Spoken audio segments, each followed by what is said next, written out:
That was a double. I was in a hang glider. Say again, Russ. I was in a hang glider. A little bit exposed. Yeah, I did that for 22 years and then kind of got to a been there, done that. I never had to deploy my backup chute, but there was a few times I wanted my mom. Well, I'm glad you didn't pull a, what was his name that crashed, the singer. You were up to 12,000 feet in a hang glider? Oh, so my best flight, my longest flight was from Flagstaff. I got up to about, let's see, the takeoff is 9,200. I think I got up to 16,000 feet and then began to thermal northeast.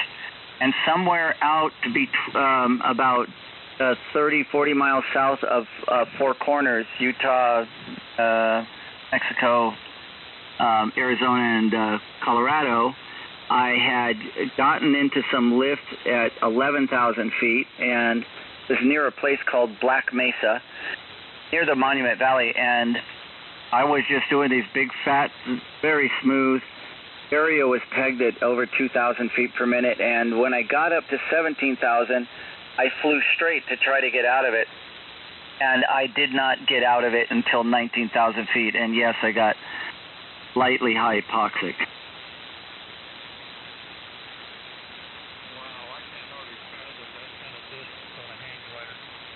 Oh, the record is over 400 feet. There's a guy in, I think, they have, the glider technology it's changed quite a bit since the 90s. They're now getting 13 or 14 to 1, and one of the things that they can make these gliders really tight, but they still handle by weight shift, is to put like a ceramic bearing at the very end where the cloth from the wing attaches, so that if the pilot moves his weight over, it'll rotate. Where back in my day, we would call a glider stiff because the wings were bolted. The sail was bolted to the wing, and it did, it would flex, but it was a lot of work when you were in strong lift or turbulence or whatever. And it's like, yeah, so for over 400 miles. He launched about 50, 80 miles north of Corpus Christi and flew up along some sort of a Gulf/dry air front. Even a paraglider pilot went like 200 miles that day. This was probably about 15 years ago. Wow. Crazy stuff.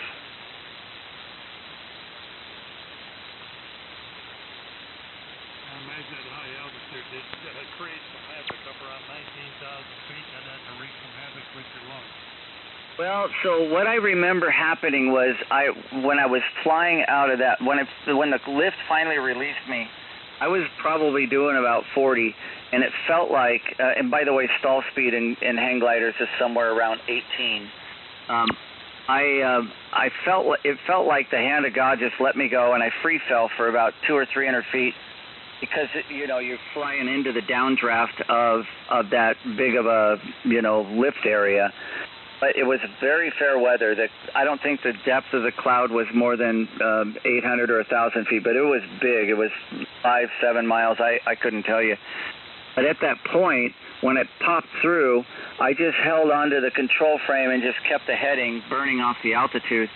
I think I went 25 miles without turning, but about 5 miles after coming out of the cloud, I didn't want to be up there anymore. I was very tired, and I was just focusing on taking deep breaths. But it was, hypoxia is a sneaky thing. 77RQN. NQ6R. FOG.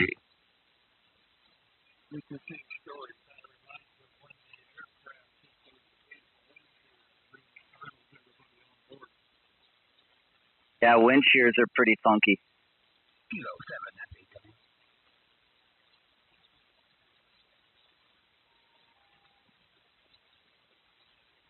No, turn on your amp, Rich. Why? Why? Mine's on. Yours is on. That's why mine's on. 750, about, well, maybe 800. Yeah, Rich is doing about the same.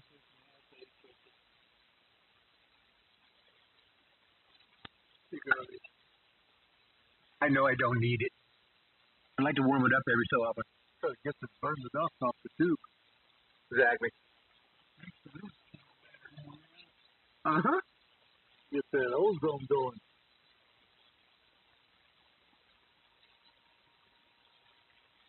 I guess Clark's the only one that generates ozone in that big amplifier he has, a big transmitter. You ought to see that thing. I saw a picture of it. It looked pretty. Oh, man, you see it in person. Oh, man, it's absolutely stunning. No better way to get on AM. There you go. Uh-huh. I wonder if you dare put that on his QRZ page.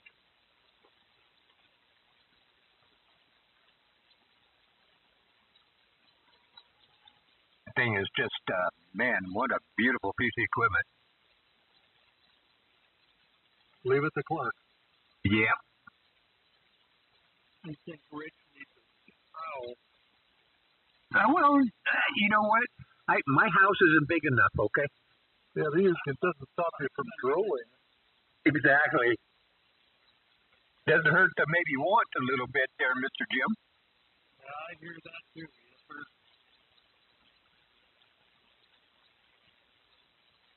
I couldn't get that thing through my front door, okay? Let alone get it inside here. I have to build its own room in the back.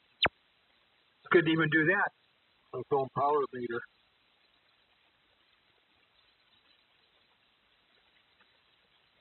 Yeah, you probably have to have at least 483 phase to keep it online. I don't think they got that in the park.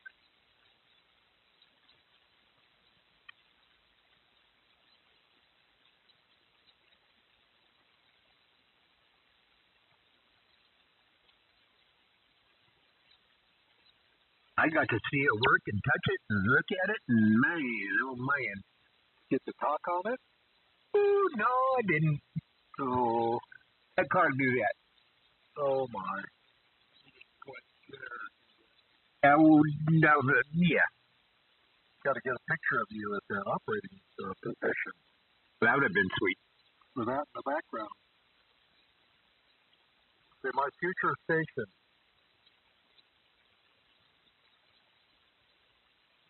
That thing would set this whole park on fire.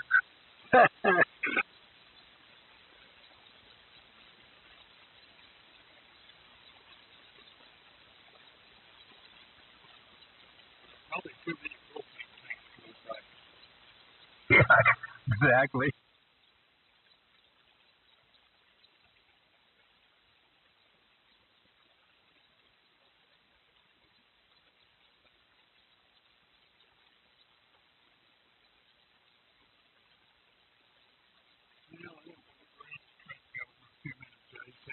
Enjoy the evening, and maybe we'll do it tomorrow.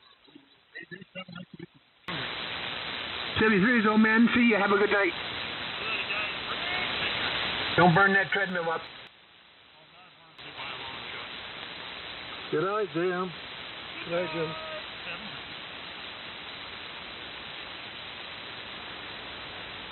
Neil, I sent you a picture on text.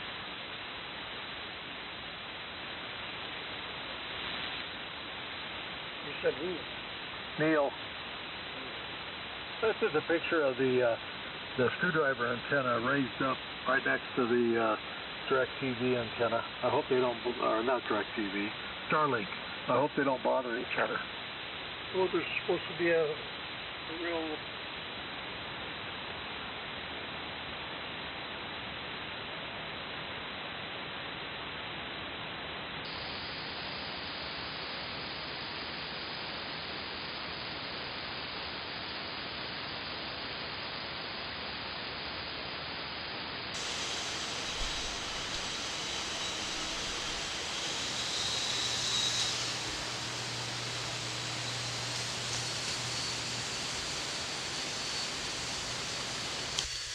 N6 MUD San Diego testing 1 2 3 4. Hello radio. Here is N6MUD testing at 5 kilohertz wide, November 6, Mike, Uniform Delta, N6MUD, San Diego on 7.149. Hello, radio.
N6MUD testing PureSignal here, making sure we don't have any blowouts, making sure the mic is set correctly. Looks like the mic level, the ALC group, the leveler, everything is set perfectly for the live stream.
Using copper tubing and brass fittings, and I also finally I kind of gave up. Had a plumber come over and we checked a spigot in the wall.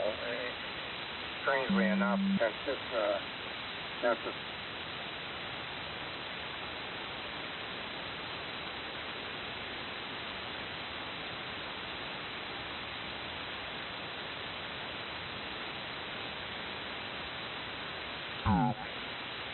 the problem was that the washer, of course, was 50 years old, and so it's dried out.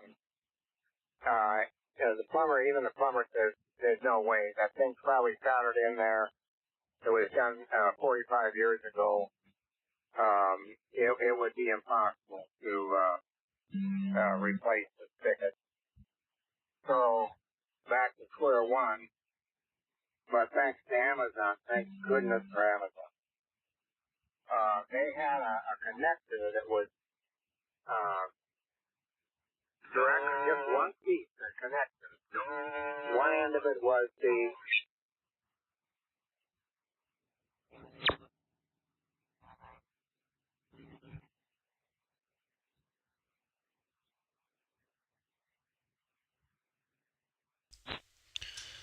N6MUD, San Diego, listening on 7.149, November 6, Mike, Uniform Delta.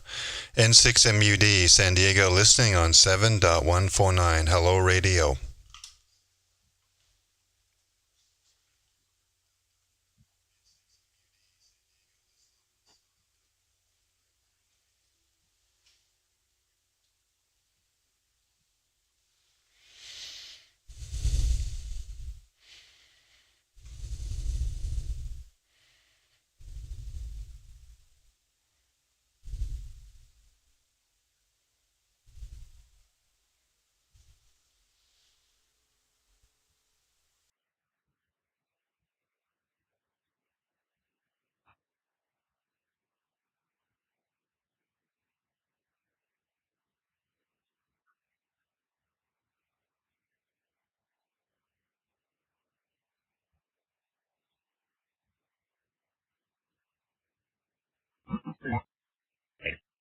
What's that, Bill? You getting ready to go again? No, not yet. I'm just trying to get this tram working before Neil gets here. Okay.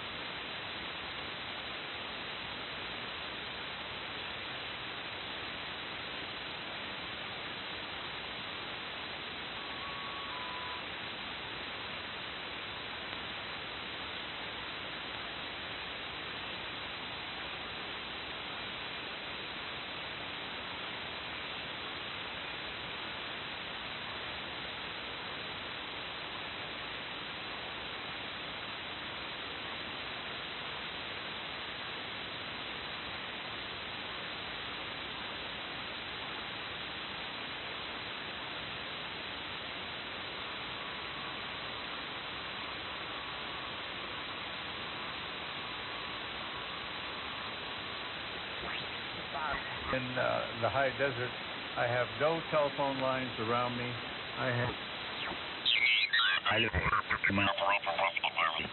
Oh, for crying in my cornflakes. Where does that put you? Chino Hills? No, I'm in Quartzsite. Oh, for crying out loud. I didn't know that. I didn't know you were down there. Good Lord, it must be warm there today. No, let's see. It's only 86 degrees. Oh, a good day to throw stuff away. Sure. But we spend usually about 6 months of over 100. Yeah, that's true. I thought you were part of the Prescott Club. But I don't like being on oxygen 24/7 when I'm there. Oh, is it, what will we call it? Particulate thick air? Oh, it's called smoking for 50 years. Oh, right. Anyway, Russ, the population of Prescott Valley is 53,674. I think back in the 90s when I was flying there at Mingus, it was probably around 15. It's that big. Yeah, and the Bumblebee Highway, I think they still call it that goes from there to 17. There was nobody along that except an occasional, like, mobile, what do you call them? Trailer homes, trailer park homes, stuck on a chunk of dirt with everything they've owned thrown out around their place. I remember thinking like, oh, I don't want to live in this canyon, but Prescott I liked. I liked the fact that you could probably get a place up in the hills there and put up an antenna, something the lightning really wants to just, lick on. Yeah, careful, you're talking about our town of Dewey. Yeah, 69, they don't call it the Bumblebee Highway. I've never heard that. But going from Prescott Valley south, yeah, you go through Dewey and Humboldt and then Mayer and then down to, Spring Valley and then down to the 17. Quarter Flakes. Yeah, the Quarter Flakes, yeah. Yeah, it was, if you go to my QRZ page, NK6R, you'll see one of the photos I have scrolled down under the radio stuff is me in a glider above Mingus, but you can see I'm above the Mogollon Rim by several thousand feet. I think I was at about 14 or 15K, and that was a day that we're about to give up on the thermal activity to wake up, and I took off, and just the lightest little thing got me up off the point. There's a little point on the southeast facing end of the Mingus Mountain. It's kind of like a mesa, and then it drops away. And that thing just took me all the way up till a cloud form. It was really fun. Had any birds fly close to you? Drop off of no. Double. I heard the question about the birds. What was the other one? They have another place where they drop off of Mingus Mountain. 8,200 feet. Yeah, so this, yes, there's these birds that you guys probably call swifts, or these little tiny, we call them rocket birds because they would just fly around. And when you saw a bunch of those coming up the mountain, you knew a decent-sized thermal was coming. And then sure enough, you have to have somebody hold your wires on the glider till you got stabilized, and then as soon as you jump into it, it's like diving into a reverse waterfall without the water. I mean, the air was just going straight up, and you just had to keep the speed on to get into it. But yeah, very nice place. I tooled around that area quite a bit. I wish I had. There's another thing I wonder. I bet the population of Sedona has gone off the rails. So is the prices. And the prices, yeah. Yeah, Sedona's pretty large. Pretty large. I'll check that out too. YouTube video to where a guy is hang gliding, and a big bird comes in and lands on his feet, and he just rides along with him. There was a guy named John McNeely. I don't know if he has any YouTube videos, but back in the 80s and 90s, he had rescued a young hawk, fell out of the nest or whatever, and that thing would go on flights with him. So most hang gliders fly what you call prone, where you're kind of laying out like you're on your stomach and your head's forward. He flew something called supine, where you're basically under the hang glider, your feet are in front of you, and you steer the control frame. And this red-tailed hawk that flew with him everywhere he went. He was based out of, I think, Albuquerque. He used to fly a place up there, whatever that big mountain is overlooking Albuquerque. Population of Sedona is around 10,000. How much? 10,000. Oh, that's small compared to what I thought, man. It was starting to get crazy back in the I think the late or the mid 90s when I last flew there. Yeah, Bill says like on the weekends it's probably double or 3 times that. Certainly in the winter months as well. Especially the winter months. Yeah, it was that way in Lakeside, Montana. I was there for a little over a year, and it would population was about 2,000 in the winter and about 5,000 in the summer. Okay, Russ, come on back tomorrow. We'll be here about the same time, same channel. So if you're able, and I'm going to get out of here at 5 o'clock and head back up to the house. W7RQN. See you later, neighbor. Have a good night. We'll talk to you later. Kilo 7 Fox Alpha Whiskey. We're going to do the same thing. Catch you guys later. Have a good night. Great hearing from you, Russ. See you tomorrow. 73s, guys. Okay, Rick. Hey, Neil and Bill. And Russ, 73. Nice meeting you, Russ. Yeah, it is nice meeting you guys, too. Take care. And good evening, Russ, N6MUD. Hello, Craig. Hey, man, I got the stream going, so it's live. Hey, I was going to ask you, maybe I did ask you this about your hang gliding, but I went to Cal State San Bernardino, and I used to always see there's a hang gliding spot up there. I used to always see these hang gliders and parasailers floating over the university. I'm kind of curious, did you ever launch off the mountains there, San Bernardino Mountains? So San Bernardino, there was a couple of places along that mountain range. I know one over Pasadena was called Mount Wilson. Then there was Crestline, and that was closer down towards the 15. But that was a long time ago. I did fly both places, and it was okay. The smog was really bad. I mean, it grossed us out. And a place called Lake Elsinore did some flying down there. But, it's just so busy down there. The airplanes are flying all over the place. The smog was real thick, and it was to do a drive and go down and fly a place like that, it was much nicer to go over to the Sierras and fly above Bishop, where everything was nice and clean, and even the trout were happy to jump on your hook. Yeah, Bishop's awesome.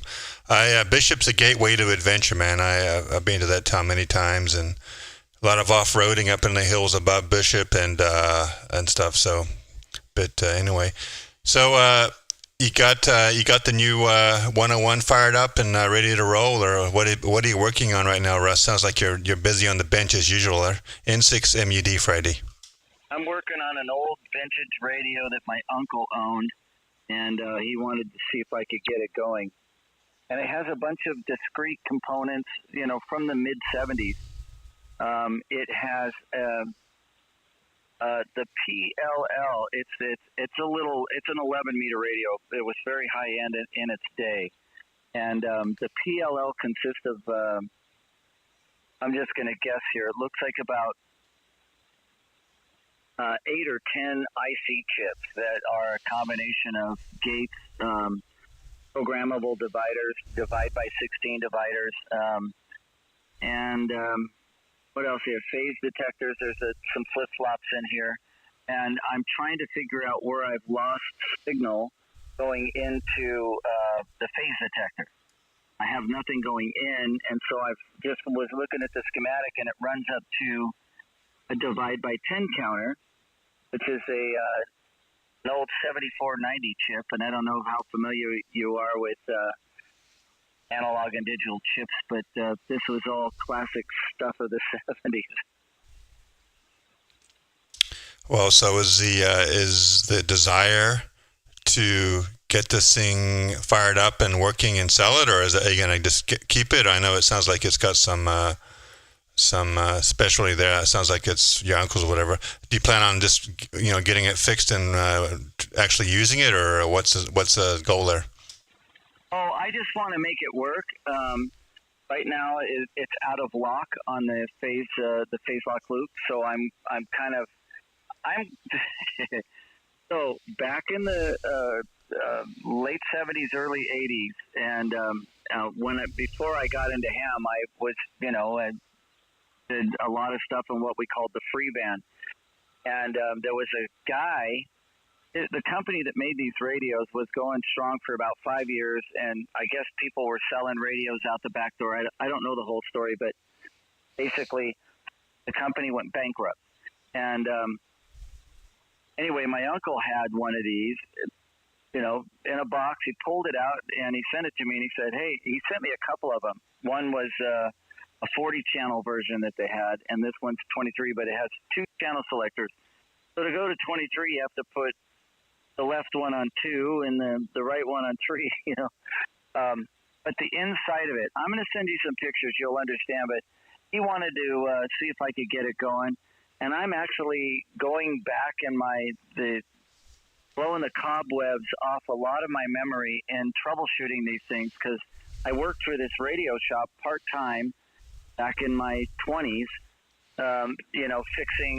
repairing finals, and the guy had bought the inventory of this company when it went bankrupt, and I made probably 15 or 20 of the base radios that sold for $750 back then, and the mobiles were $550, and I got a lot of that stuff going for him, and in exchange he gave me a few things. So I'm just actually most people would consider this a waste of time. Hey, just throw it away. But these have a following, and they're 50 years old this year, at least. I think that's the average time frame. They were probably out earlier than 76, but that's when I remember thinking that they put a mark on my map. So I'm just kind of, poking it through this, and I just found a spot where I have no signal coming out of a chip, a divider I should, and I'm just probing around with my scope there. It's Craig, over. Yeah, it sounds like good problem-solving skills there being put to use. So, well, good deal, man. It's pretty cool. You can work on the old vintage stuff, and then you can get someone can ship you an AudiMOS amp, and you can go through it and fix it. So, quite a diverse set of skills there, Russ. So, good to see you're leveraging the old ones there for sure. But other than that, let's see here. What have I been up to today? I try to exercise every day. Like I don't obviously mountain bike ride, but I try to exercise. Did my 3-mile walk today. I'm trying to increase my pace to where I can do a mile. My pace for a walk to be a 16-minute mile, and it doesn't sound like that fast, but for me it's pretty fast. So I'm trying to keep up that pace, or at least do a couple miles of that pace. So I got there today. So that was good, and then it was perfect down here weather-wise, man. It was 73 degrees. Very little May gray. It kind of burned off really early, so first time it's done that in a couple weeks. So yeah, man. Other than that, and just doing stuff around the house, and working on stuff, getting ready for the trip. That it's about. We leave a week from Wednesday, a week from tomorrow. So we'll be blasting off. So it's got to make sure that all the plants aren't going to die. Make sure all the irrigation's set up, because when you're gone for a long period of time, I don't want to come back to the desert here and have everything be dead in my backyard there, Russ. Over. Oh, yeah. Yeah.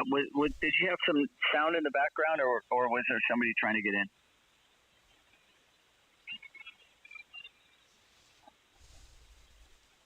Oh, my gosh, Ray. The band's a little light for you.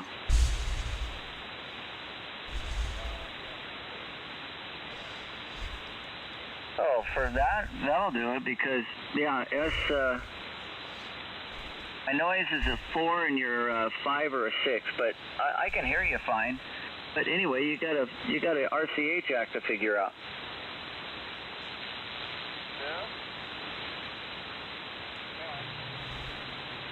So Craig, I'm looking at this circuit and I have no signal going into a flip-flop, but I got signal, which is part of the phase detector, but I got signal coming out of the divide by 10 counter that it should be seeing.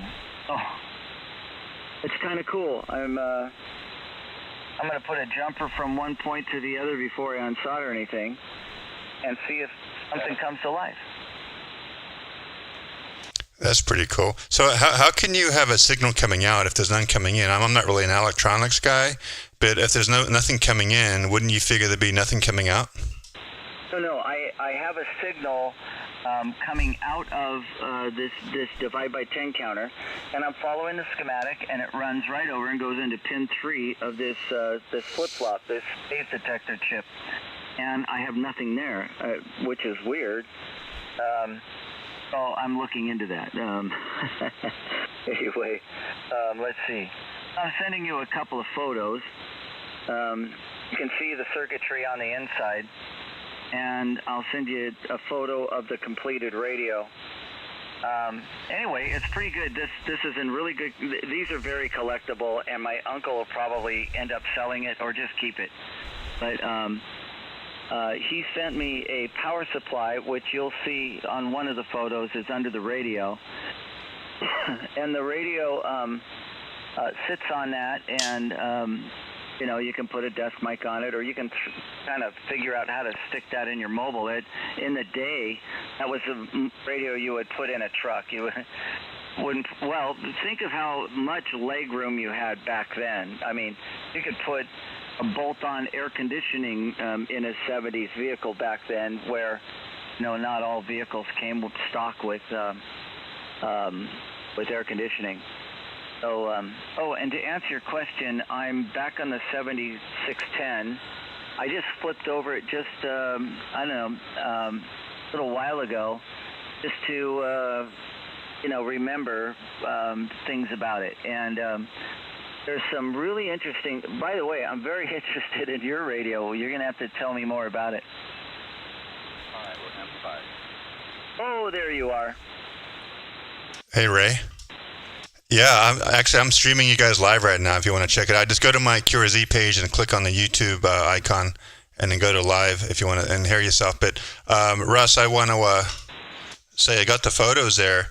And believe it or not, that radio, I used to be, when I was like 12 years old, I used to be an 11-meter guy. And we used to go to, when I was like, I think 14, we used to go to these things called like CB breaks. And then I'd be fascinated by some of the, like these older guys, whatever, some of their mobile setups. And I remember seeing a guy have one of these in his old F-150 truck. And I remember this exact radio. And the reason why I remember it was such a clean-looking radio on it, and yeah, man, I remember, and that I remember that exact speaker. So how funny! I never thought I'd be able to recognize it, but I recognize that radio. I've got no idea what model it is, but I've definitely seen one of those before. This is like in late '80s. Well, the radios were manufactured in the mid-'70s. I want to probably say maybe even 74 through 78 or 79, and then I don't know what happened, but financially they had to file bankruptcy. And this radio shop, that I used to go and buy mic connectors with and this and that, and I worked with him on doing some simple installations, and he said, "Can you fix radios?" And I said, "Well, I could give it a shot." I kind of half knew what I was doing, and I fixed blown finals, blown audio stages, and bad microphones, all that stuff. So then when he bought the rest of this company, he had 18 to 20 base chassis and all the covers. They were all freshly painted, and he had stacks and stacks of finished PC boards for the PC board you see on the right's that's the whole PLL, and or synthesized master oscillator they called it. And on the left side was the receive transmit board, and above that the little board is a it's a combination modulator board, and the noise blankers on there where those two little IF cans are. And the guy, one of the main engineers, was completely cool. When I called him, I found a manual, what they would sell if you bought the radio. It came with it's probably a 10 or 12 page manual, and in the back were all the schematics, and this guy had written down all kinds of notes, signal levels, voltages, everything, and his name.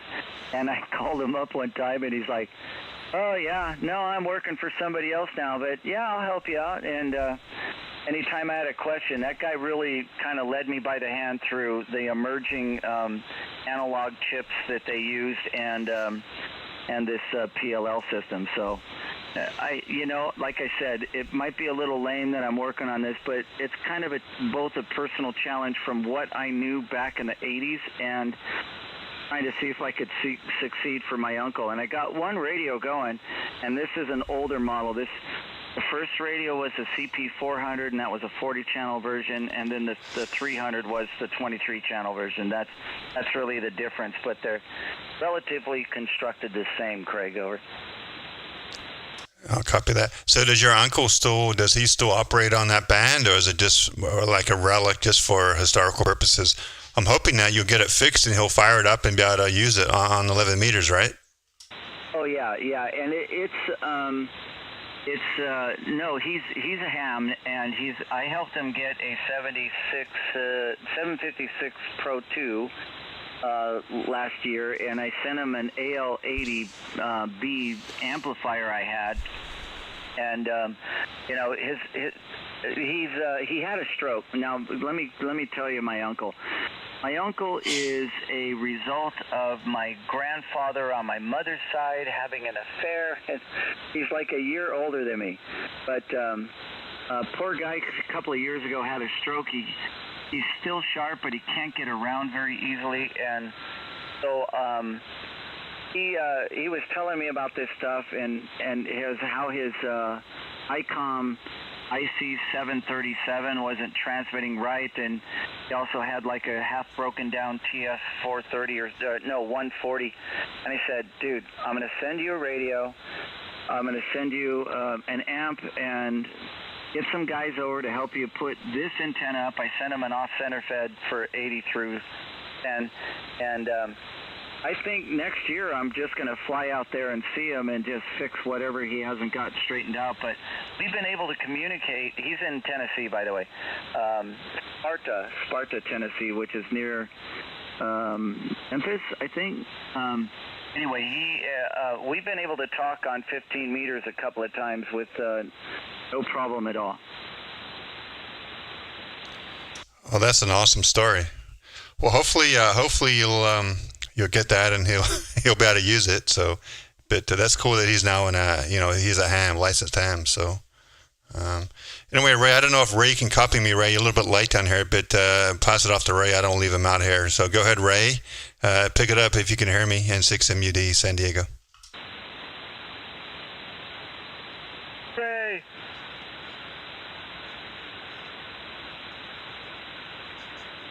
Ray, we having a Ray Gray? He might have a phone call. Yeah, no problem. The band was super light. Like even when he turned on his amplifier, it brought him up a little bit, but nowhere near his usual signals. Usually he's S9 plus at this time of the day. Yeah. Oh, what the heck is that? Oh man. So we must have a fire nearby, and one of those 737, 727 fired retardant dumping planes just flew a few houses north of me, right overhead. You probably heard it. Yeah, right. We've got a fire not anywhere close to us, but on Highway 8, which is a highway you take out to Arizona, go up through over, Alpine and Pine Valley and that, and they closed down the entire highway, both sides, which is eight's an interstate, which is kind of odd. But check this out, Ray. The fire's only Russ, the fire's only like 10 acres, and it's like they shut down the entire interstate highway. I don't understand it. Maybe it's close to the highway, maybe there's winds out there. I don't know. There's no winds here, but anyway. SDG&E, whenever it gets, the wind blows above, I think 30 miles an hour, they shut off power. Not sure if that was, any type of cause of this fire, but probably not. If it's by the highway, it's probably some guy tossed his cigarette, onto the highway. But yeah, there's a fire here, and it's creating massive issues because that highway, the interstate highway, when it's closed, man, it's a big deal. It'd be kind of like them closing down Highway 5, for 5 or 6 hours. It just creates chaos. KJ6 away. Hey, George, how you doing? And hang on, George, are you back, Ray?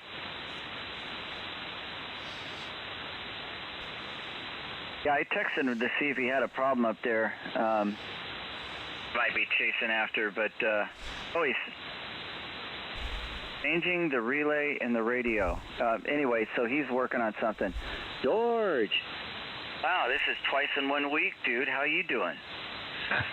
I don't know. Pretty good, I guess. Good to chat with you all and trying to make a habit to get onto the radio more frequently. We got a fire not too far from our place over here in Simi Valley. It's kind of doing its thing.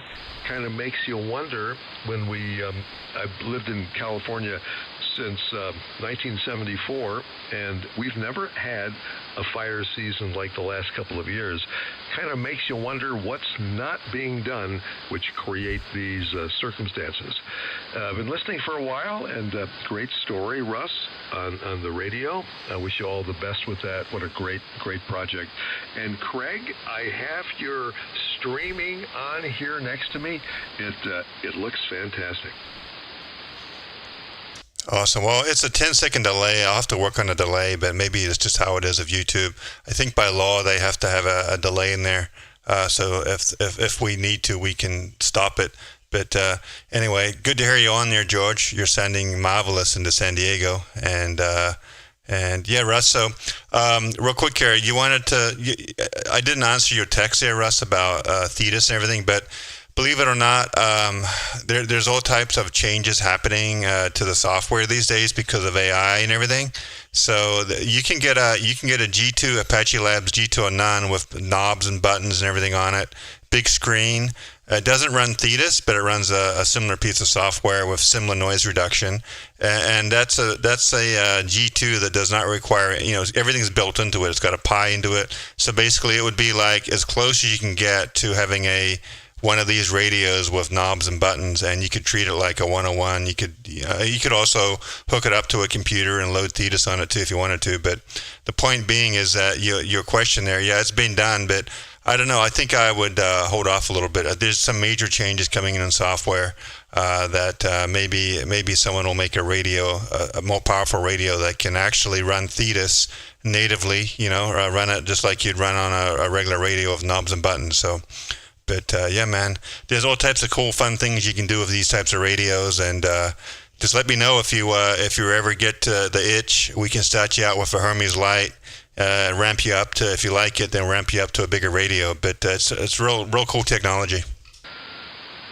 Yeah, I think it wouldn't be a bad idea for me to take a peek at it because I was very impressed at some of the receiver settings you were messing with, and yeah, it's anyway. It would be really fun to look at, especially since I've been playing with this other radio over here, the 101. Well, let's see. Yeah, George, I go back to repairing radios at component level until they started to get too surface mount, and I still will look through and start at the input and the output of a stage and see if I can identify it. But recently I had a mishap with my ICOM 7100. It's a mobile radio with a remote only head. You can only have that mobile radio and the head remote. One doesn't snap out of the other. And inside the box, inside the main unit, there is essentially a output module board. It's a PA board.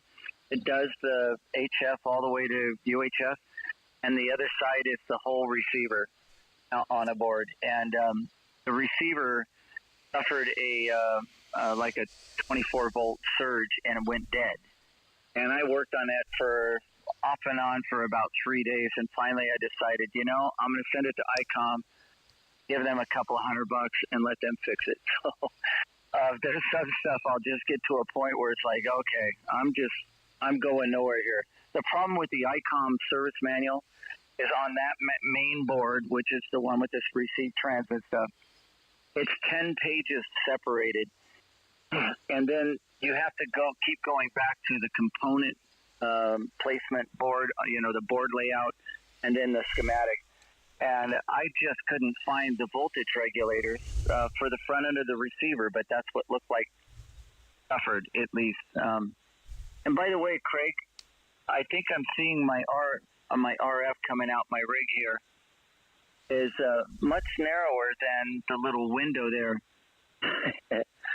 Anyway, just a funny observation, but that ESSB thing you got going there, wow. I was impressed at how quiet you were able to make the background noise. That was just phenomenal. NK6R. Yeah, go, George, and I'll take a turn after you. Okay, great. Very good. Well, Russ, first of all, would encourage you to think about trying some Thetis stuff out. It's a great experience. I'm sure we can get you hooked up with a Hermes light or something, and you can experiment that. That would be fantastic. And you're an expert when it comes to doing any kind of service on radios. I'm not. So when you give up on something, that is a cautionary tale to me, because years ago I had an 818 radio that I had purchased for QRP operation, and I decided to put in one of these noise reduction devices that you put into the circuit. And I watched some YouTube videos. I had learned how to do the desoldering and resoldering, stuff like that. Didn't really have the tools, and had never done it before, but I went in there with all kinds of bravery and decided to install it, and ended up destroying the radio.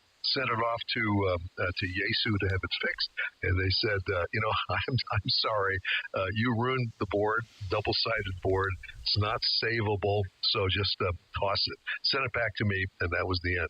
So the fact that you do that stuff, and when you give up, I know that it's got to be pretty serious. Question for you next time it comes around, Russ. Do you guys do any 80-meter work anymore, or is that kind of passé? And let's see, what else? I'll get the rest later. KJ6LA for ID. Over to you, Craig. All right. Yeah, I don't really like the roundtable format, so just pass it to whoever you want to pass it to there. Because now I've forgotten what I was going to say to Russ. Oh, the reason why, Russ, you see the different transmit bandwidth there is obviously right now you can see here I'm doing 5 kilohertz wide. See at the top there it says, my mouse says 5 kilohertz wide. At the very top, my transmit receive is doing 5. Your ICOM does 3. Your 101 can do the TTBF mod. Power on, you hold down some buttons and you power on, and it does allow it to go out to 4. But I'm not really sure if you're really even into this whole ESSB thing. So That being said, there's a lot that Thetis has to offer regardless of ESSB. There's all types of filtering, like you're saying there. You can do all types of analysis on signals. You can run PureSignal, which is brick-walled, which is way better technology than what you're running right now on the ICOM. So there's a lot of other cool stuff you can do with Thetis other than just ESSB. I just enjoy ESSB, along with what really got me involved was seeing the adaptive predistortion of PureSignal. That's what got me interested in it, and then once I got interested in that, then I really got interested in the rest of it. But anyway, go ahead there, Russ, and I'll let you and George go back and forth a little bit here, because it sounds like you guys got some interesting commentary there. N6MUD, go ahead, NK6R. Yeah, so did I just see you click on something that changed the not the waterfall, but the scope part going from yellow to red? I clicked on, well, when I transmit, right, it's red. So transmitting right now is red. When I'm talking, it's red, the scope. That's what happens. And when I receive, it's orange. Maybe that's what you're talking about. What I can do not when I'm talking, I can adjust my bandwidth and everything as well. I can adjust this over here on the left is my diversity. I've got a ton of solar noise right now. Maybe not right now, but it'll fire up probably in half an hour. And I'll play around with that. You get to see that. The diversity, Russ, on this is amazing. You'll be blown away by what you can do with the phasing control built into Thetis. Yeah, so I'm of course looking at. Oh, there I am. I just watched my yellow to red on my little 3 kilohertz slice of your bandwidth, but I'm happy being 2.8, whatever I'm sitting at. I usually get, oh, geez, I can see that we're delayed by quite a bit because you're just now answering me, and that was a little gap where I asked the question. Anyway, I've got the volume down so that I'm not... Now, you're clicking on what looks to be like a little scope on the left there at the bottom, a little blue thing. I could see your mouse floating around on there. And I wondered what that was, too. But real quickly, I'm just going to answer George, and then I'm going to kick it back to you. George, surface mount technology, if I can't unsolder 2 or 3 legs, I don't really want to fry it out. And where I stopped was there was these little voltage converter chips that were like 1/4-inch square, but each side of that 1/4-inch square had 5 pins soldered down. And the way that the people who can remove those components do it is by 800 degrees of air blowing into a concentrated area and bop, they can pull the part out. And the same for soldering. And I have none of that equipment. So I even recently got a very fine tip soldering tip, but when I got to where they showed these voltage converters, there was 3 of them. I just went, okay, that's it. I'm going to box this up. First, I called ICOM and I said, can I just buy the board? But I guess it's out of production. So then they said, no, you're stuck. You got to send it up to us. But he assured me that he had the techs that knew what they were doing. So I gave him a bunch of good information from my diagnostics, and it was transmitting wonderfully all through HF to UHF, all modes, no problem there. So it was just something on the front end of the receiver because it was absolutely deaf.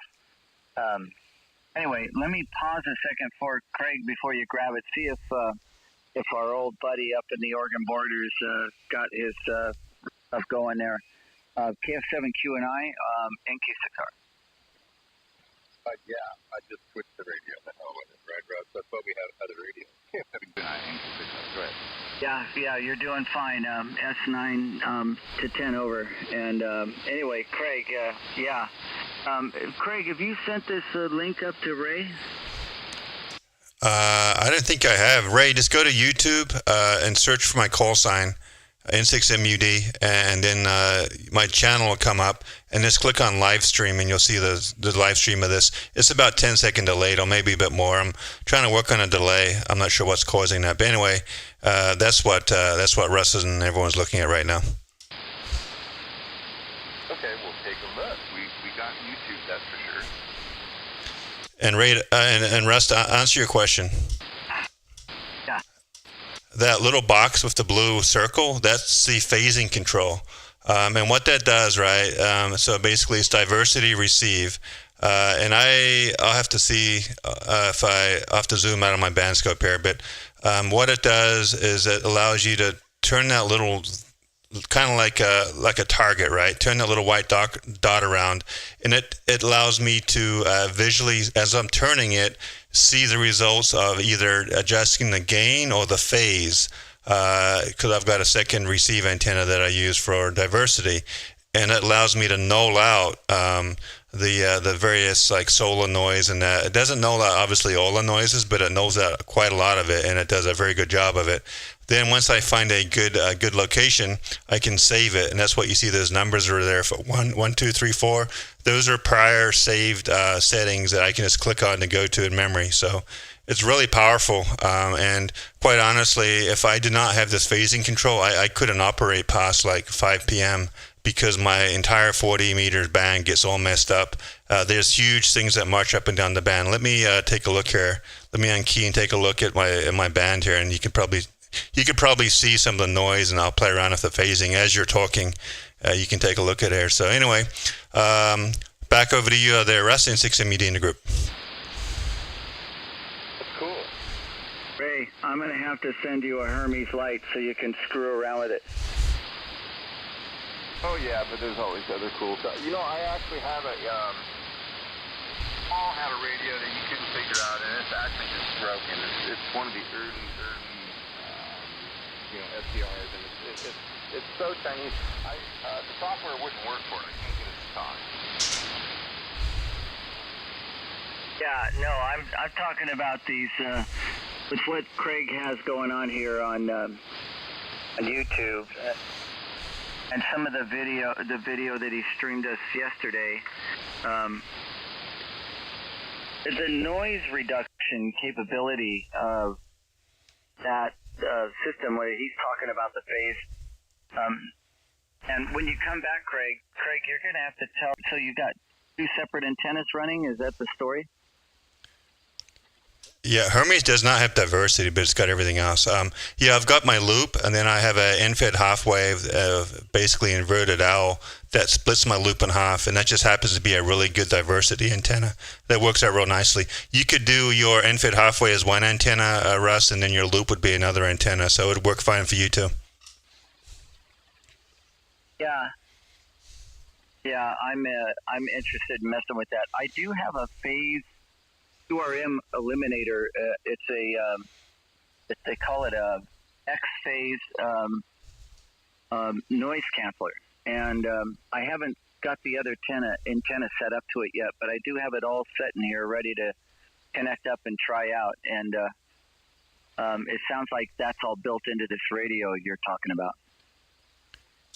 100%, yeah. It's built into the Apache Labs Anan.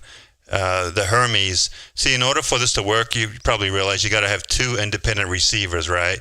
And behind the scenes, what it does is it nulls out the noise by taking one receive input and putting it out of phase into the other input, and it digitally does that. So in order for that to work, you got to have 2 independent receivers. The Hermes does not have that. The more expensive Apache Labs has that, so that you get the full diversity control. Yeah, wicked cool. Wicked cool, Ray. Yeah, I'm checking it out actually. Yeah, there's a massive delay, but yeah, what you're talking about. So does that radio work on the rest of them? Like it has an IF with sound converts into sound card? Is that what's going on, Frank? Well, for this particular, yeah, you can do it both ways, right? You can plug a microphone directly into the back of this radio. You can plug speakers in, or you can have a DAC. Have a DAC that you plug into all your microphones into your DAC, which is like a digital external sound card. You plug that into your computer, and then Thetis communicates to your radio through a network cable. And that's kind of how I have it set up right now. I didn't get a chance to hear myself. It's slightly delayed.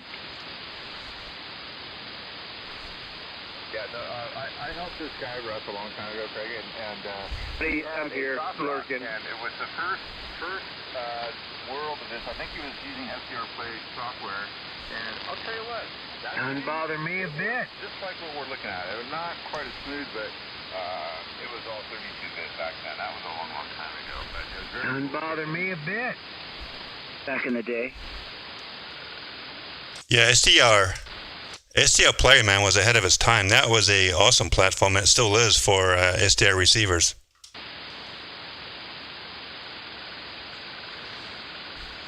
Anyway, George, are you still there, George? We didn't put you to sleep, did we? No, still here. You know, it's the band conditions are so weird. Craig, you're just about 10 over, but you drop down to like 5 over. Russ is just above the noise level, and I can hear Ray a little bit better than Russ. So band conditions are a little flaky right now. Hopefully they get better. But I was just going to say, Russ, it's I know you're a radio aficionado.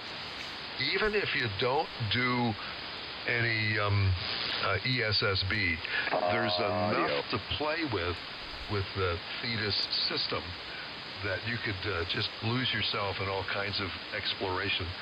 And then if you wanted to do ESSB, fine. But if you wanted to take the radio and take it down to a comfortable 2.5 kilohertz, you can do that too. KJ6LA for ID.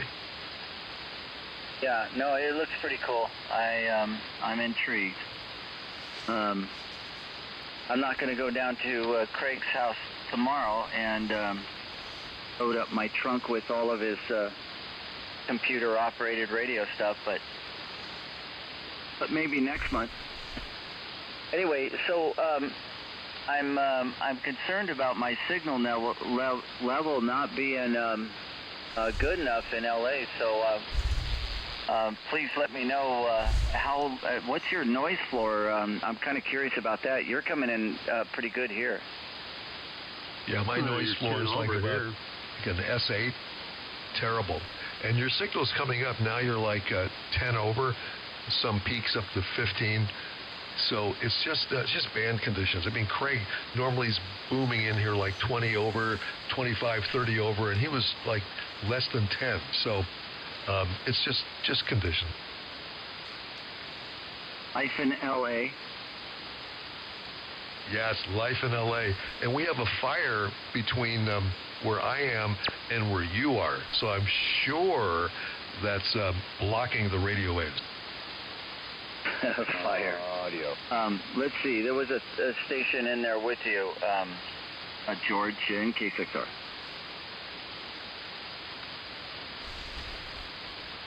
I was just letting you know you're 10 over here. All signals are good here. November 6th, Papa Sierra, November.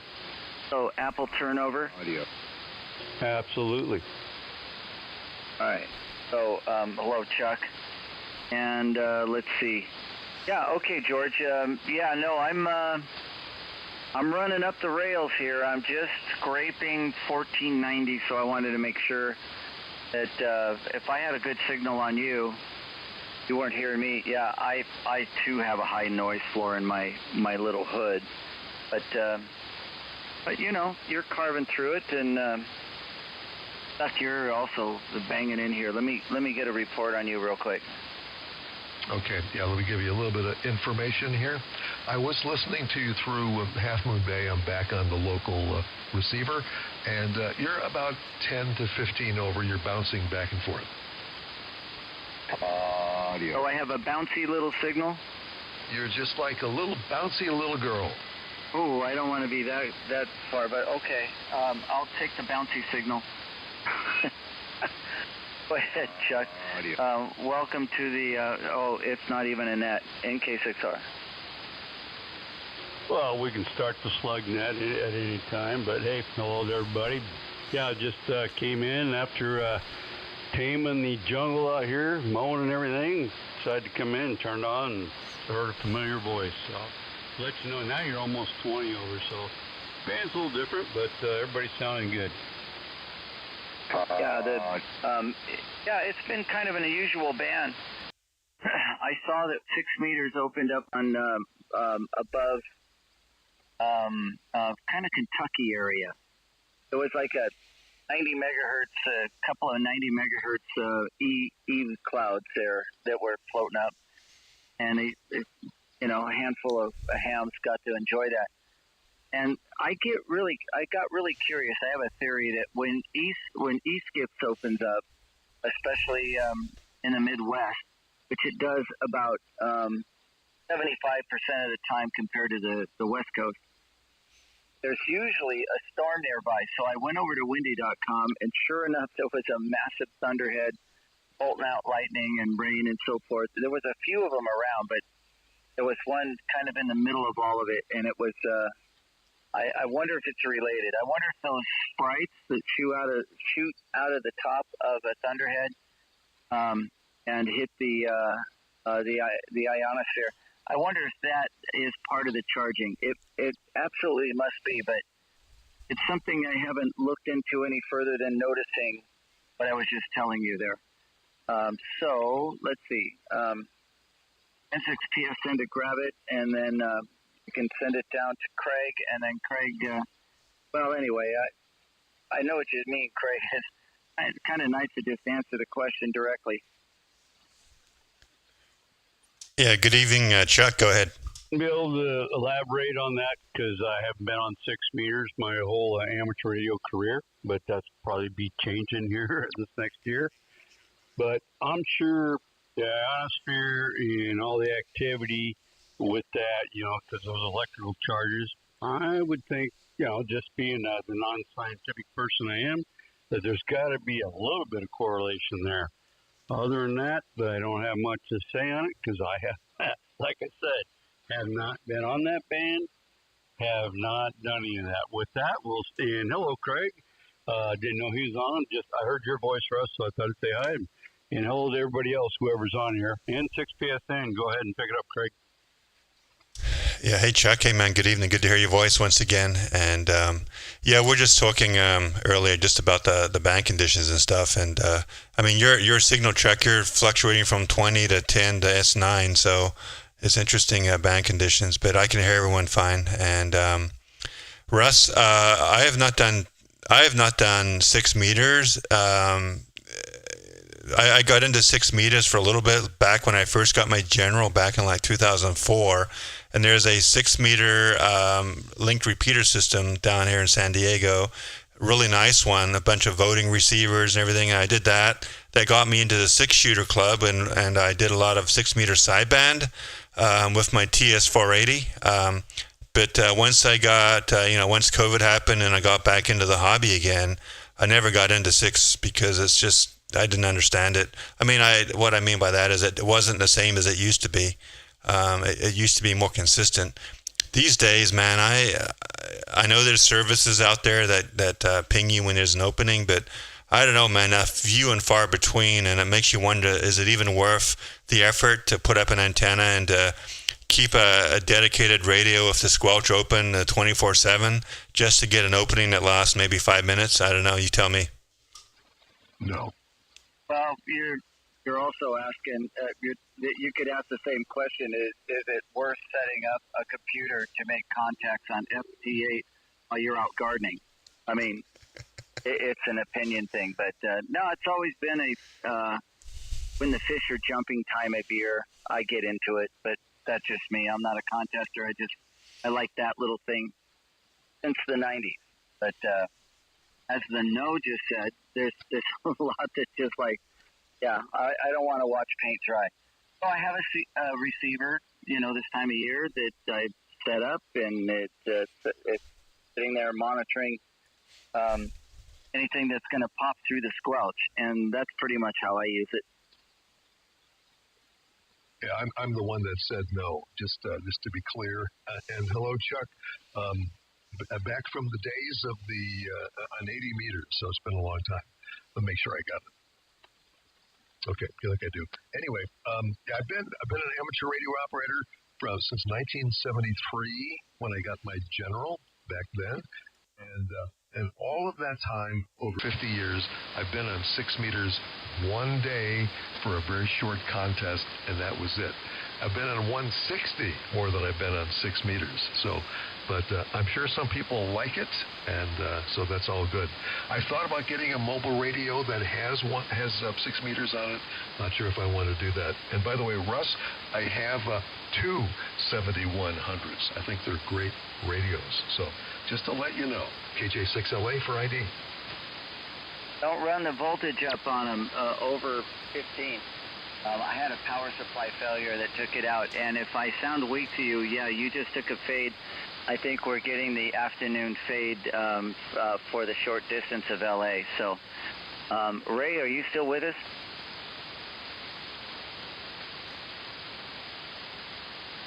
Yeah, we had KF7Q and I up north. I don't know if he's got a phone call or he's having some radio transmit issues. Down to you, Craig. I've got about 2 more rounds, and then I got a scooch. Okay, yeah, the band is fading. George, you're down to an S9 now, but obviously I can still copy you fine. But and by the way, I'm beginning to realize that I think I'm pretty positive that we're on the downward slope of this sunspot cycle. The sunspot numbers are lower than they used to be. The band conditions are a little bit different. Summertime's here, and we shouldn't be getting these crazy band conditions. I don't know. It could be the random solar storm, whatever. But I have a feeling that we're on the downward slope, and it's going to get worse and worse as time goes on, unfortunately. So I don't know, Russ. Maybe 60 meters becomes 60 meters is the new 40. I mean, that's kind of how it works, right? When the sunspot cycle numbers go down, and you want to do short skip, you have to go lower in the frequency.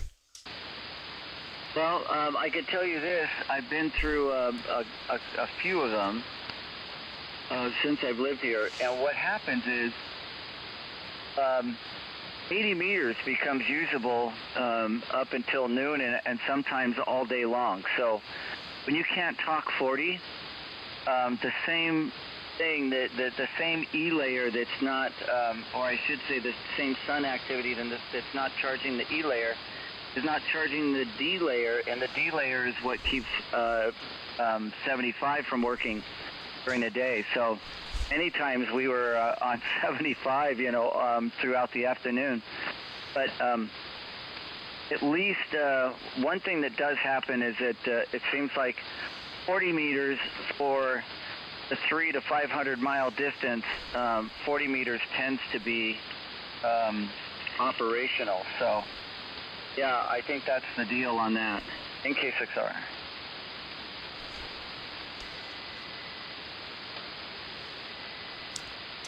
Yeah, well, I think it goes long, doesn't it? 40 meters go long, because I remember people telling me that the short skip goes away on 40, and it's, you only can talk to San Francisco and Oregon and Alaska usually on 40 at the bottom of the cycle, but I could be wrong. I don't know.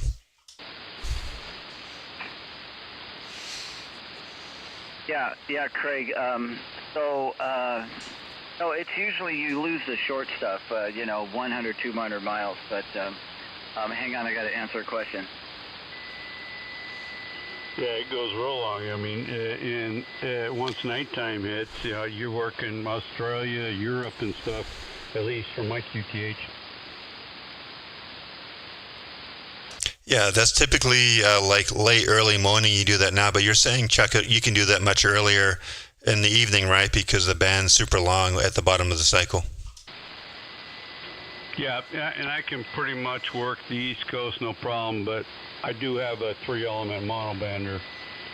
Right now it's a wounded one because I can't raise the tower, but usually it's up at 75 feet, which is great for USA, but also gets me into, Asia,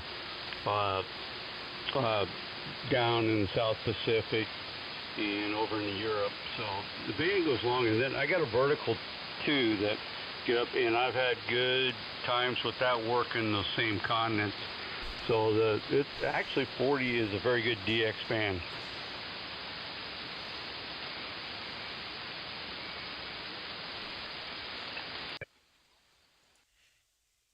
All right, so what you guys are telling me is I should not pack up my gear and sell it. I should wait out the wait out the doldrums, and there'll still be enough activity to keep me busy.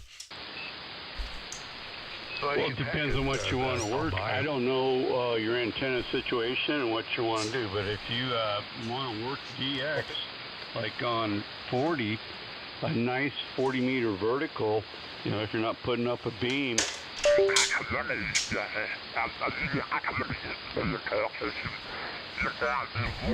Like my experience with mine, it's about 1,000 to 1,500 out. It is rocking. Anything close in, not so much. Yeah, I just want someone to talk to, so I don't really care where they're at. I just had this this nightmare doomsday. It's kind of what happened on 10 meters or 11 meters back in the low of the sunspots. The whole band went quiet, and I couldn't talk to anyone. So it's interesting how that's how, at least how 11 meters was. Oh yeah, the upper bands will shut down first, and 20 will still be hopping from here and there, but 17 and 15 sort of, you know, the MUF line sort of moves around in that area, which is where 17 comes in. Sometimes it'll be working even when 15 isn't, but today I heard some strong signals on 17. I heard nothing on 15. I mean, we could be having a taste of what we're in for right now, and so what you might be looking forward to, Craig, is what we've got going on. In fact, if you don't mind, give George a call and see if he's still there. George, can you still hear Russ, or has the band gone long? Russ? I can barely copy him. Craig, you're doing fine. Chuck is booming into Granada Hills, but he's not coming through Half Moon Bay. So you need to go back to work. Gotten worse suddenly. Yeah, to answer your question when you asked, I'm in Rio Linda, just north of Sacramento. Okay, great signal into Southern California. Can't hear Russ, but you're booming in. I can still hear George. He's just right above the noise. And on that, I actually got to get scooting here, Craig. So let me give it to you, and I'll final out with you guys. All right, Russ. Well, good luck on figuring out that antique 11-meter radio there, and I'm sure you'll figure it out. Good chatting to you, and enjoy dinner in N6MUD, San Diego. It's taco night. Well, it is Tuesday. Yeah, that's the thing. See you later, Chuck. See you later, Craig. George, I still could hear you in spite of my high noise level, but wait a minute. I'm trying to see the photo you're sending me here, Senior. Oh, geez. Chuck, where'd you get all that stuff? I do things once in a while, so I thought you might like it. Yeah, I have to tell you, by the way, at one point, I had a rare. You could see all the mobiles have green once you go past S9. And I had a rare version of that where it went red. They had red in there. I guess they were trying different things, but yeah, I know how to fix a lot of that stuff, Chuck. I mean, it's good old basic discrete components, you know. That was kind of fun in the day. But anyway, I'm probably going to put another hour or two into this. I got a couple of chips that are in question, but I also have signal that's going from one place but not to another, and I have to compare circuit boards because I think I have some differences that I need to look at. Anyway, they made a lot of revisions during the time they were making this stuff, and you know, keeps me on my toes.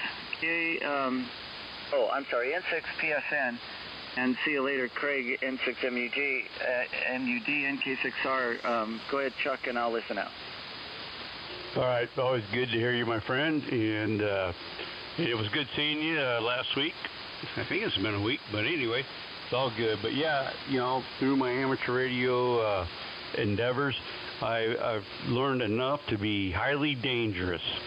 So don't take any of my advice. And I think it goes to Craig or Granada Hills. I don't know, to be honest with you, N6PSN. So I'll pass it to Granada Hills, see if we can get this going around right. Sounds great. Well, thank you, Chuck. 7-3, Russ, good to hear you. I was calling you earlier. Hear you now, so I'm just above the noise level, but we'll wait for better conditions. Hopefully that's soon. Go outside. I don't know if you heard the fact that I have two 7100s, so great radio. Like it a lot. So I will let Craig say farewell to you for now, and I'll be around for a little bit longer. KJ6LA.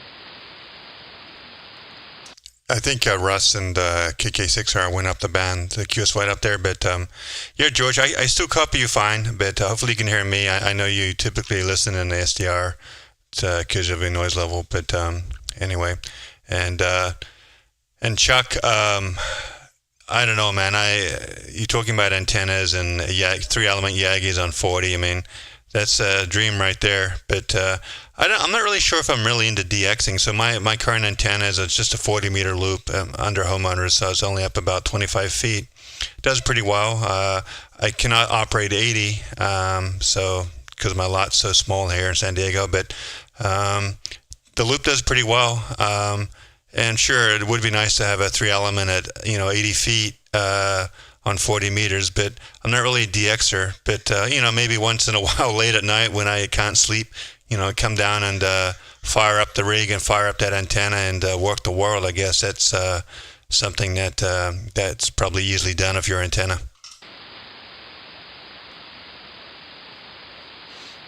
Oh, it's fun. I like DXing and rag chewing, but hey, that 40-meter loop, don't count it out. That's a excellent antenna. And if you do want to get on 80 like long range, put a vertical up that's for it. Like look for a used Gap Voyager DX, which is their 40-80 meter antenna, which I got one of those, and I don't know, a lot of people don't like them, but I don't know. I've worked the world on it, so. But something like that, which is simple to put up for the low bands if you want. But you're saying you don't work DX.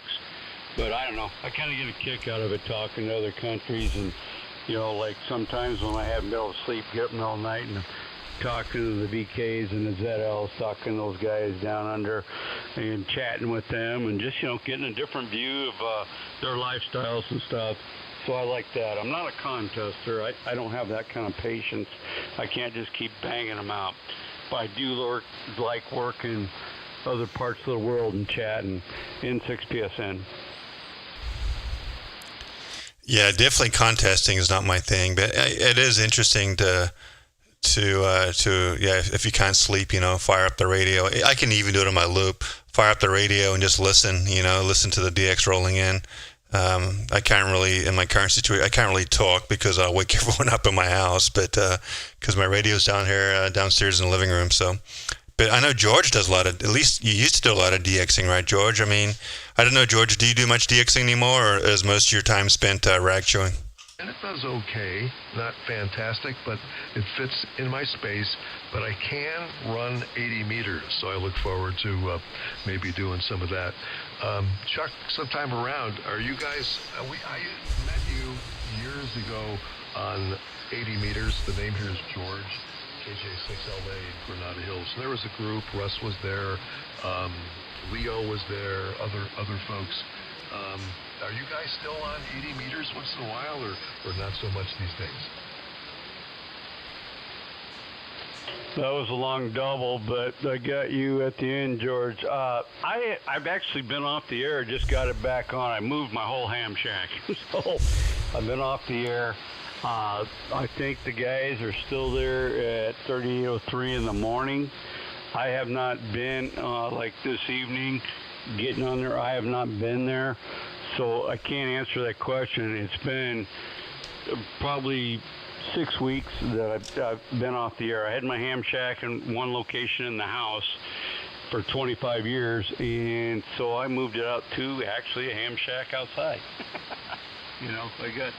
So so it's its own entity out here. So it was, big project, running all the power, putting the heating and cooling and all that stuff, and doing all that. I'm not done. I'm probably about 80% operational, but so we did a relocation, and I will tell you this: I will never move my ham shack again willingly. I'll probably be 2 meter horizontal and not know what's going on, because they're taking me to the morgue. It's next time my ham shack moves in 6PSN. Congratulations. Great accomplishment. So you really are a ham in a shack. You're outside. That's great. Well, you got your own spot. You can do what you want, get on when you want, how you want, and it's just a pain to relocate everything, run everything, set everything up. But you're going to be really glad you did as the months go by. Oh yeah, I'm already I was a bachelor, so I had it set up in a room. And then, got married, second wife, so I was a bachelor for quite a while. So I had all that going, and then, well, everything changed. So it's like, and the wife has no problem with ham radio or the towers or any of that stuff. So, but it's like, okay, we're gonna move. There's things we got to do, and so I just started. And one day the wife goes, "What are you doing?" I didn't tell her what I was doing. I'm just going, all right, we got to clear stuff and mix things, and so I just decided to relocate myself so I do not bother people, because I'll get up in the middle of the night working DX, and you will get loud. I actually soundproof the whole wall and everything, so sound wouldn't go out of the room, but you can still hear a little bit. But here I don't have to worry about it. So, and like I say, I do like working DX. It's fun. Like I say, I like meeting people from different parts of the world and chatting with them. And I've had an antenna addiction, so it's been fun. And so we're not changing antennas anymore. I might put the 160 off center fed back up, and I might do a loop. Keep saying I'm not going to change antennas, but I don't know. I just have this thing where the more antennas, the better in 6PSN. Hey, Chuck, I'm assuming the new shack is detached from the house, and did you build like a shack from scratch, or did you buy like a tough shed or something, or how did that work out, or did you just move it into like a garage or something that was outside the house? Well, it's a shed about, I don't know, we're probably 100 feet out from the back of the house. I built this shed when I first bought the property 26 years ago, and it was a tool shed. Well, since then I built a shop and a bigger tool shed. So I go, okay, I'm just going to insulate it, because I did it all steel stud. I was in construction my whole life, so did all steel stud. So we sheared the inside walls also, insulated everything, put a split unit, and so we just ran all the 220 and got a 100 amp service in here, and so that's what we did. Just it'd been here, and I just decided it's going to be a ham shack. So it's just a mere 150 square feet. Oh, that's all you need. Enough space for a couple of good sized desks to put a gear on, and you're good to go.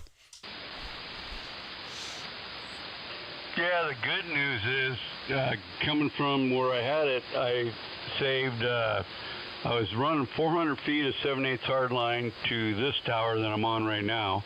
Now it's 180 feet of 7/8 hard line, so shorten that up, so a little less loss, into the first tower, Tower 1, which is the 10 through 20. It's only 50 feet of 7/8 hard line. And actually, part of the boom of the JK Megatri hangs over the ham shack, and when I'm pointed in the right direction. So the bonus about it is all my feed lines got shorter and a lot less loss. Yeah, I wish I could have a shack like that. I don't know, George, you're like me, right? Your shack's inside the house, I'm assuming, right? Oops. Doubled. I was just saying, George, you're like me, right? Your shack's inside the house? Oh, yeah, my shack's inside the house. One of the bedrooms is my shack. I was going to say, Chuck, you're a good man, a good ham, and as I'm sure you know, happy wife, happy life. Oh yeah, the wife wasn't trying to run me out of the house or any of that. This was a decision on my own. She's very supportive of what I do, and to give you an idea, when we were first dating, and we're thinking about getting married, a couple of friends were over, and one of them's going, "What are you gonna do about all those towers and the antennas and all that stuff?" And she looked right at me and goes, "They were here before me." She goes, "They don't bother me." Outstanding. Has she gotten her ham license yet? No, she has no interest in it whatsoever, but she has no problem. It's like she had another friend, which I'm good friends with her husband. It was funnier than heck. They got this app where they know where each other's at all the time. So she's going, "Yeah, you and Chuck should do that." And she goes, "Why would we do that?" "So you know where he's at?" And she goes, "I know where he's at. He's out in his shop working, or he's over at Mickey's shop, the machine shop, he's over there, or he's over at Dale's, or he's over with your husband, or he's at the hardware store and there. So I don't need the app, or he's with me." That's great. Very good. Well, you got a limited range, but it's all good and protection stuff.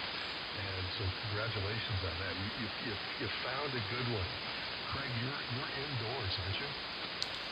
Yeah, I'm downstairs in the living room, because all my bedrooms are upstairs, and there's no way I could easily put a shack upstairs without a lot of effort and work. So I'm downstairs in the living room. I've got a window right next to me right here that I run all my wires through, so it works out pretty good.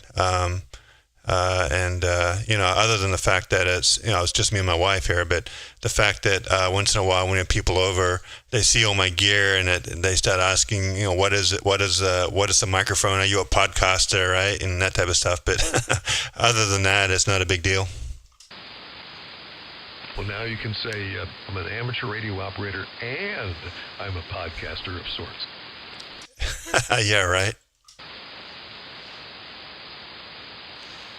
Chuck, did you hear Seriously, put up a vertical, guys. Craig's online video that we're actually on his web page right now. That's cool, but yeah, we're gonna look at seeing if you can get a nice vertical and put it up for 80 and 40 for if you guys want to go longer haul, because you can get some decent verticals pretty economically, and they're easy to put up. Yeah, my problem is I'm under a homeowner's truck, so I got to be real careful. My loop you can't even really see from the road. If I put up an 80-meter vertical, well, my loop's got a couple poles, fiberglass poles that are 25 feet up in the air. So I don't know. Can you get a 80-meter vertical that's less than 25, 30 feet high?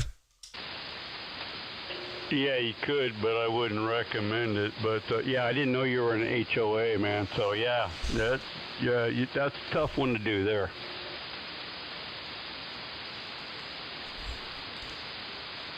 Yeah, George. Oh, now I'm starting to lose Chuck. George, you're not under HOA, are you?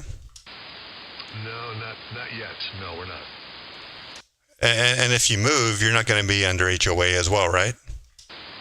Well, I'm not sure about that. We may, Marina and I have talked about moving into a situation that was a little bit more community friendly, so a little bit more internal connection between people, so that may require an HOA, and so then I'm going to have to figure out how I can get on 40 or 80. Okay. Well, hopefully there's always options remote and that if you want to do remote stuff. So, but yeah, I get it, man. You get to a certain point where it just makes sense, right, to be in that type of amenities and that. So, and you got to make sacrifices, and it could be that this hobby becomes one of them, I guess. It could be. I wouldn't want to do any remote kind of stuff. This doesn't interest me, but I would find a way to get on as best as I could. I mean, look at what James has done when he was in Southern California. Look at what you're doing now. You're able to kind of work within HOA restrictions you have and do some tremendous operating. So there's probably some ways if you can be kind of stealth about it, but we'll confront that when it comes up. But we're thinking about it. We're trying to figure out whether we're going to stay or go. And did you hear, not to divert the conversation here, apparently California is looking at, for those who decide to leave the state of California, they're looking at having a penalty for those who sell their house in California and move someplace else. Yeah, I heard about that, the exit tax. And did you hear that real quick here, switching to the topic here, but did you hear that there's on the ballot coming up here, everyone's Proposition A, $10,000 fine if you own a property, second house, and and it's not occupied for a certain amount of months, then they'll fine you $10,000. That's great. Is that like you have a second house and you don't live there, or it's not rented, or what does that mean? Yeah, if you have a second, like say if you have a second like beach house, right, or say you live in Arizona and you bought a beach house in San Diego, if it's not occupied for more than X amount of months, then you'll pay a $10,000 tax. Oh, that's going to invite a lot of people to come out here. No, that's only if you try and claim California citizenship, for your taxes, because you got to be here 6 months. If you want to claim that, or you got to claim Arizona. Yeah, well, more if you live in California. Say if I live up in Northern California, and then I buy a beach property down in San Diego, it's got to be occupied for at least X amount of months, or else I'll tax you. Well, you're getting taxed anyway. You're paying property. I haven't heard that one, but it ain't gonna pass. And the one about leaving the state isn't gonna pass. I'm not leaving. I'm staying right here. I found my happy place. Retired 6 years ago and planned on it being here. But that's manure.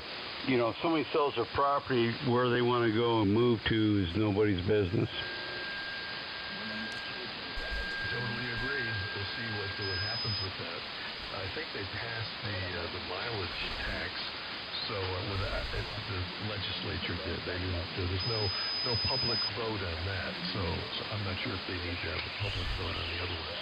But yeah, they want to keep people in California. That's the way to keep them here. Punish them. That's the way to do it. Well, good luck on the mileage tax. I want to see them be able to tax me on my 69, my 68, my 74. Yeah, odometer's been broke since 69. Well, did you hear the federal government's now going to start charging EV users $190 a year for the equivalent of the federal gas tax? I don't mind them charging them a little bit because they're heavy vehicles and they're tearing up the roads. They are definitely heavy, right? And I don't know about tearing up the roads, but some of these states have already charging them on top of that. So I don't know. It's just, I'm kind of torn. I don't have an EV, but I'm kind of torn on it because, a lot of people out there with the high gas prices, right? They want to break from all the taxation. And then the federal government at this point in time, with the current state of the economy and diesel at $8 a gallon, they're going to go ahead and tax people more. Wow, didn't know it was that high. I'm going to get sticker shock Friday when I go to fill up my dually because I'm hooking up the fifth wheel and heading out. So, but I got a 2022 dually there, GMC. But it's got a whopping 16,000 miles on it. Basically, all it does is tow the boat or the fifth wheel. So other than that, I'm driving around in my 74 CJ5 that I did frame off restoration, or my 69 four-wheel drive Chevy pickup, or my 68 Chevy pickup. So those are my rats, run around town vehicles. They're expecting $12 gas in California sometime this summer. I can see that because we're an island here, and all of our oil that we're refining is coming in from foreign countries. That's right. And they shut the pipelines down, so everything's got to be imported and by truck, imported by truck. So it's just going to get more expensive. Another example of our great leadership in Sacramento. Well, there's no pipelines that come into California.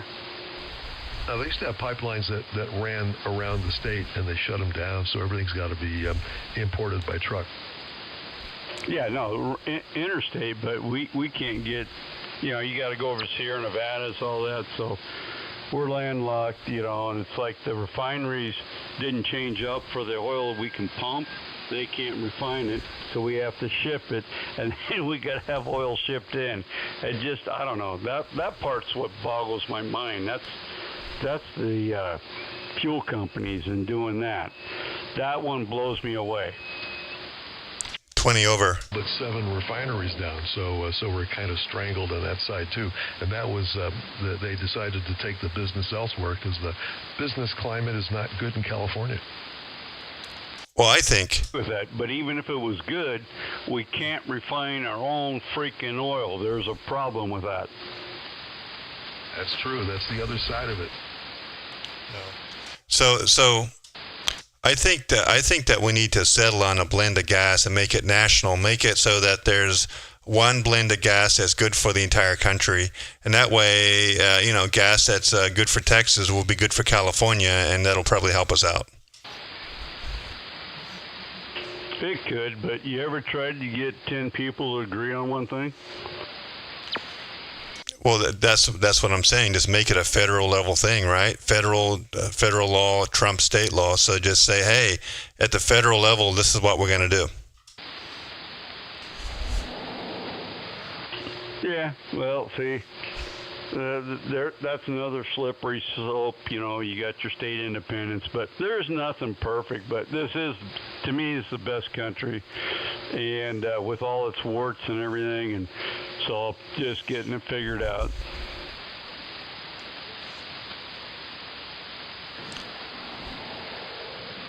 N6 MUD, I should ID. It's been a while. Oh yeah, me too. Sorry, N6 PSN.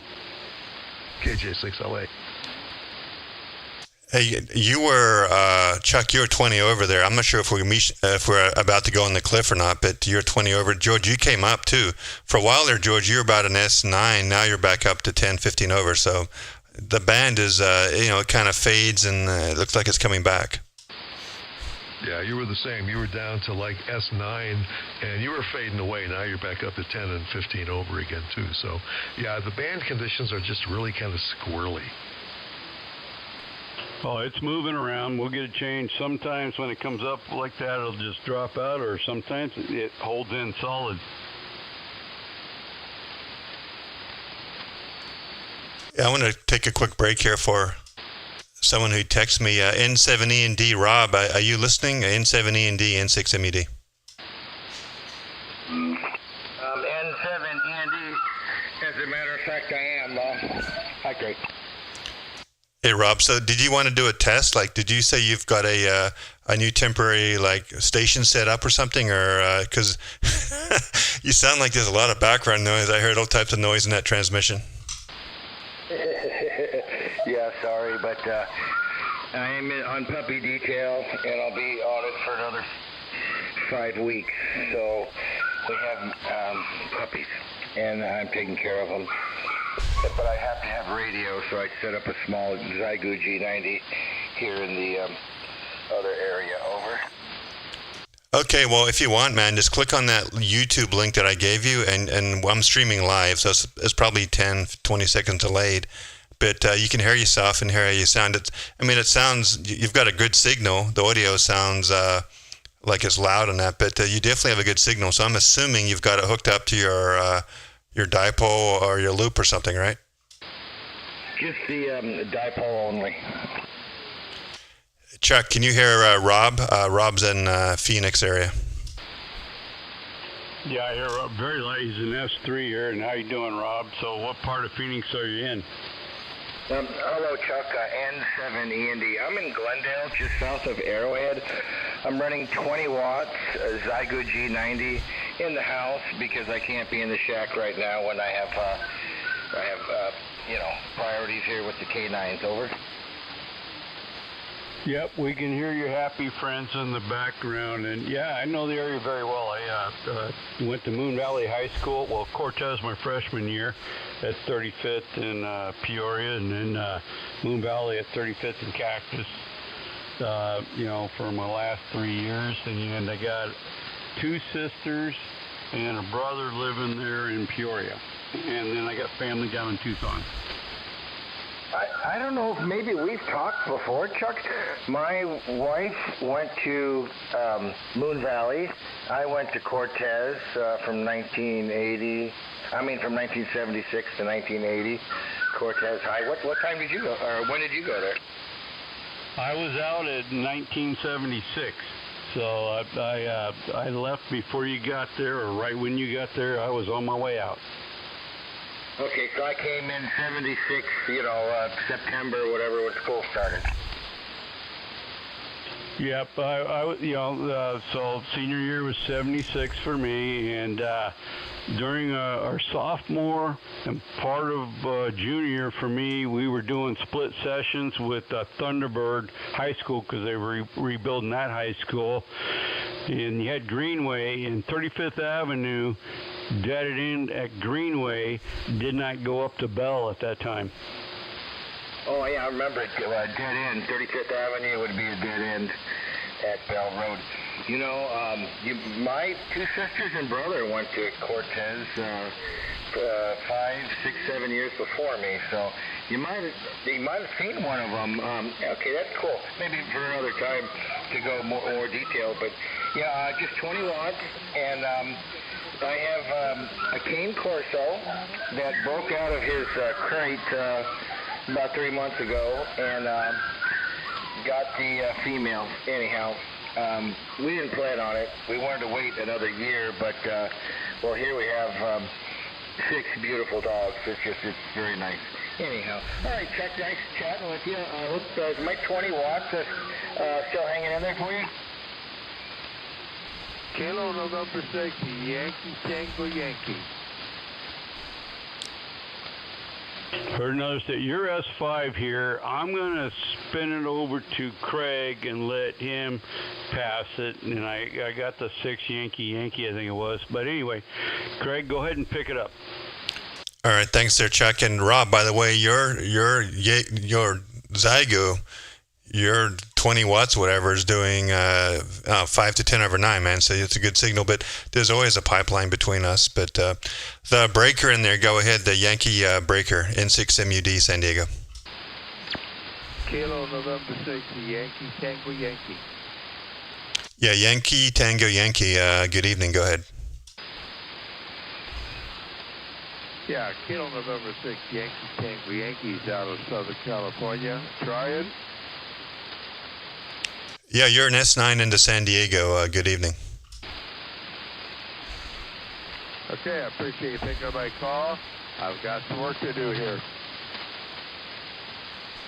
All right, thanks for stopping by. And so, Rob, unexpected. So you've got 6 King Corso puppies, man. You've got your hands full there. So I could see now why you wanted to put a radio in that dog area there, so you can at least keep the sanity.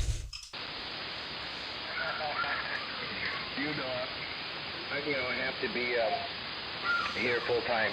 I mean, I go to work and things like that. We take turns, so we're being real responsible. And every time there's a little action in there, I'm in there cleaning up and making sure everything's, very sanitary. It's a lot of fun, and they're absolutely beautiful. The mother, like I said, weighed 240 pounds before she got pregnant. And the first baby that came out into my hand, he was 2 pounds. 2-pound puppy. It came out. Isn't that crazy? I've been having quite the experience. Holy crap, 240 pounds, man. That is huge. And that's the English Mastiff, but the Italian Mastiff, which is Cane Corso, which is canine protector. That's what Cane Corso means. he's also very large, and so we got what they call English Corsos. So that's what these are called, English Corsos. Over. Roger. So I'm assuming you're going to adopt them out, right? You probably maybe going to keep one or two, but do you already have people that you're thinking about will take them off your hands when they get to whatever 10 or whatever weeks? Yeah, half are gone, and I plan on selling half. I know a lady at a pet shop, and I just want $1,000, and she'll probably get 2 or more for them. So I just want to get rid of them when it's time, Yeah, roger that. Well, good deal, man. Well, good to hear that you've got a radio at least close by, and things are working pretty good. And George, I don't want to leave you out. I'm assuming you can copy Rob, okay? I can. He's been a little bit up and down, but I can copy him for the most part. Rob, this is George. I'm about 20 miles north of downtown L.A. and call sign KJ6LA. So good evening and nice to hear you. N7END, George, nice signal, thank you for recognizing my station, as they say. Yeah, I got one thing going in one ear, and then you guys in this ear, and then I got one of them Apple EarPods in my ear also. So I was listening to the SDR, so it's getting a little confusing. But my last comment was I am keeping one. I'm keeping one. We're calling him Eddie, and he's beautiful. I'll show a picture, Craig, to you when they get a little more featured and a little more distinguishable. But so we got one. My son has one, and my niece has one. She's in Oregon. So Diesel, the big one, the 2-pounder that came out, he's going up to Oregon, and then the 3 are for sale. But George, great signal, and like I said, 20 watts and a dipole at 60 feet in the air.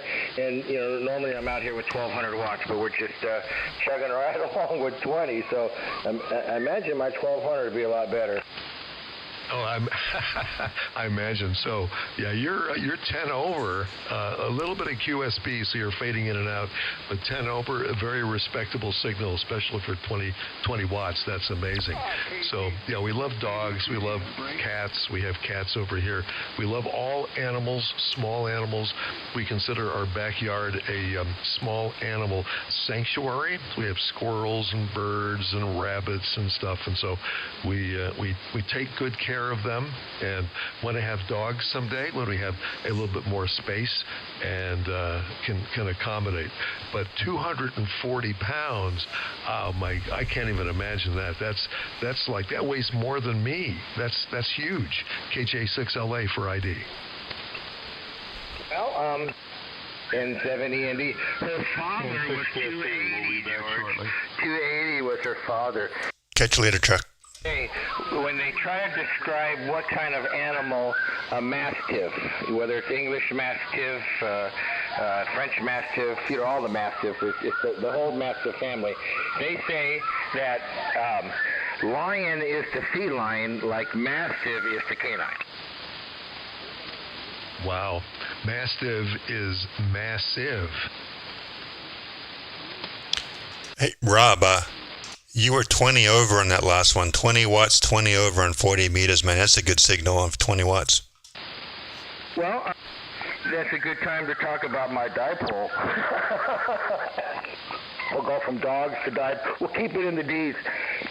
George, what I got here is a full-size dipole made out of aluminum at 62 feet.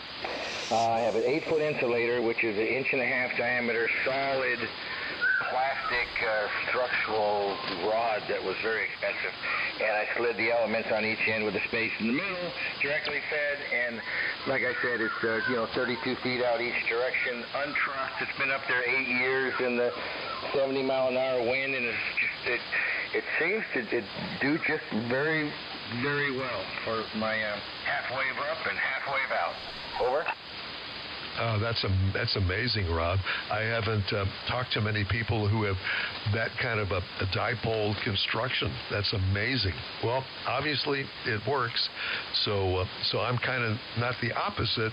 You've got this big metal construction, and I have 20 gauge wire for my antenna. So I've gone. You are the mastiff of antennas. Well, thank you. I appreciate it. I copied my Elmer, K7 CQ X-ray, William shirt. I don't know if you guys ever heard of him, but, he goes through different groups.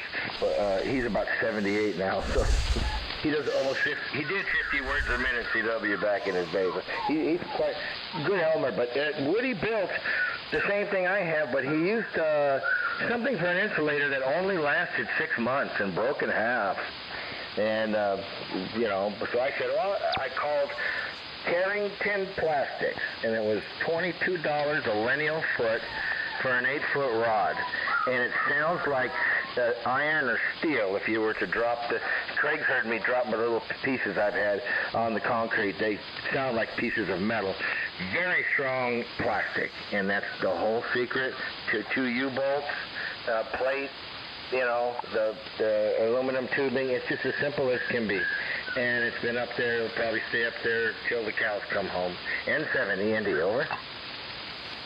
Very cool. I don't want to leave Craig out, but I was just curious. Do you find that it works pretty well across the band, or because it's so large, the radiator's so large, it's got a pretty good bandwidth? Just kind of curious. Yeah, it's about 1.2, 1.3 all the way across the band,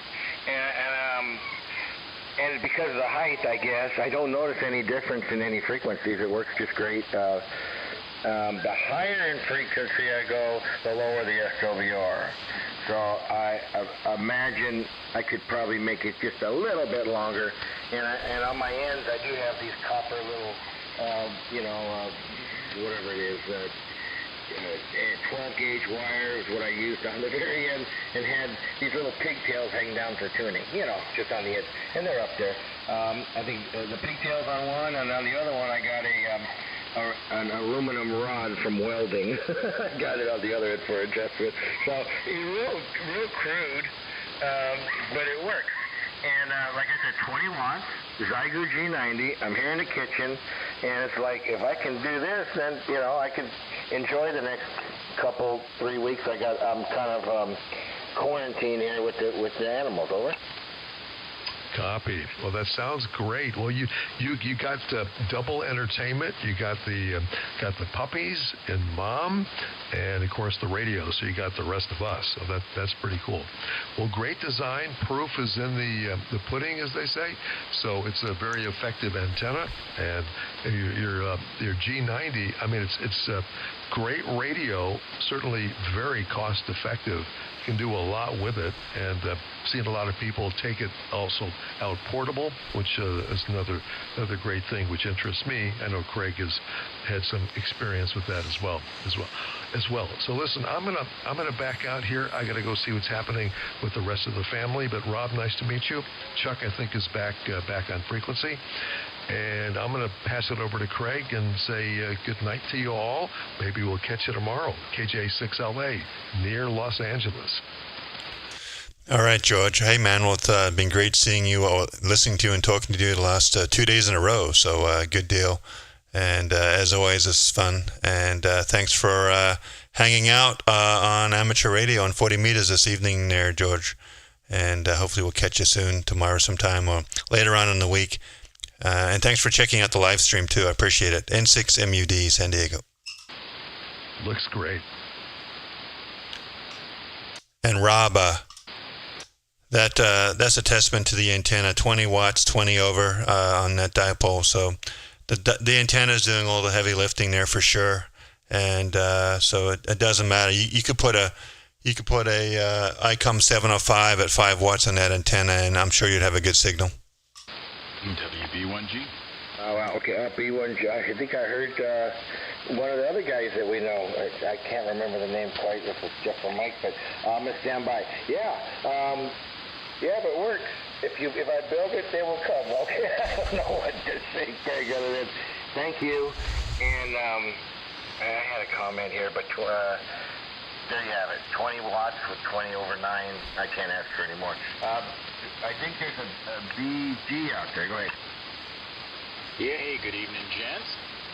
W1G, did I get the call right for you, Rob? Are you N7 Echo November Delta? Yes, I have a QSL card that you sent me a half a year ago, remember? Yeah, I know I've talked to you. I just didn't know the antenna setup, dude. Your 20 watts is doing great in the Sacramento. You're an S9 here, and no issue on the copy at all. Oh, I know. It makes me scratch my head.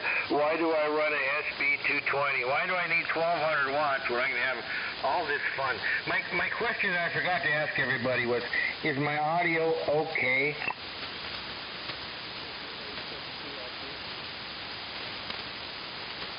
I was going to let Craig jump in first. I think it's fine. I mean, it's a Zygo G90, so it's good communication, grade audio as far as I'm concerned. Well, that's all I can ask for. I know that they have a certain sound, and it's a good sound, and it's just right down the middle, and it works. And like you said, it's communication grade. It's good enough. Hey, we have another station out there. I'll stand by. Craig, are you still in there? You running traffic? Over. N7 Indy. Hey, Rob, I'm here. Let me get back to you guys in a little bit. Roger. The station out there, I'm only 20 watts. Did you say ELV, over?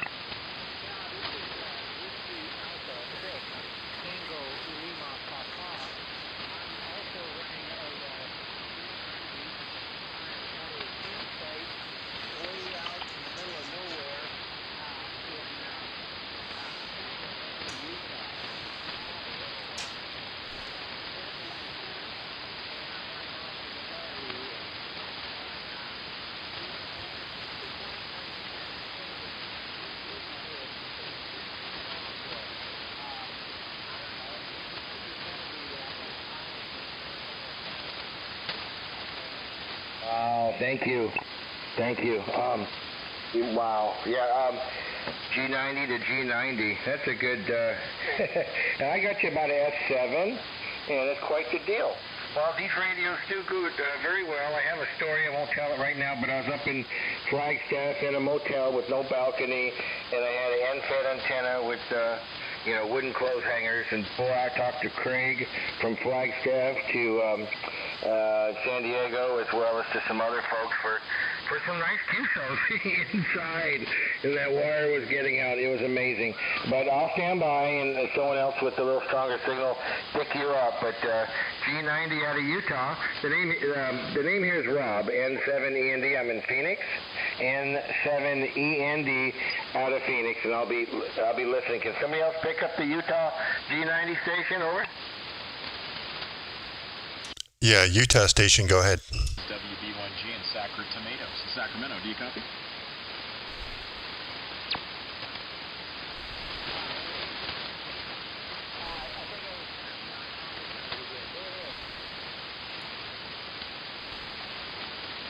Yeah, you guys hear him? He said go ahead. He's about at my noise, but I do hear him. He's just pretty late to me right now. Yeah, whereabouts in Utah is that station? Do you guys know?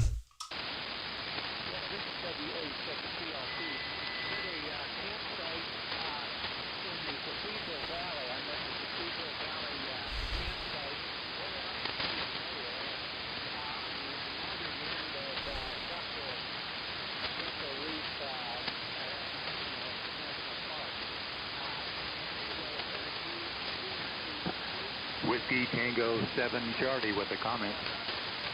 Stand by.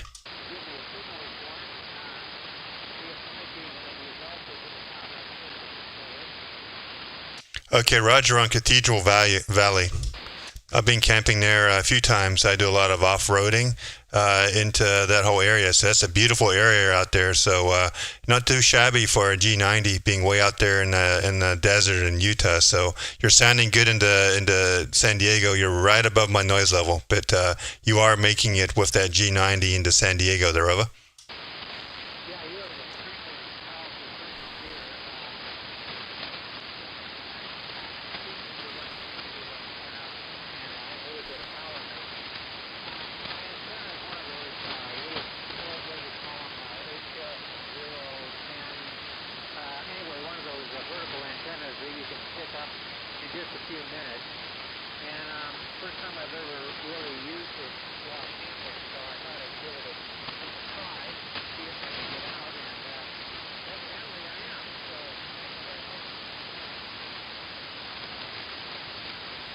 Yeah, the vertical antenna is working for you, but you're, like I say, you're right at my noise level. I don't know, Smitty, WB1G, do you have a better copy? He's right at my noise. Yeah, unfortunately, my noise right now is kind of up and down, and unfortunately, I'm not getting it very well. I'm hearing occasional words here and there, and I'm almost following, but unfortunately, it is a rough copy for me. I'm sorry. Okay, roger that. The other breaking station in there, go ahead. This is N6MUD San Diego. Station with a comment, go ahead.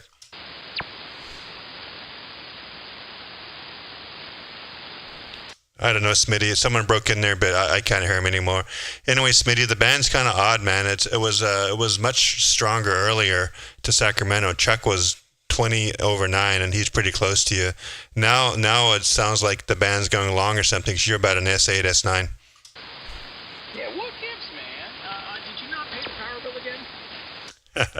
I don't know. But I got the live stream up and running. It's a little delayed, maybe 10-second delay. I'll have to figure that out. It seems to be working pretty good.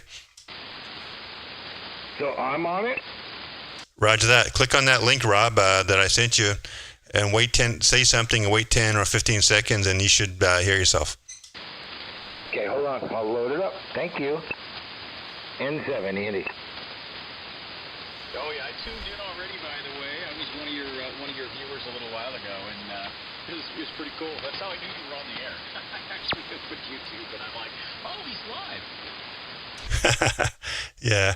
Well, I don't know what's going on, man, with the band. But anyway, I can still copy a Smitty, but it's just like last night. I was telling the other guys, man, I feel like we're like in the downward cycle of the sunspot cycle right now, because 40 meters should not be doing this this time of the year. It should be strong until like 8 or 9 at night. So I don't know what's going on. Well, you look at it like a week ago, for example. It was way different a week ago. So I'm right there with you, bud. I don't want to read into it too fast, but like you, I'm kind of like, man, I just got the loop up. That's what I get for waiting so long. I think maybe you're right, and maybe it's just a bunch of solar flares and all that noise, and maybe we'll get over this, and it'll be back to how it used to be. Well, one can hope. That's all we can do, right? Can't convince Mother Nature to do anything else other than what she wants to do. So we sit back and say, make the best of it, I guess.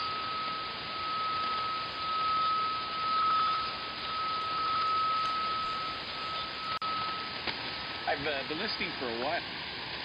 I heard George out here. It was good to hear him second night in a row. I like.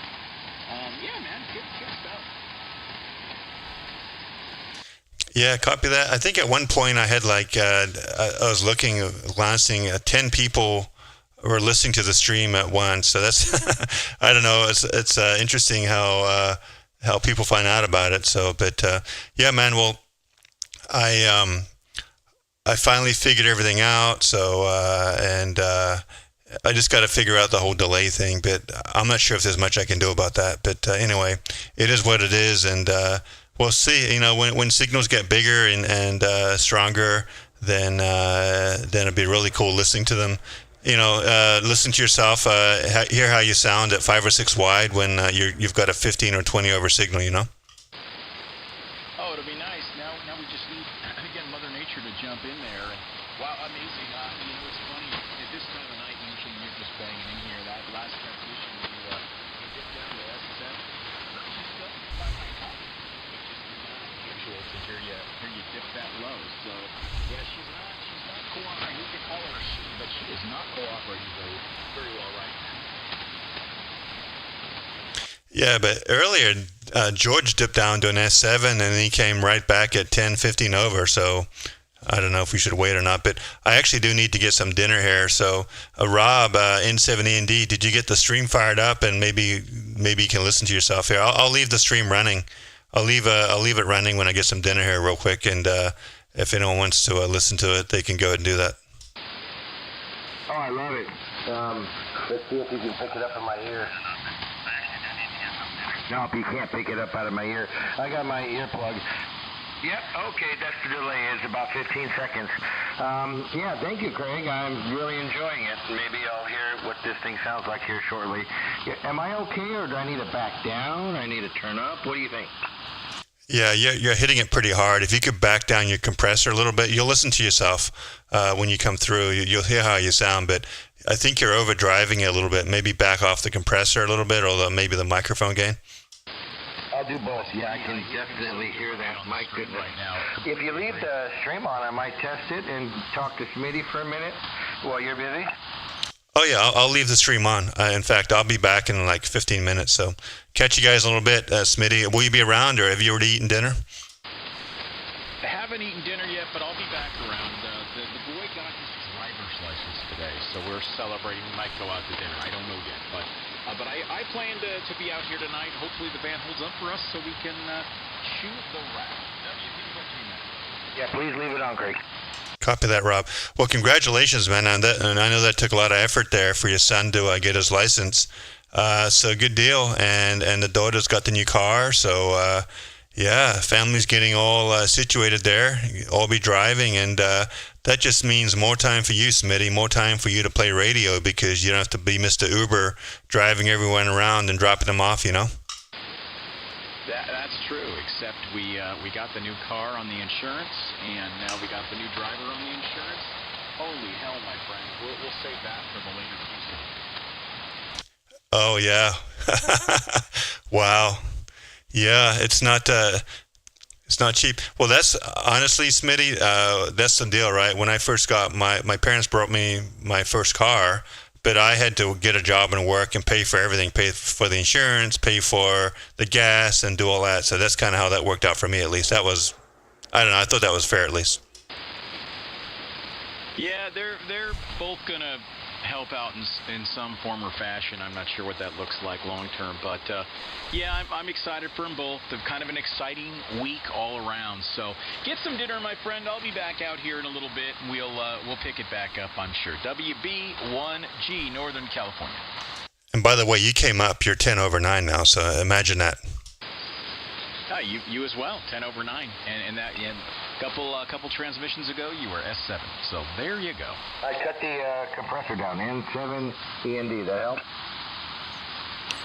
It's a little bit better. Can you turn it? Can you just? Maybe it's just a mic gain. What do you think, Smitty? The mic gain's too high? Listening to him locally, it's a tough one. When I hear him on the stream, I thought the mic gain was way too high. Let me listen to the stream here for a second to catch it. Okay, let's try this here. I'm down to 8 on the mic gain. Right, maybe the compressor's too high. I think that's good. Give us some more. Give us some more chatter there, Rob, because I think it's getting better. Or maybe just back off the microphone a little bit. That could do it too. Okay, yeah, I'm hearing my last transmission right now. Yeah, this seems to be a little better if I hold it 4 inches away, and I'm at 20% on compressor, and I think I'm at 8 on the mic gain. All right, it just got finished listening to him on delay a little bit. I think the compressor might be a little too high. I heard him mention that, Rob. Or Rob, I heard you mention that. Yeah, I think the compressor might be a little bit on the aggressive side. Earlier, there was an overdrive. There was an audio, kind of a clip going on there. But I again, locally, a bad night to play audio, that's for sure. But I think it got better. Again, I could be wrong, but I think it got better when you sorry, my brain's not processing right. When you backed that game down. Rob, that last transmission you made was perfect. I'd leave it right there. So whatever you did, back away from the microphone, whatever you did, that was a perfect in terms of, at least for how I'm receiving you at my station. So I think you nailed it. You got it dialed in pretty good there. Oh, I already changed it. Craig, I went from 20% compressor down to 10% compressor, and the mic gain, I think I left it right at 8. Over. Okay, so leave all of those settings right where you have them right there. Just back off the mic just a tad, and I think you'll be fine. Okay. I hear my last transmission again on the stream. This is really good training for your brain, you know?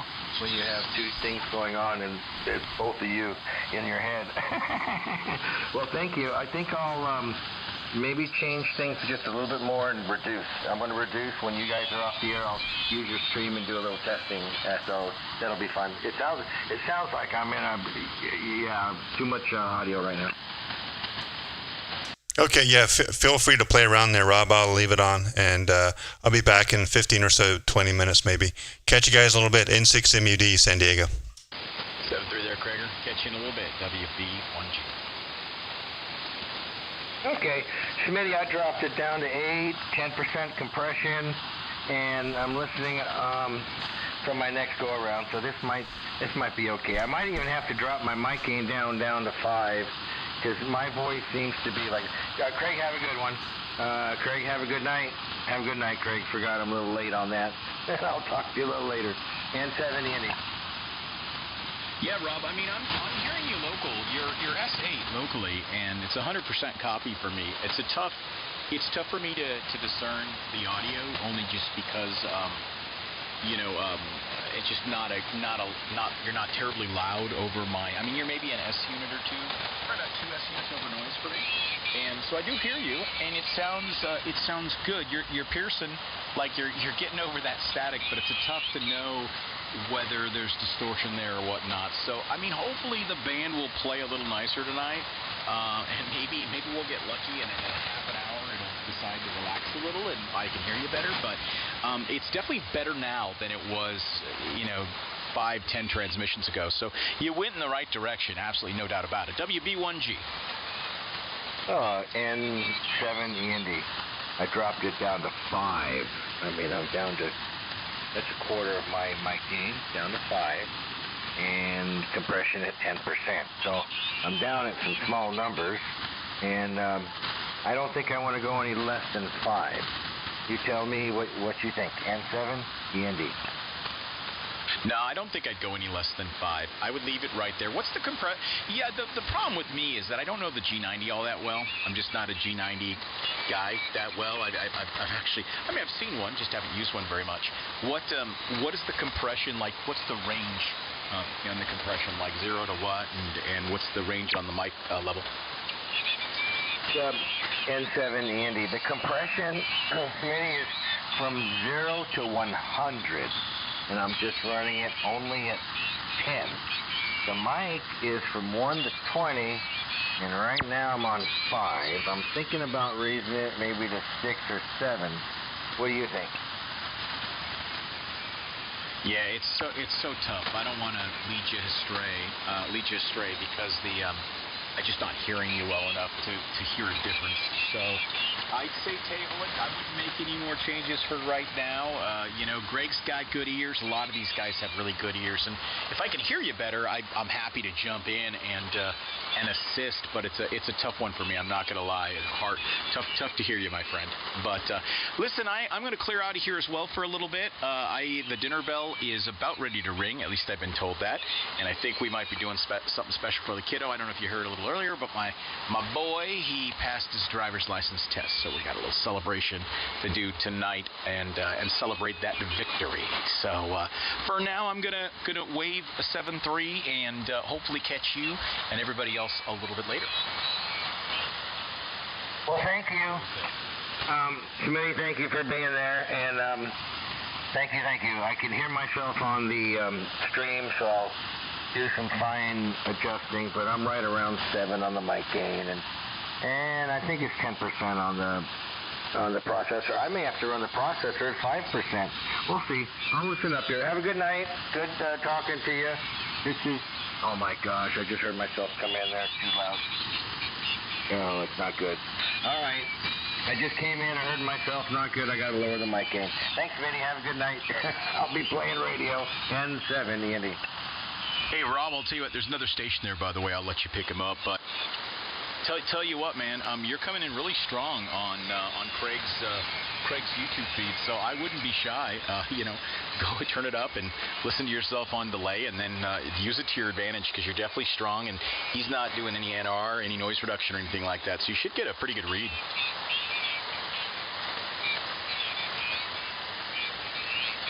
Copy. You know what I'm hearing is when you're listening on the live stream, when the conditions are changing, it does affect your audio a little bit. And I was hearing some of the, RFE or something. It's just my audio changing because of conditions out there. So that's another thing to consider.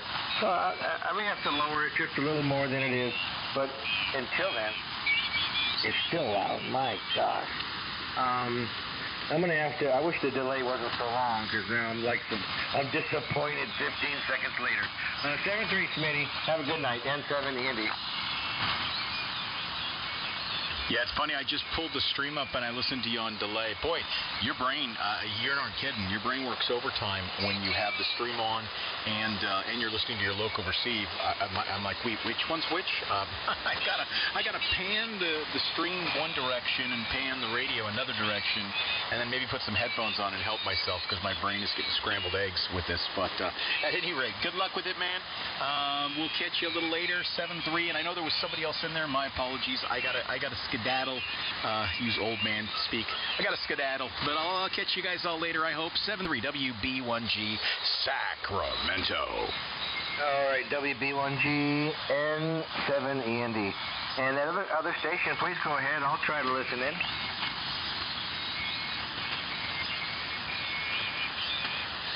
I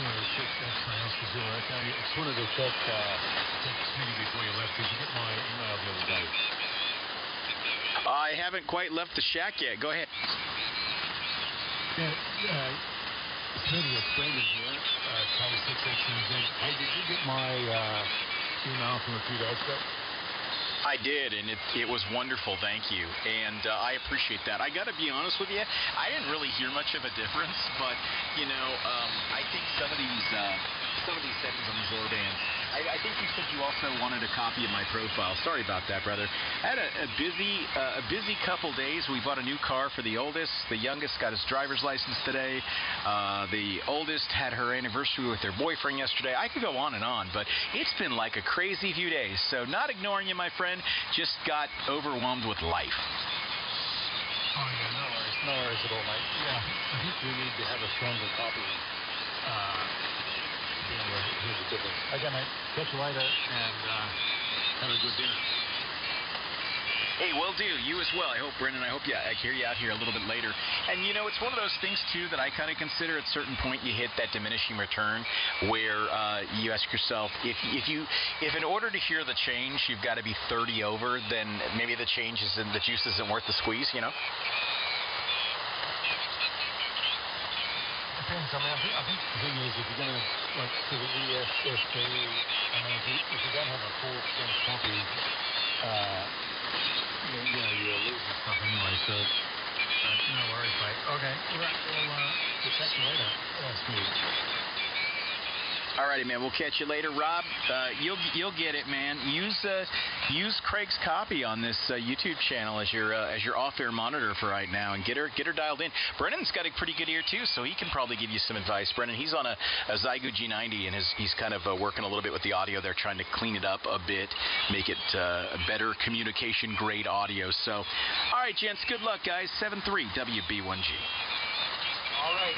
Well, N7 Andy. Well, no, I appreciate the help, but I got this now that I can listen to myself in the ear with my earphone, whatever. I can test with the audio. But thank you for the offer and invite. And it's real nice having a temporary radio set up in the kitchen because I got this lasagna I made with chunks of ribeye. So I'll be busy for a few minutes. N7 Andy, and good talking to you all. Well, I'll be listening.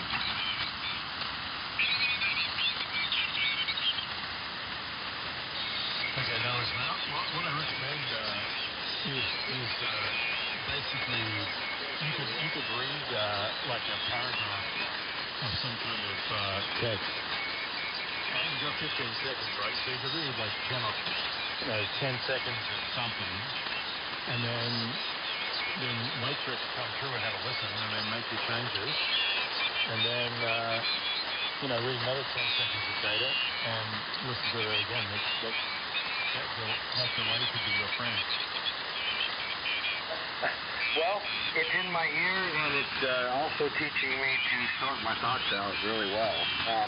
To be able to hear what was said a few 10 seconds ago simultaneously with what I'm saying now, or what somebody else is saying. It's quite entertaining and invigorating for the mind.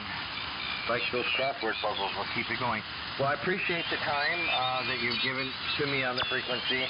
I will take a short break here and eat my snack, and then I'll come back and do a little test on the audio. I think what I want to do is possibly turn the compressor down just a little bit, from 10 maybe to 5%. Well, I'll do that right now real quick. Are you still here to hear me well? I mean, what I meant, do you hear me well enough for me to make this a change and tell me if it's good? Right, no worries.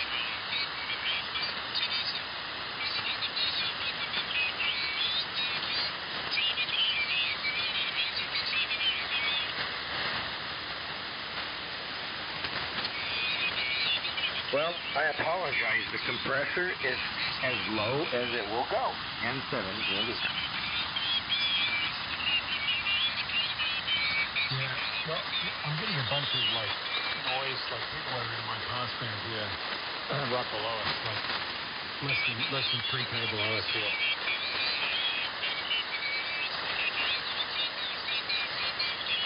I think I like it right here from what I've been hearing. The last two go around. Yeah, I'm hearing the same thing that you're hearing, the aliens and Martians that are not on frequency. They didn't get the memo. But I think I'm dialed in where I want to be, pretty close. Earlier I had it way too loud. I like it right here. It sounds like it's pretty good for what it is. Off mic and $400 ham radio. Isn't that great? Over? Yeah, no worries. You're doing well. It sounds okay. And you're running about 3K wide, right? Let's see here. 2400. Okay, can you run wider than that? No, I can't. I can't change any of those settings without getting on the internet and researching instructions and stuff. So everyone says this is where they see to run the best, but there's a little caveat regarding this radio that makes this radio different than maybe all the other radios out there. You want to hear a short story? Yeah, sure, go ahead. Well, my G90 was hooked up to the antenna maybe during a rainstorm, lightning storm. Well, I had some problem on transmit, and it wouldn't transmit anymore. So I took it to a very qualified industrial radio tech that had the microscopes and all that expensive equipment. So he went ahead and repaired it for me, and what happened is apparently a burst of energy got in there, possibly even from the storm, and it blew these diodes off a braid that are there for protecting the radio. And then after that, the energy went into what he calls the receiver bank. It's a small square IC, like about 1.5 inches by 1.5 inches square, and it has 8 connectors on it. And he said I blew that out. And unfortunately, I wasn't, he said to order one would take quite a bit of time. But he said he just so happened to have a Flex 3000 that he's been, scabbing for parts. And he said he pulled out a little receiver bank out of that Flex 3000 and put in my Zygo G90. And that's what I've been listening to you and all the others, including that fellow that's in Utah at the campsite with the battery. So I actually have a Flex receiver inside my Zygo radio because it was, it just happened that way from the damage. Over. Right. Yeah. Well, I just tuned you up. You're actually up. I'm getting you at like 2.7 KY at the moment. What was your name, by the way? I'm Brandon. Brandon, my name is Rob. Over, like in Robert, but I like to be called Rob. Okay, Rob. No worries, mate. And what's the call sign? November 7 Echo November Delta. November 7 Echo November Delta. Okay. See what comes up. Rob, you're in Glendale, Arizona. Yes, I am. Yeah, for 40 years in the same house. I haven't been in the same house for 40 years, but it's close, getting close to it. I've been living here since 91. I've, at age 2, I came to Arizona. My dad was military, so at age 2 we came, and in 1963 I've been here since, and it's a dry heat. I'm used to it. I love my state. I visit other states, and I can't take the cold. I can't take the humidity. But I sure enjoy what we have here, especially 5 months out of the year when folks are coming here for vacationing. And I'm living in it and just enjoying it. And it's real nice to take a nap outside when you can. That's fresh air and get a safe lounge and, 7-foot high walls all around you, stuff like that. Yeah, Brandon, good deal. Well, I need to go finish eating, so I'm going to come back in a few minutes, and if you're still here, I'll get back on air, and I just had my hands full and enjoying all the talking tonight and getting a little carried away. N7, END, over. Okay, yeah, no worries there, Robert. All right, mate, we'll catch you later, and you're coming here straight tonight into San Diego. We'll catch you around, mate. Cheers. Cheers. And, I'm doing all this with 20 watts, so quite the experience. Normally I'm out here, Brandon, with the SB220 in the Radio Shack, so maybe I stumbled on something that I can get used to for a while. I'm on puppy duty, 3 weeks in. There's another 5 weeks to go before this is all over with, so now that I have to be in the same room as the animals, put a radio in there too. But, just for a period of time, my shift of taking care of them. Take care, Brandon. 7-3. I'm going to go in the kitchen and grab my chow. 7-3, take care. Have a good one. N7END, clear. Righto. N7END, this is K6XO, Zach Clear. Cheers.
N6 MUD back.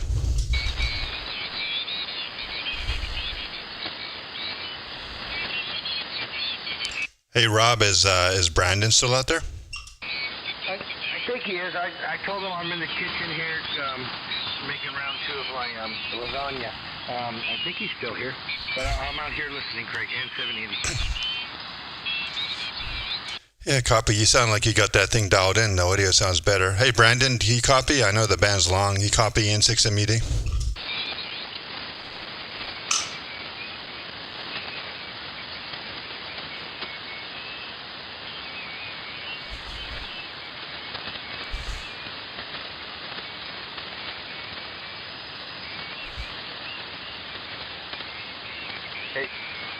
Hey, Craig, you know that your mic picks you up when you're not transmitting? Because I heard you go, before you talk. So that mic is hot all the time. No, it's not hot all the time. I just when I got back, I unmuted it. So yeah, you caught a little bit of that. Because if I do this as I'm talking, it'll unmute it. Well, check this out. Right there, it's gonna mute, and now it's unmuted. So hopefully that worked. Over. I didn't. It was you had. Was it supposed to be quiet when you muted? I didn't hear it mute. Oh, on the stream, it'll mute.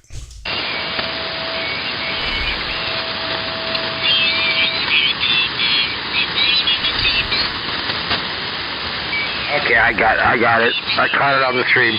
Cool stuff. I'm letting my lasagna cool down. It got overheated, but anyhow. I'm having fun, Craig. And I'll stand by. Over. Got a lot of noise in the passband here. Yeah, the aliens and Martians, as Brandon was saying earlier. N780. My goodness, what a loud signal I'm coming in on your radio. Over. Yeah, I narrowed my receiver from 5 to 3, so I don't know. We may have to QSY to a different frequency. Let me see who it is first. Hold on one sec here.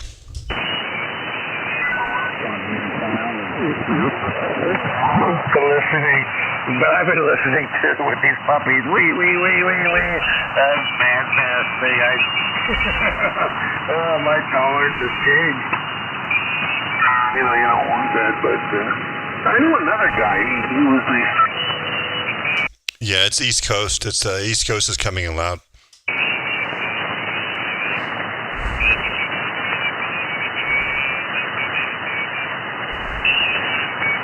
Well, this audio is pretty hot for a little transistor Zygo.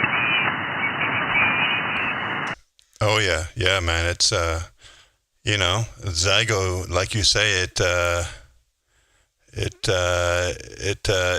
a heavy hitter, man. That's a good radio for what you pay for it. It's got a lot of functionality. And now I have that flex bank in there for receive. I think that helps because I could hear that guy in Utah crystal clear. All low conditions too. But then on the other hand, my dipole is pointed at San Diego, so Utah would have been off the edge 3 dB less, but he was still loud. Consideration. Yeah, it's funny. I was telling you, I've been camping at the Capitol Reef National Park, the same area probably. It's a big park, but the same area he's at, and it's pretty cool out there. In fact, this time of the year is real nice before it gets too hot. Maybe it's getting a little bit towards summer, but it's fun out there camping in Utah. You should check it out. I know you like to camp, Rob, at the room and that, but Utah is amazing camping out there. I would absolutely love to. Someday. I got quite a few years left, I believe. So we'll get some of that in there.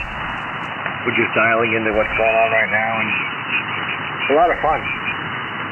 But, yeah, that rim is definitely a regular spot. But I'd like to try something new that has some waterfalls. I'd like to see some waterfalls. Over. Yeah, waterfalls are kind of hard to come by in the desert, so I'm trying to think.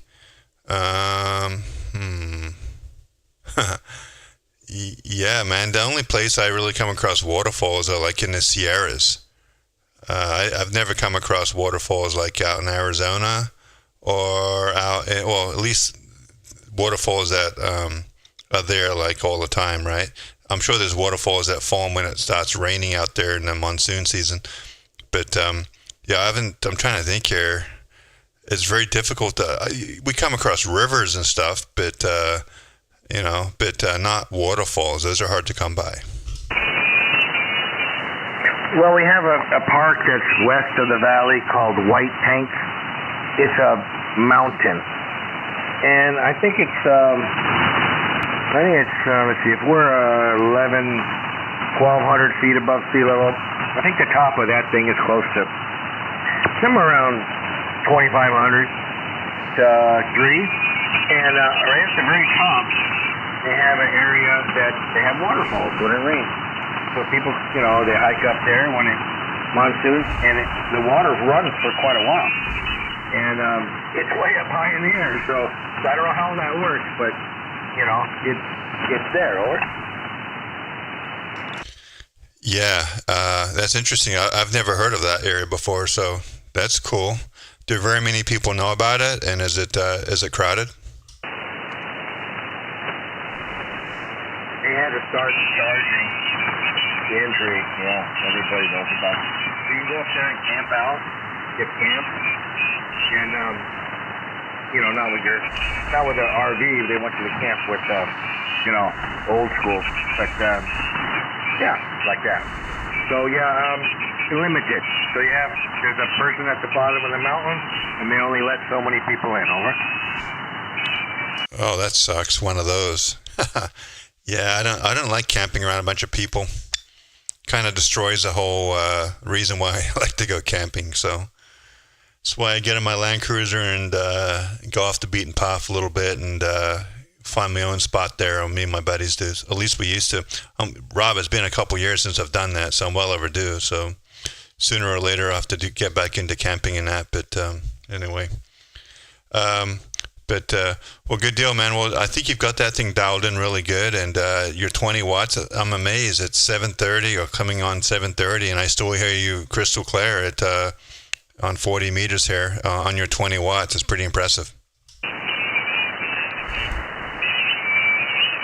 Well, everything's going good. Your voice sounds really good on that live stream. So, wow. I'm listening to you talk about the 20 watts right now. Over again. I like this. If I don't catch what you say the first time on the live stream, you can catch it the second time. And if you're one of those people watching kind of people that can sort out different conversations and have a lot going on in your head, normally anyhow, you can take advantage of the situation and really enjoy it. I like the sound, and it sounds strong to me. I like it. Strong enough. So I'm feeling the radio. It's a little bit warm. They always worry about these Zygoos overheating. They look at me talking all this way. And it's, I don't know, 120 degrees maybe, if that. Yeah, I mean, 129 or 30 burns your hand, and it's not burning my hand yet. But it's pretty darn warm on the side, so quite a little 8-amp situation here. But listening to myself on the live stream is pretty nice, Greg. Thanks for setting that up. N7, Indian. Yeah, no problem. Yeah, I'm going to try and figure out the delay. I'm not sure if I can do anything about it. But this is the first time I'm ever trying it. First time ever setting up my YouTube channel and everything. So I've got some more to learn about it. Hopefully I can minimize the delay. And the problem is that I want to keep the quality up. So if I have a high quality stream like this, there's most likely going to be a delay. So I don't think there's much I can do about it, but I'll take a look at it. But yeah, man. Typically, it's just for people to hear themselves and to see their signal strength and everything else. And yeah, I'm not gonna like put a live stream camera in. I'm not gonna do any of that stuff. It's just for people who like to listen to their audio and hear how they sound. At least hear how they sound to me, at least. So, well, good deal. I don't know who else is left out here. I know it's just you and some guys on the East Coast that are in the passband I know Smitty, I think he bailed to get dinner with the family, and Brandon was out there for a little bit. But is there anyone else out there lurking who wants to jump in? This is N6MUD along with N7E and D. Go ahead, chime in. 3 Delta November Papa. Delta November Papa, go ahead. Hi, Kilo 3 Delta November Papa. This is Gabe. I'm in Carmichael, California. Just listening to you guys talking a little bit and conversation about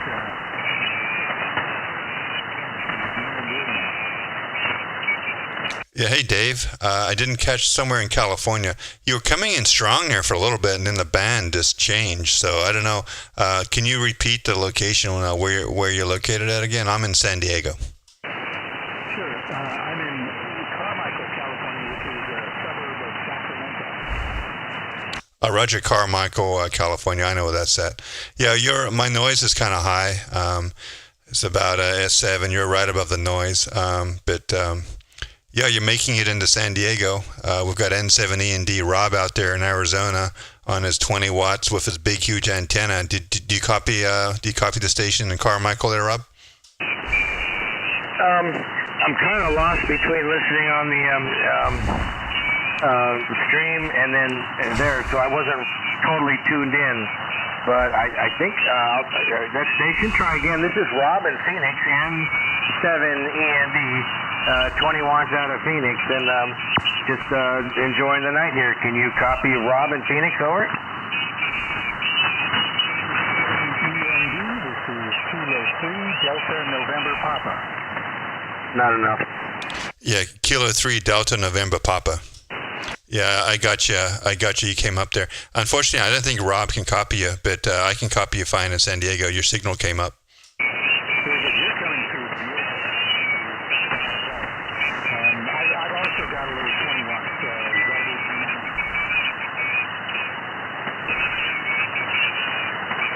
Oh, are you talking on your 20 watt Zygo right now as well? Okay, well, if you want to listen to yourself, go to QRZ and type in my call sign N6MUD, November 6 Mike Uniform Delta, and at the top of my QRZ page is a YouTube icon, a red YouTube icon. Click on that. It'll take you to YouTube, and then if you click on live stream, you'll be able to hear yourself. It's about a 10-second or 15-second delay, but you'll be able to hear how you sound down here in San Diego live.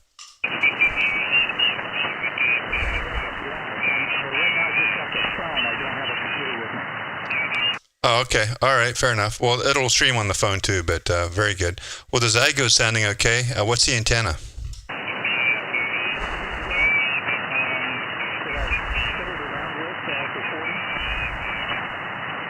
Okay. All right. How high up in the air is it?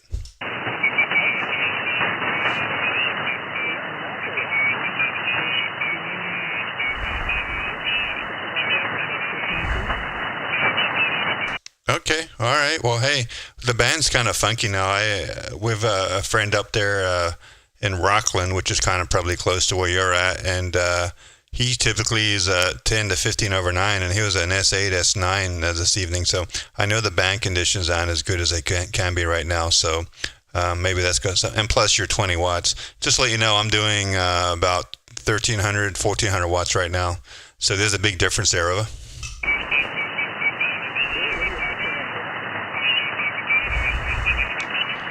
I didn't get any of that on that last transmission.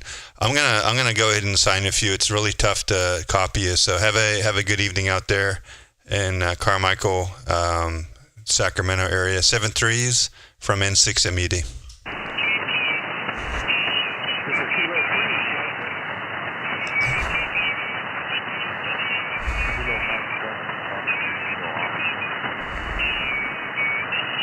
I did hear him better earlier tonight.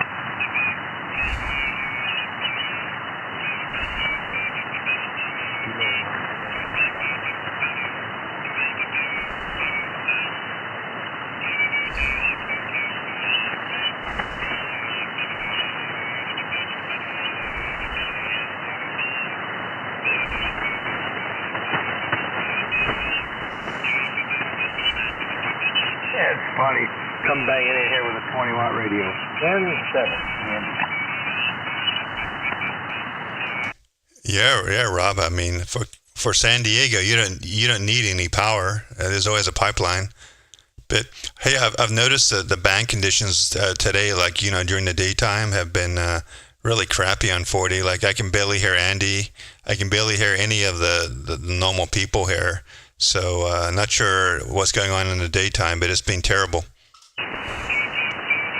Well, it's going hand in hand with my schedule because I've been off of 40 meters for almost a week now since these guys are taking a lot of responsibility and time and want them to stay healthy and no injuries. Once in a while she lays on them. You can't hear them anymore. I get worried, but I'm told everything should be fine. But yeah, it's I think it's been dead during the day. I heard Andy and Jim, his neighbor, for a few moments at the end of the day, and I started bringing the wire in the house because I wasn't talking on the radio, just making a change. So I probably won't run any amplifiers for a little while. Oh, there's something else.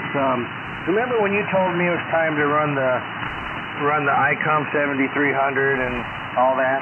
When I was talking on the 710 Yaesu. Over. Oh yeah, I remember that. Because didn't you have trouble with the 710? Yeah, I'm going to put it in the box and send it back to factory and have them check out the sideband. It's AM and all the other stuff works fine. But once in a while the sideband just craps out. And I'm kind of getting disappointed with the whole situation. So I will find out what I'm going to do. I don't even know if I want to keep the radio now at this point. I'm kind of worried about that stuff. Over.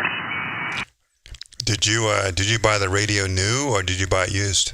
Brand new from HRO, and I'm wondering if somebody else returned it and I got it, because when I first got it, the RF gain was crunchy, like dirty. And then here I was talking to Andy and I see my needles fall off. And I thought, what's the amplifier? What's going on? And then the radio just wouldn't work by itself, and it would work again. And it'd be fine for a while, and then it wouldn't work. So the intermittent problem would happen. If it just happens one time, it's too many times with me. Over. Yeah, copy that. Yeah, honestly, man, I'm not a fan of Yaesu. I don't know why. I'm either an ICOM or a Kenwood fan. I've never owned a HF Yaesu radio. I've definitely owned a couple of their handhelds and a couple of their UHF, VHF radios, and I don't know, man. Just something rubs me the wrong way about the Yaesu. I know there's a lot of Yaesu fanboys out there, but I'm just not a fan of Yaesu. I mean, sure, the radio probably it could be a better radio, physically a better radio than the 7300. But when you look at the layout of that radio, with the knobs and my big fingers and that, because I've actually operated one before. I'm just not a fan. ICOM does a much better job at laying out their radio, designing them and how the knobs and that, where they're laid out, and just the menu system and everything else. I agree. It's two different, it's apples and oranges. And I'm an ICOM fan, definitely. They're solid. And I've been listening on the HF for quite a while, and the radios that are going back for repairs, back on warranty, are more than likely the Yaesu, and I don't like that, being part of that group.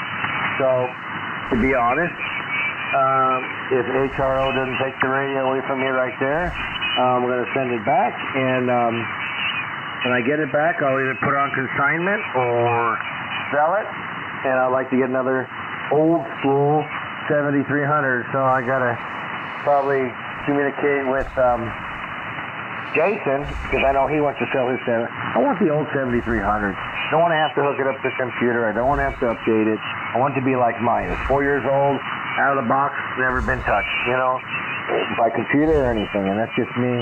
And I'm good with that, and it works just fine, and I like it. And it does the same thing every time. That's just me. That's what I want. I don't want a lot of whistles and bells, because I'm not like that, and I'm pretty simple. So I'm real happy as long as it's consistent. But this inconsistent problem I'm having, this problem with it not transmitting on sidebands is not acceptable. It makes me think, is my antenna wrong, my amp wrong? I don't need to have those kind of thoughts. I don't need a radio to cause me to doubt everything else. So it's time to get rid of the AC and 7. Well, have you thought about getting the 7300 MK, the next generation one, Rob? I mean, I know you don't want to hook it up to a computer, but it does have a little bit better specs. I mean, basically the radio is the same layout and everything, but it's got a little bit more performance stuff. So you might want to think about that. I don't know. I mean, they're going to cost a little bit more money than an older 7300, but at least it'll have the newer technology in it thereof. How much are the new 7300? I don't know. I think they're like, I want to say maybe 1300 or 1400. I'm not sure. Somewhere around 13 to 1400. Well, I don't know. Would it have better receipt? I think so. It's got better stuff. Some of the things it has that you don't care about, like you can hook it up to a computer, you can remote control it from your phone, that type of stuff. But it does have, Bob KZL got one, and he said it does have like supposedly better receiver technology. And the front end doesn't get overloaded as much, like on the older ones, where if you've got a guy operating right close to you, supposedly it's got better filtering for that. Oh, very interesting, because, well, it doesn't matter whether it's the Yaesu or Icon, but I have a situation. You just reminded me of a situation I have over here.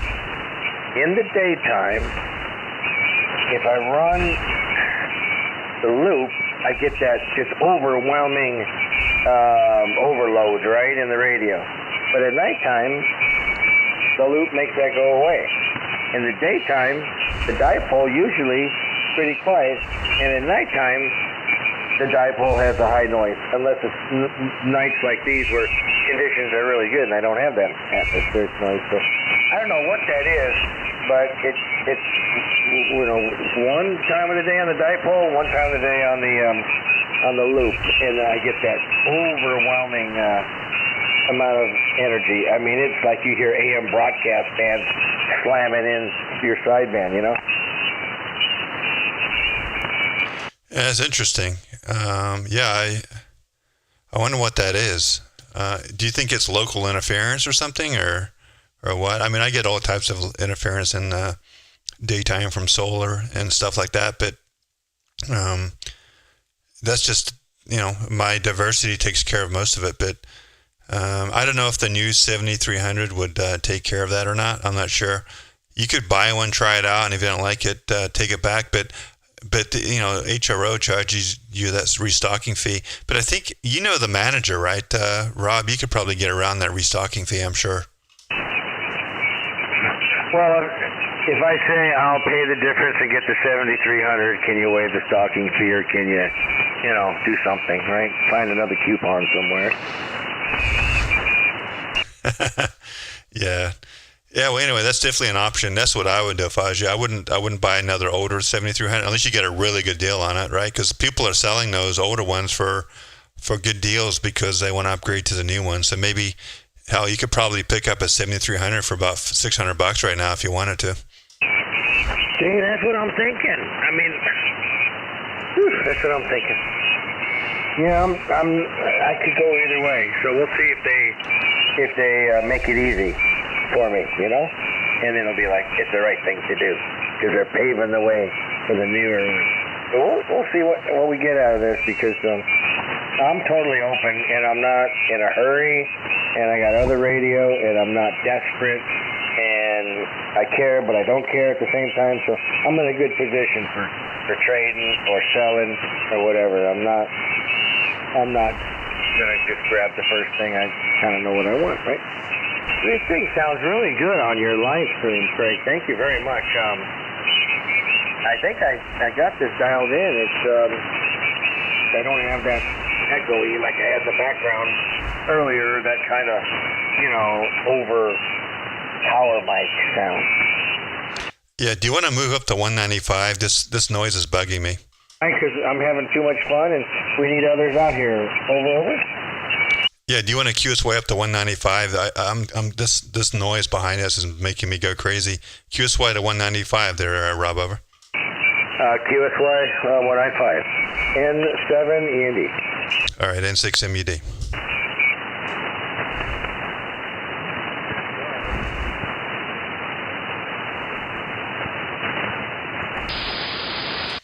All right, is the frequency in use? N6M UD, this is November 7 Echo, November Delta. All right, Rob. Yeah, it sounds you sound much clearer now. Take a listen now because there's not that hash behind us. Okay. Well, I come splashing in there, Craig, on your stream. And so much fun. Definitely, yes. Much clearer, and I enjoy it. N7 END. Yeah, so anyway, I was going to say, have you thought about getting a 7610? Have you seen that? It's a little bit bigger radio, Rob, but you can get some good used deals on those too, and that just gives you 2 VFOs, so you could be monitoring on that big loop of yours. You could be monitoring 80 meters and 40 meters at the same time if you wanted to. Oh, you mean get a used 7610 for a rockin' price? I mean, you could probably get a used 7610 for a couple grand, you know, but maybe 2,200, 2,500 at the most. Well, I'd probably go with the new. I'm not much of a dual radio kind of. I'll just rather have 2 radios and stack them. I'm okay with that, and that's what I have right now. I got a 7300, and on top of that, a 9700, and for the mate for the ultra high, and then on top of that was sitting the ASU, which is now going to be changed now to maybe another ICOM. So I'm probably leaning, like you said. I'm glad you mentioned that. You entertain the new version and the old version, and unless somebody drops one in my lap for $500, you never know. Break. Breaker, go ahead. Hey, Roger. I think the suffix of your call is MUD or MOD. This is N5DIM, November 5, Delta, India Mike. Tony, located in Sacramento, over. Yeah, N5D D Delta November Mike. That's interesting. Yeah, Sacramento, I got you into San Diego. You're about an S9, sounding good. Yeah, I got you. You're bouncing up between 9 and 10. Call sign is Denmark, Italy, Mexico, Delta, India, Mike. Running an older Yaesu FT80 Charlie. Just curious, how's it sounding to you on your end, over? It's sounding pretty good. You actually came up to 5/9 there, Delta, India, Mike, DIM. Sounding pretty good. If you want to hear how you sound, check out the live stream. I'm streaming it. If you're interested in figuring out where to get that at, let me know. Yeah, give me the info. I'll write it down. Yeah, so if you just go to YouTube and type in on the search on YouTube, just type in N6MUD, N6MUD, and bring up my channel and click on live stream. You'll hear yourself there. There's about a 15-second delay. All right, roger that. Go ahead and continue with the other guy, and I'll pull that up on my phone. All right, and sure, good enough. And Rob, can you hear the station up there in Sacramento? A little bit. I wasn't quite paying attention because I was reading a message. But N7END, you want to try again? This is N7END. Go ahead. Yeah, I can hear you. There's a little QSB every third transmission. You come up loud. But right now I've got about a 6 or a 7, S6, S7 noise level, and you're right there in it. I have a G90, and it's a pretty cool little Chinese radio. It's actually the only Chinese radio I've ever liked that came out of China that actually had any decent audio to it. My dad, he's a ham, and he got on a kick of buying every Chinese radio there was, and he would send them to me, and I would run them one time and put them back in the box. But the G90 broke the mold on that one. That's an outstanding little radio, and I have a couple of the ICOM 705s also that I run QRP. One in the radio room, and then one I have in a Go box I take out on field day and stuff like that. But when I can hear you, the G90's sounding real good. Over. Roger, N7 Indy. I had a pretty good copy on you that last go around. 7S units strong, and yeah, good deal. Okay, well, thank you, and yeah, you're doing quite well yourself. I agree with you on the Chinese radios. I one time I owned a Chinese radio for 23 hours. I sent it back within 23 hours. I couldn't even hear the strong station on it. I got on the roof, pulled out the antenna. I couldn't even hear the strong station. Then I could hear all my other stuff sitting on the ground. So I'm like, no. So pretty much, and to give you a little idea, the Yaesu had a 9800 dual band radio. And this 9800 dual band radio had a flaw. The flaw was when you turned the volume up, the thing would start feeding back. So China copied that radio and made a TYT 9800. And guess what? When you turn the volume up, it had the feedback too. They even copied the flaw. Isn't that funny? Over.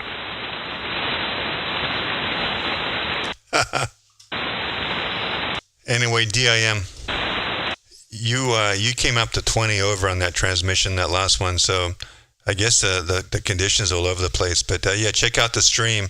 Just to let you know, your radio sounds a slight bit off frequency. If we're picking hairs and nitpicking here, but other than that, it sounds pretty good. Comms. I use ICOMs, Yaesu. I'm really fond of the older tube gear where I run Drake. Yeah, he sounds off frequency. Run a lot of Drakes, and I run a lot of the. Yeah, a little bit, doesn't he? Yeah, like an old tube type double sidebander.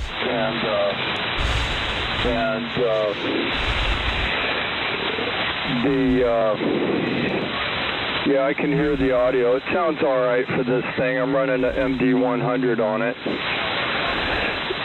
and I like the TR7s. I've got a lot of Ten-Tech gear. I like the American-made old school gear before Tim Wood and Yaesu ran them all out of town, but fine business, man, and MUD, outstanding live stream you got going on there.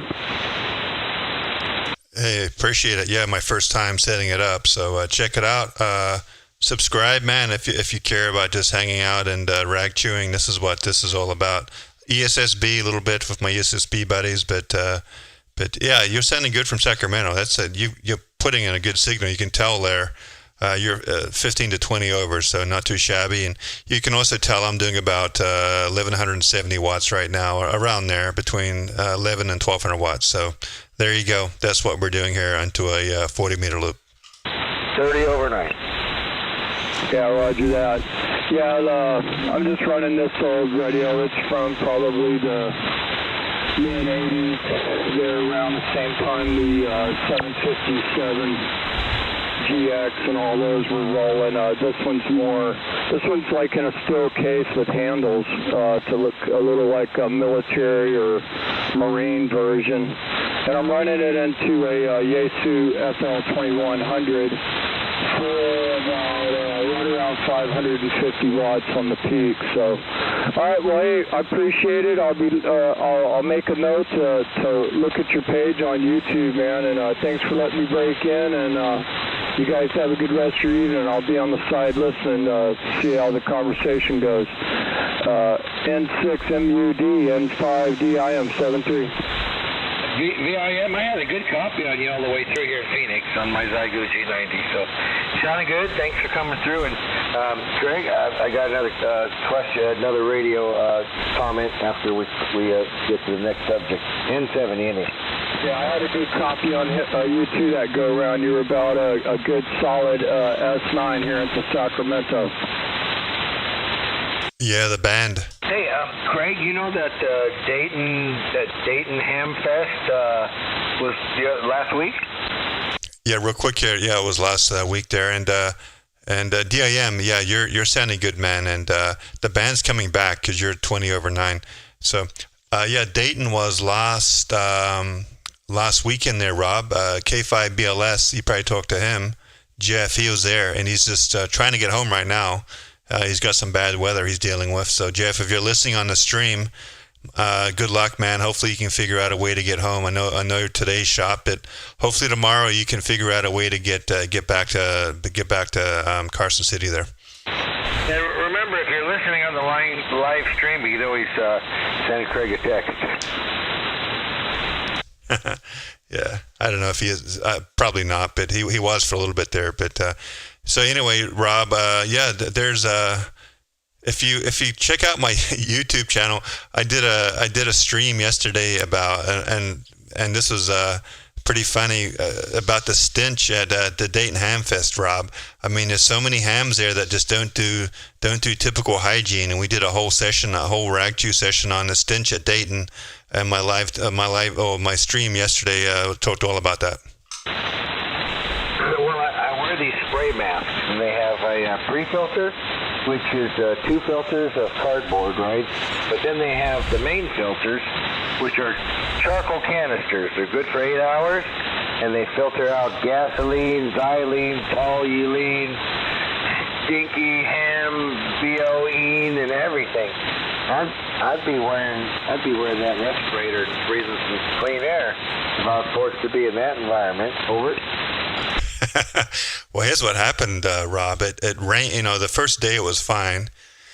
So they have a big swap meet there, right? So the first day everyone's outside, wheeling and dealing and picking up new gear. Then it starts raining the second day, so everyone goes inside the exhibit hall. And between the rain and everything else, supposedly, it got really bad. I mean, it was just so foul. I mean, people just, they couldn't handle it. And only in amateur radio is it like that, right?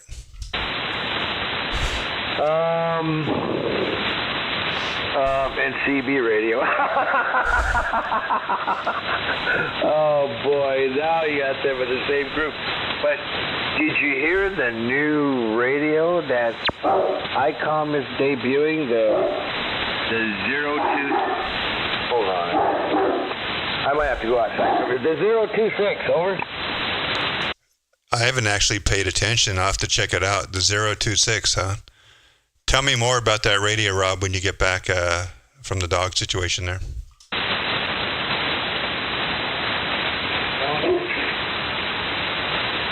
Just let them out in the backyard and deal with the threat. I'll just pick up the bodies later. I'm busy talking on the radio. Yeah, it's a detachable face, like the 7100, but it's got, it's like the 7300 and the 9700 in one radio. So you got all the VHF, UHF, sideband, everything. Shack in the box, new ICOM. Over.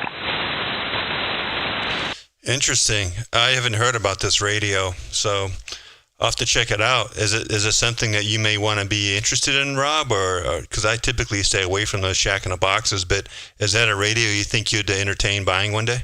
Well, with the detachable face, it would make the mobile installation ideal. I have a pickup truck, and I can't put a big box radio anywhere in there, so I could probably find a place for a detachable face, especially with those cup holder attachments. Yeah, copy. Well,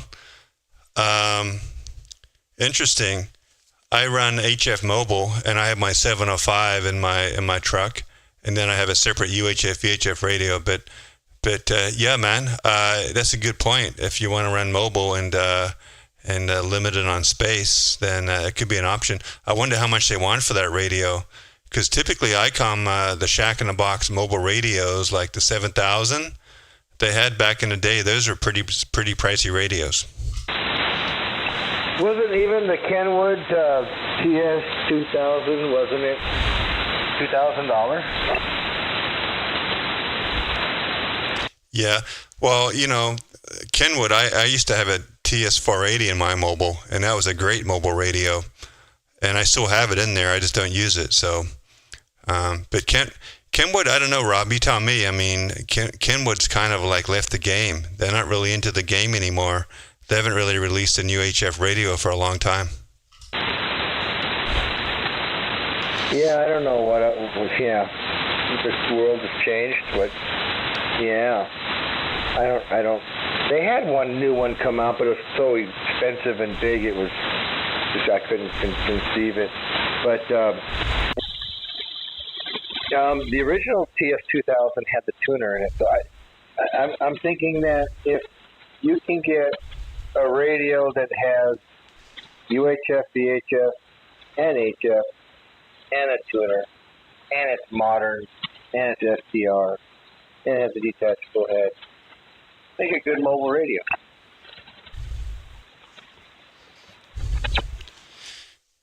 Yeah, well, actually, what it comes down to, though, is how much use do you think you get out of that radio? If you drive around, like you'd probably get a lot of use out of a mobile HF radio, Rob, because you're driving around constantly, going from job site to job site. You'd probably get a lot of use out of them. But I don't really drive much anymore. When I'm working out of my house and that. So for me, it wouldn't really make much sense to buy a real nice mobile radio. But for someone like yourself who would get a lot of use out of it, hell, man, yeah, it's probably a good option. Well, there's periods in your life when things are going really well and everything you touch is turning to gold. You got to buy some radio. Greg, there was a time when I had my business going 30 years ago. HRO was 1 mile away from my office. I'd go to HRO and buy 3 radios, 3 MT90s, and they're dual band 50-watt mobiles. I'd buy 3 of them. I'd buy 3 walkie-talkies. I'd buy 3. I bought everything in 3s. I don't know why, but because I could write a company check for them for communication expense. But, yeah, you know what I'm talking about. I had a lot of fun back then. A lot of radio stuff. But, I'm looking forward to the 026. I think that's what it's called. The 026 from ICOM. That means they haven't given it a name or a number yet, okay? I was going to say that's an odd model number for an ICOM, but it makes sense. So are we going to have to wait like a year for this thing to be released? Probably, huh?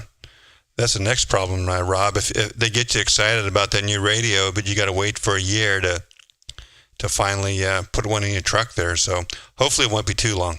I thought they had one at Dayton, didn't they? Yeah, but they have these prototypes there that are not certified, FCC certified or type accepted or anything. So just because they have one there doesn't mean that typically that'll be out anytime soon.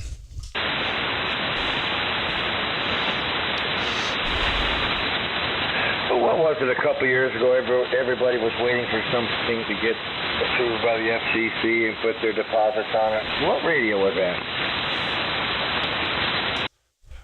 There's been a couple like that. I think there's this new Kenwood mobile coming out, UHF VHF Kenwood mobile that I think is finally out. Well, it should be out soon. There's that radio that's probably going to be well above $1,000. So that's the only one I can remember like that in the near past future. Yeah, I'm not into any of that digital stuff or the C4 or the Daystar or I don't know, whatever you call it. All that stuff. I'm just not into it. And FM or sideband. Not even AM. So FM or sideband. Voice, phone and phone. I guess I'm real phony.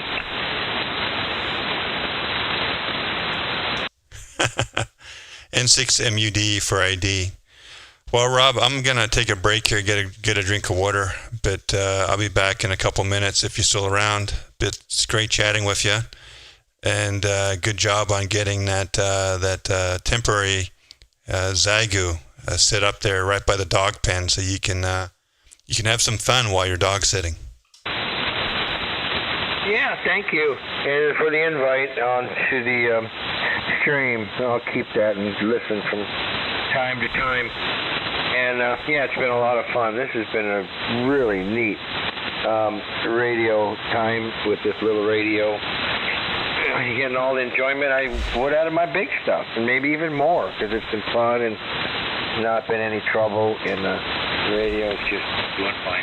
The puppies are asleep. I am going to go out in the backyard for a minute, take the dogs, you know, make sure that they do their thing out there and everything's cool, and then bring them back in. Yep, he's looking at me. I'll tell you, these cane corsos are so smart. They read your they read your mind. I'm telling you, they know when you're thinking bad thoughts. You know, like you're sitting here, you're really frustrated and angry about something maybe that happened, and you start thinking about it. Then your cane corso will get up, run over to you, and just lay its part of its side against you and start leaning and like, hey. It's just the weirdest thing, but very remarkable. I was telling earlier, I think it was George, that lion is to feline like mastiff is to canine. So if you have a mastiff dog, you have an animal that's at the top of the canine chain, like a lion. And they really are. They're very unique. And I told you about the time the dog performed CPR on me. That was another magnificent time. I was playing dead, and the dog performed CPR and flipped me over on my back and jumped on my chest and was biting the skin on my chest and wiggling it and pounding its snoot into my sternum, and I'm like at its feet. And I couldn't take it anymore because I was faking, you know. I gave her a big hug. I'm like, holy smokes, you know, that's pretty neat. So when they talk about the dog being a mastiff, there's something special about it. You know, they're working dogs. That's what they tie barrels on their neck and they go through snow and they do things for people. But hey, I'll be back too. Thank you, Craig. We had lots of fun. N6MUD. Hope you did too. N7END. Woof woof.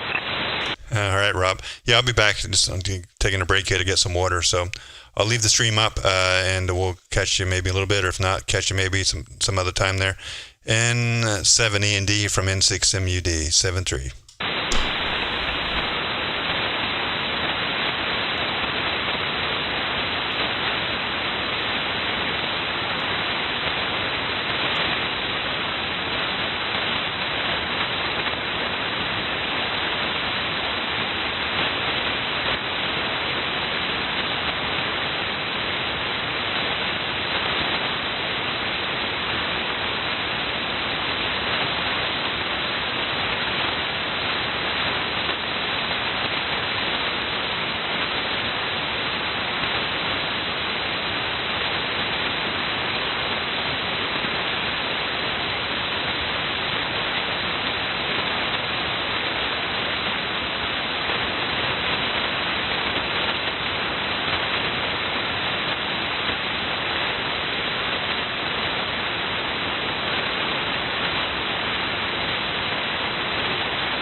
Rilong mo dyan. In the mountains.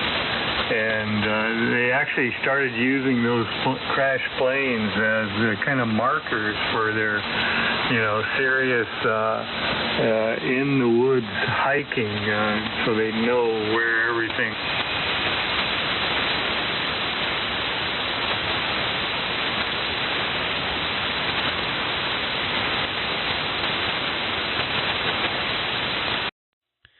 N6MUD, San Diego. Hey, is your live stream playing further back?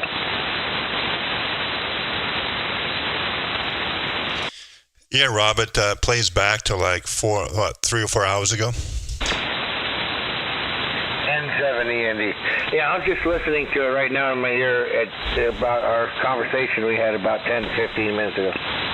Yeah, you can take your finger and just push that little thing all the way back in time. It's pretty cool. Oh, okay. So I can move it forward too, right? Oh yeah, man. You can do whatever you want. So yeah. All right. I have a telephone. I wasn't looking real at the screen very much, other than I didn't know I had that much control over that. I thought it would just log in and boom, it'd be right where it's on current, and I see the options there. So cool stuff. Neat. Yeah, I'm listening to you in my ear. It's funny, Craig. N70 Indy. Yeah, if you click the little live button, the lower left-hand screen where it says live, it'll take you to the current point in the stream as far as it can.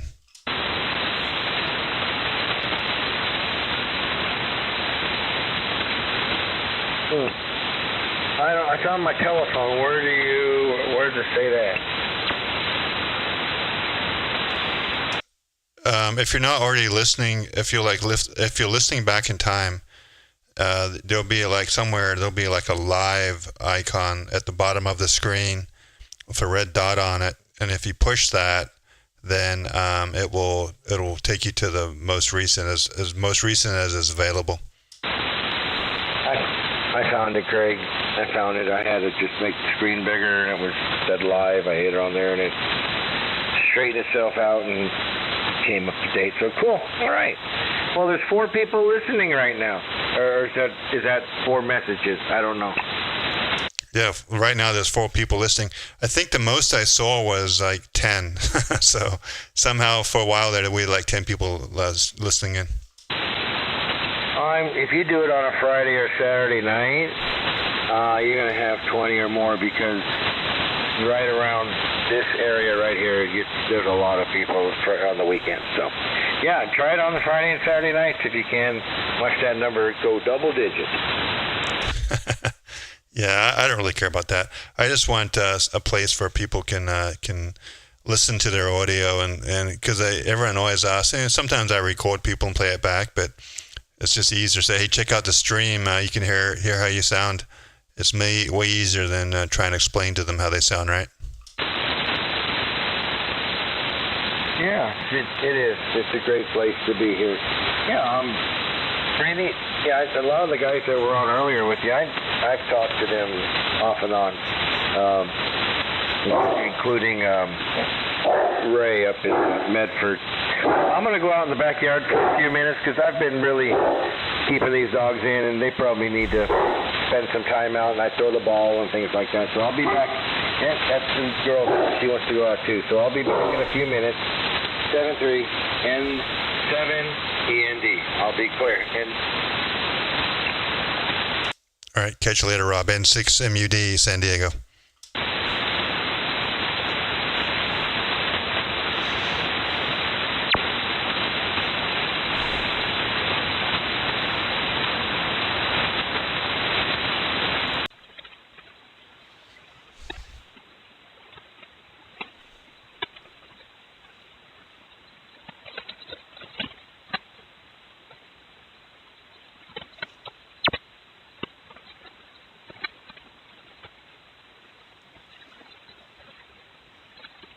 Yeah, WB1G Whiskey Bravo, 1 Golf. Hey, Smitty, you're back. How was the dinner? I picked up some Blaze Pizza. I don't know if you've got Blaze Pizza down there, but Picked up some Blaze Pizza for me and the boy. The girls went out and saw The Devil Wears Prada 2, and so it's just a sausage fest. Me and the kiddo home, the boy. Oh, copy that. Well, good deal. Blaze Pizza, that's the deal where they have that machine that they make it in, right? Is that the one? I don't think so. I think we're talking about two different things. It's one of these hot fire pizza places where they make it, but no coolness factor there. Oh, I thought I'm getting confusing because there's a place like that in San Diego where they custom make the pizza for you in front of you, and then they like put it into some machine, some like special like microwave convection oven thing, and it turns out pretty good. It takes like 10 minutes. So anyway, yes, Smitty, your signal came way up, man. You're 10 to 15 over now. You sound great. Looks like the band's come back. Oh yeah, it's nice. It's cooperated. So we'll see how long we get it for, right? Man, I feel bad for our buddy. If you're listening, and something tells me deep down he's probably listening. He's probably got an earbud in. But our good buddy K5BLS. Sorry, my friend. Wish you were here. Yeah, Jeff, sucks, man. I've been there a couple times, but never 2 days. I've never been delayed 2 days like that. Usually it's one night, right? And then you wake up in the morning and you get the first flight out of there. But yeah, I think he should tomorrow get a flight to Vegas and then rent a car and drive it back if he truly has to get home and by tomorrow. Oh man, I think I missed the update. I was in the car listening to you guys, but I didn't hear he can't get a flight tomorrow. That's terrible. Yeah, he said that the next flight out that has seats available is Thursday. Wow. What about Love Field and Southwest tomorrow? Maybe. I mean, they seem to always, or even try to ride standby action. Yeah, I don't know. There's definitely some options, but I guess whatever airline he flew, I don't know what as a Delta maybe. I can't remember, but I guess they don't even give him any type of compensation because it's weather related. That's crazy. Tell you what, man, I used to put a ton of miles in flight hours and miles in on United. Yeah, I think he's flying American, but doesn't matter. Same deal, right? But yeah, unfortunately, I've been in that scenario. Not to lighten the blow or lessen it for him, but yeah, unfortunately, when you get in situations like that with weather delays, it's basically like a hey, pound sand, sorry, sucker. That sucks. Yeah. Well, my wife and I, we flew Delta on one of our vacations to Iceland, and we landed somewhere back east, somewhere in Newark or somewhere, and then our plane got canceled because of mechanical. So we actually missed a day of a vacation in Iceland, and that sucks when that happens, man. It's one thing if you're on a business trip, but when you start missing, a hotel and, all types of things planned on your vacation in Iceland because of a mechanical issue, it really sucks. Oh, hell yeah, that's terrible. That's absolutely terrible. Hey, I have a quick question for you. I'm going to bump the power up a tiny bit of drive. I just took the amp and put it in mid mode, so I don't know if your RF2K is this way, but I've got low, mid, and high, and so mid maxes out at a kilowatt. So I just want to see if there's any difference in the filter, and I might get some blowouts here. Again, I'm going to turn the drive up here so I get close to a kilowatt, but again, I'm in a different mode on the amp, or a different power settings. So we'll see if if it suffers from the same linear barf that it does on the other side. You probably will. It probably has nothing to do with the mode or the that, but we'll pull the amp view up and we'll take a look here. So just in case I get noisy, that is I'm flat topping like crazy. I can already tell you right now. I got IMD, baby. So we'll back that right back down. Yeah, it's kind of hard for me to tell. You can if you look at, because my noise level is kind of high, but I did see some IMD coming off the right of your signal there. So yeah, it's I don't think that didn't help it at all. Negative negative, Ghost Rider. No fix whatsoever there. That nothing to do with. I'm even flat topping right now. Boy, it is super sensitive. I mean, I got to get it down to the perfect watt for it to just be happy. There we go. I think there we go. That now we're happy again.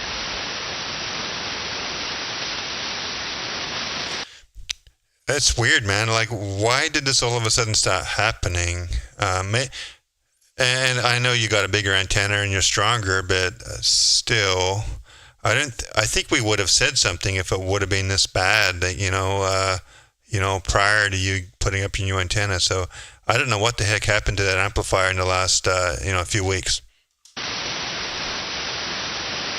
Yeah, I'm baffled as well. I heard back from MTC in Texas, though. So I heard back from their team, and they were a little.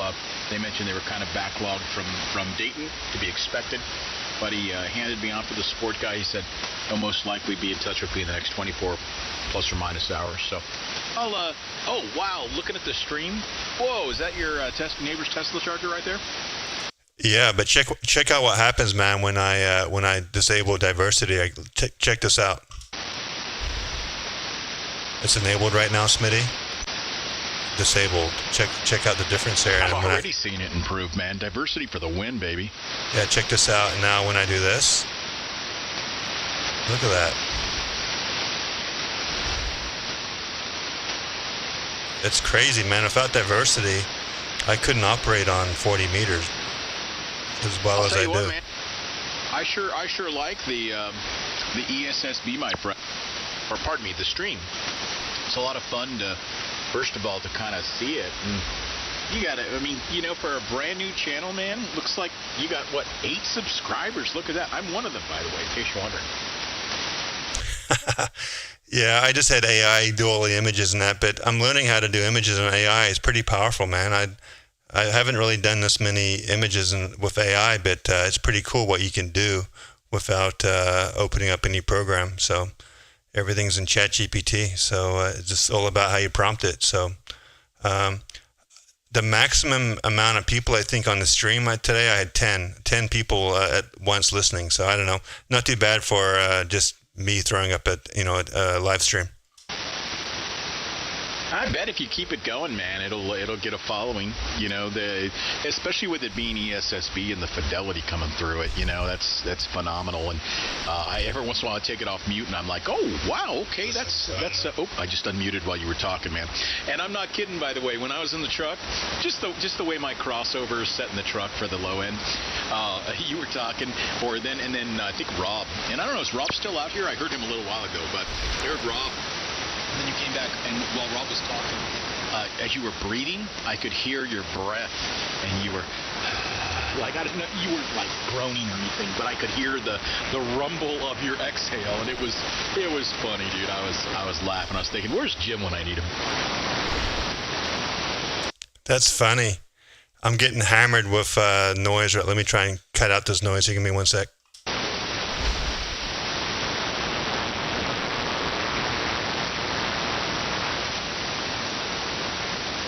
Rob is still out here. Hello there, Rob. I'm eating pizza right now, so forgive me. Hello, N7 Andy. Yeah, I had the earpiece in my ear in the background, so I got the delayed question. Rob is here. How you doing?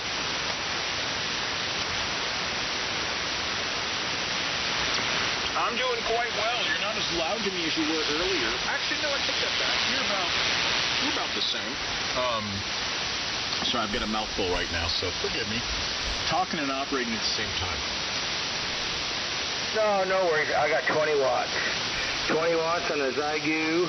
I'm in the kitchen, dining area. We have a puppy pin, for our temporary setup right now. And we have 6 beautiful English Corsos that are quite the handful. Anyhow, I'm enjoying life and also enjoying ham radio at the same time. Over. Oh man, I know those dogs really well. My best friend had 2. They're unfortunately they're no longer with us. They got old, and unfortunately Well, this is something he said. I don't know if this is true or not, but he said something about with them being bigger dogs, the lifespan is a little shorter than kind of like a smaller animal per se. But yeah, I know that breed really well. They're beautiful animals. They're sweet as pie, but they get big. Well, the last one we had lived to 12 and, had some kind of cancer thing going on, but, 12 is good. And I learned quite a bit about dogs, having dogs, and you need to take them for a walk if they're male. That's good for their kidneys and their kidney stones. So I learned a lot. Well, hey, I got to get busy here. I have to straighten out a couple things on the floor with the, things that go along with having a puppy. So we got some arranging to do here. I'll be listening in the background. But thanks for chiming me back in. And everyone sounded great. And this is 20 watts out of Phoenix, N7 END Rob. I'll be listening. Catch you later, Rob. Alrighty there, Rob. Well, good chatting with you, brother. Hey, Craig, I'm going to make a couple tweaks here on this side just ever so briefly, and I will be, I'm not leaving the band. I'm just going to go and stop transmitting here for a brief moment. And yeah, Rob, by the way, 20 watts just proves antenna, man. You sound great for 20 watts, man. But I got to tell you, life is too short to QRP, my friend. So, you got to bump that up a little bit. I got a 7610 for sale. Hey, I heard you guys earlier talking. So I was just throwing the bait out. I might have to bring 100 water in here sooner or later. 7-3, I'll be listening. N7 END. Make some adjustments on this end here. So stand by, Mr. Craig. We'll see what we get here. WB1G Whiskey Bravo 1 Golf. WB1G Whiskey Bravo 1 Golf. Hello. Wow, look at that. Son of a gun. Let's see a little bit more here. Yeah, oh, look at that. Okay. I just made an interesting observation here, Craig, and we're gonna experiment a little bit more here. Oh, okay, good deal.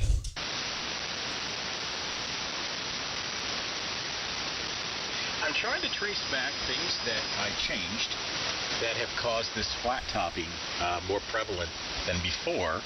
And I'm experimenting, and we're going to see, while I realize this should have absolutely no impact on what we're talking about here, I do want to see if this changes anything here. So right now I'm making a little under a kilowatt, and closer to a kilowatt, in fact. And oddly enough, if you would believe me, oh, there's the flat top. Holy cow, that got ugly quick. Oof. What? That flat top may cause your audio to break up, so that must have been a big flat top. It was a giant one. Am I still broken up? No, you're good. I was gonna say, have you tried just creating a brand new database, doing the bare minimum, like what I did when I was diagnosing my issue? Do the bare minimum to get the thing running, and then see if you have the same issue? Well, what I did is I returned the. Oh, I'm flat topping like crazy. Is the audio bad? No, not now. You sound fine now. And by the way, I can't tell any IMD. I've got too much noise right now to see anything. Okay, well, it's weird. It's like the amp view is stuck. It hasn't moved. It hasn't adjusted. So what is my PureSignal even on right now? My PureSignal's not even on right now. It's like it gave up the ghost, and now it's not working at all. Do a two-tone. That'll reset it. Reset. Okay, that's looking better. Yeah. So what I did, and we'll see if this does anything different here, is I lowered my mic gain level. Now you're like, what? Does that have to do with anything? And I lowered my mic level, and I backed the AGC down a little bit, and then I increased the drive. And let's see, 1, 2, 1, 2, 1, 2. So I'm making about 800 watts now, and the linearity actually looks better. It's not perfect, but it looks better. So I don't know. I don't see how that has anything to do with anything. But my ALC and ALC group are just a little below zero, and I'm just backing the the audio going in a little bit to see, and then kind of bumping the drive up a tiny bit, and it seems to be a little happier. I'm going to change modes to the full legal mode here. Stand by.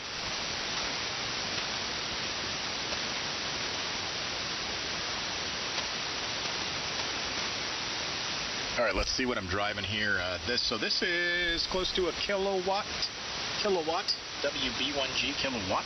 What? Yeah, it's still not. I'm just masking a bigger issue, really. But it is a little. Could be totally in my head, but the linearity looks better with lower audio and more RF drive, which again is not solving a problem, but just a reference. Okay, let me make my waterfall more sensitive here. Give me 1 sec, Smitty.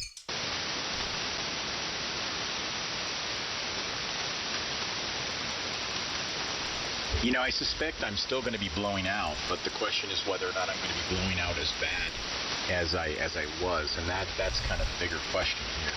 And let's see, correcting, yes. Things are green, yes. I don't see any values there. Stand by, I'm going to try something real quick. Okay, 1 2 1 2. Let me two-tone real quick.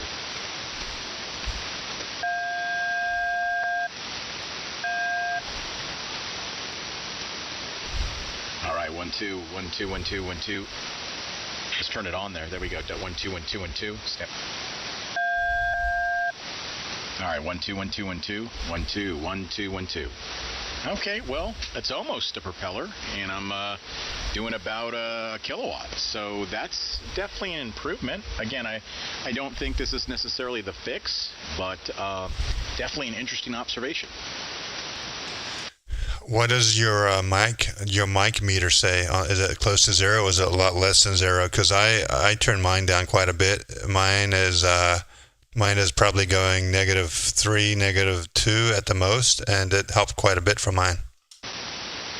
Yeah, so right now I'm at -5 on my mic, and my ALC and ALC group are 0 and 0, and my linearity chart, while not perfect, is better, and I think PureSignal might be keeping up a little bit better. I don't know, actually. I take that back.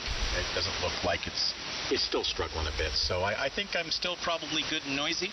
I'd be interested in, let's see, I'm looking at the screen here on the stream, and let's see here. Hold on, let's make sure that's me. Okay, that's me. I mean, I look clean to you.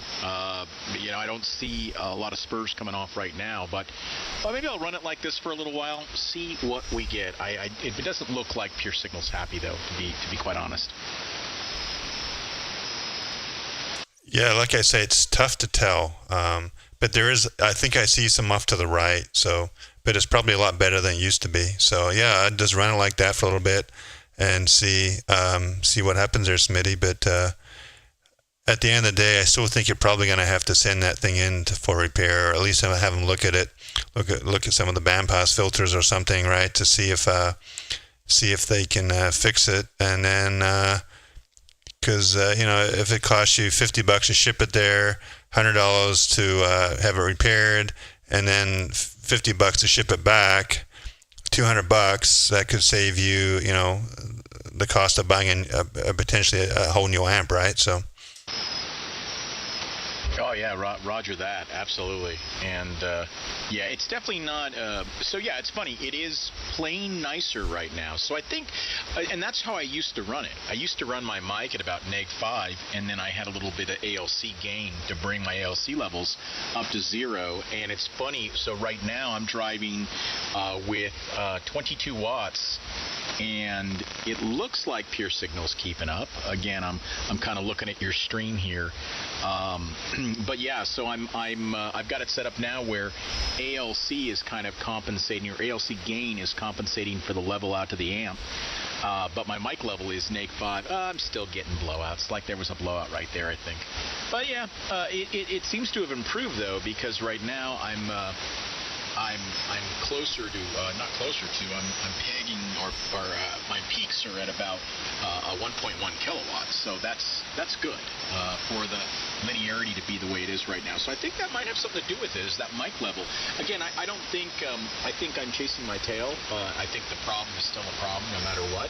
It's probably an audio problem maybe with the device. I kind of wonder if I bring my mic level down even more, which I don't think I can do, and then I compensate with ALC if it changes anything. It could be stupid, but it did help, or at least it looks like it helped.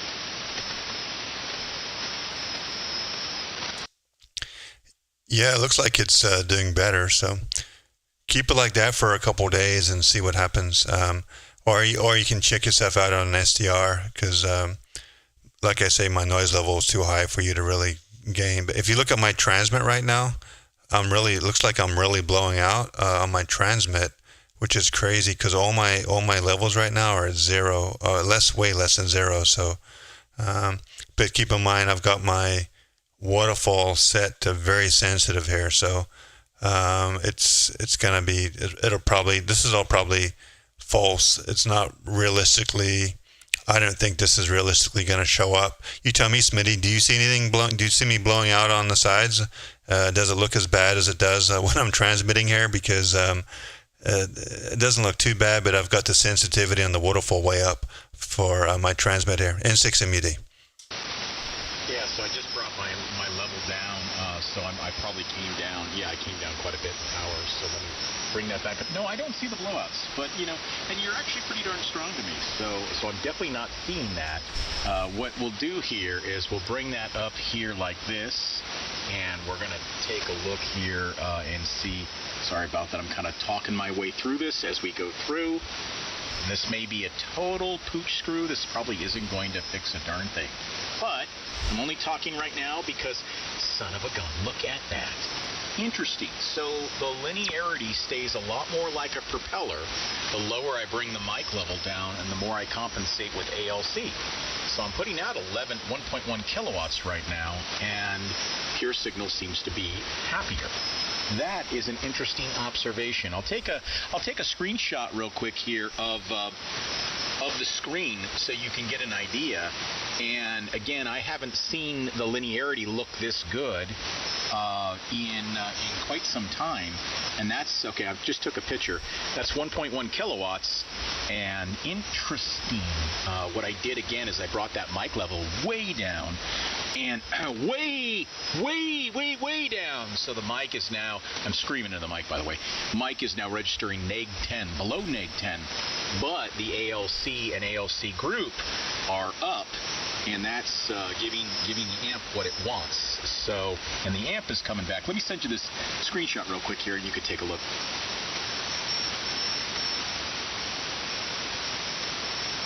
Again, not suggesting that the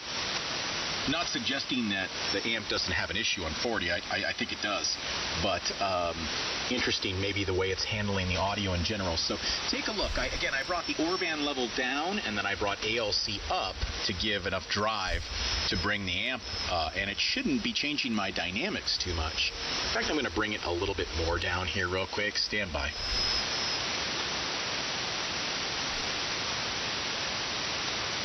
Yeah, your linearity is almost the same as mine. That's a perfect propeller right there. That's exactly how it should look.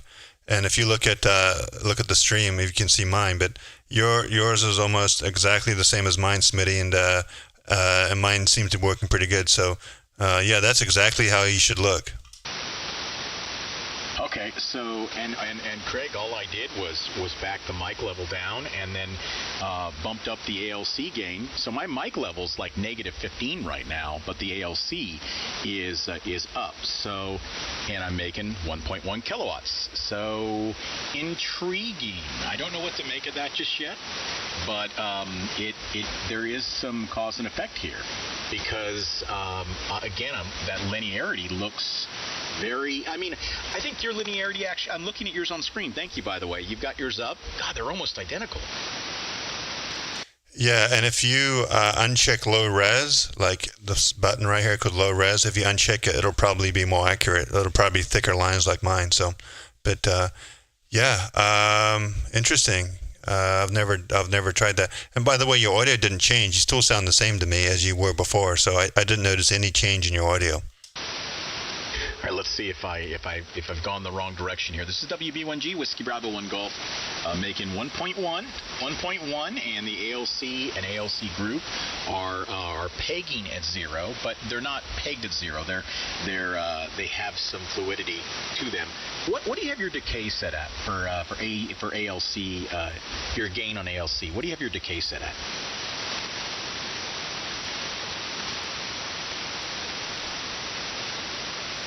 Mine's set at 375, but my decay for leveler is 375. My decay for ALC is 10. Okay, I had my decay at 50, so as a steep decay. Let's bring that down to 10 to kind of match you a little bit. Okay, WB1G, Whiskey Bravo 1 Golf. Yeah, sorry, man, I don't mean to channel master. I'm doing this on purpose to see what the linearity looks like. So, interesting. Okay, well, I'm going to run it like this for a little while. Remember, you said what's changed, and the only thing really that's changed, my friend, is, now see, I had a little blowout, so maybe I need to bring that ALC down a little bit, maybe not push it so hard. But interesting. Wouldn't have thought that would have the same effect. But I think, oddly enough, maybe I'm a little noisy now. I can see that. I need to reset the PureSignal here because my curve changed and it's not popping back into place.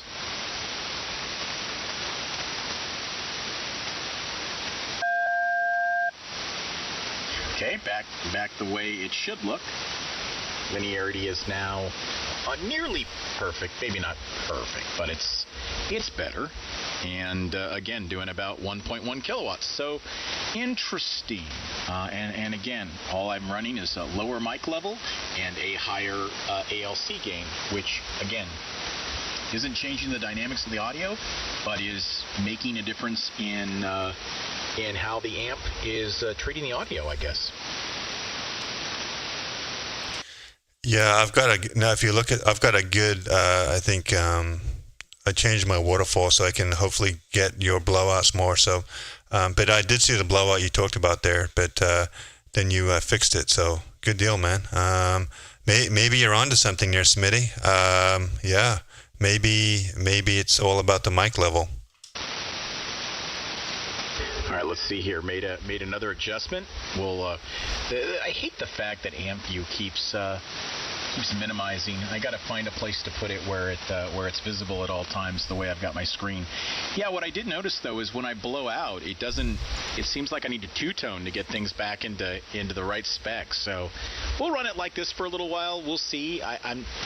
The amount of ALC gain I have right now engaged is kind of stupid. So don't know if that's right or smart to do.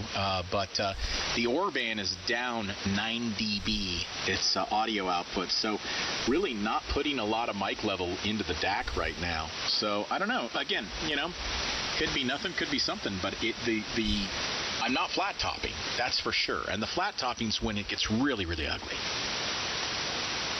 Yeah, well, real quick, amp view, lower right hand bottom of the screen there on the amp view, there's an on top checkbox. Check that and the amp view will stay there. It won't go away. That's a good tip there. I'm kind of curious, what is your leveler set at right now? Leveler's at +1. Okay, well, I don't know what's going to happen here. Actually, yeah, increase your leveler real quick here and start talking and pay attention, because now I can see your IMD much better the way I've got this set up. So it'll be interesting to see if you increase your leveler to 2, what does that make it worse or better? All right, so this is 2 right now. Oh, it made it worse. Oh yeah, I flat topped immediately. Yeah, because that's when you got to play around with your leveler and your ALC. So just leave the leveler back at 1. I don't think you need much of it because you've got your all band to keep your average power, at the right level. Okay, I just turned it off, so there's no leveler now. Making about a kilowatt. WB1G Whiskey Bravo 1 Golf, and linearity looks okay. It doesn't look as good as yours. There's a little tiny little flat top there at the top. So maybe I'll enable it. I wonder if the leveler does anything if it's at 0. Enabled but 0. Maybe. I mean, just like compression at 0, it does something. So compression on at 0 makes that ESSB, ESSB thing work correctly, I think. So, yeah. You both have a beautiful signal here. Let's run it here. Again, I'm making just about a kilowatt on my peaks, so it shouldn't complain about that. And I don't think I'm solving a problem here. I think I'm covering it up. Like with I don't know. Oh, let's see. Because I don't know. You two gentlemen are, but in southern Arizona where I am, you both sound very, very well. Well, southern Arizona, just doing some audio testing and trying to fix kind of a phantom IMD issue that I have here with my PureSignal, but thank you very much. You're welcome, N2IDA. Sorry about that, didn't identify. Oh, no, I don't mind. That's fine, man. Thank you for jumping in. And did I hear Grass Valley in there or somewhere like that?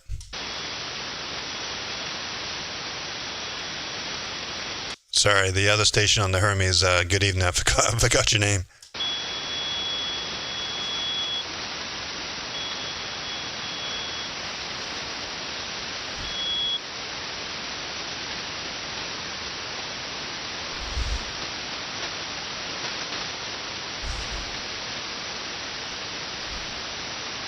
Anyway, N6MED, I think you're getting to the bottom of it there, Smitty.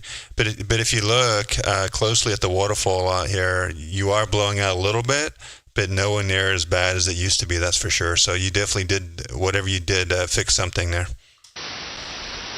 Yeah, the question is maybe it has to do with how the Anan works with this amp. Hard to say for sure.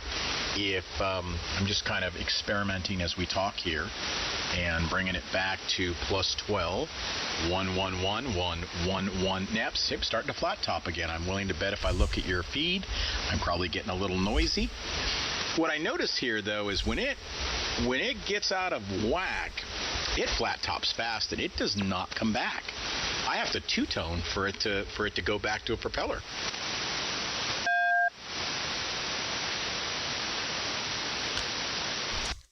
Yeah, something's not right there for sure.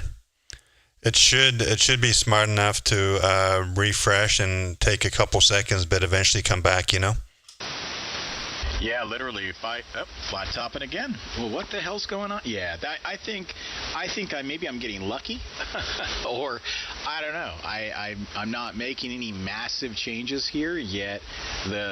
Like right now, it's stuck at a flat top, and it won't change. And I've got to let go of the key, and PureSignal's on, and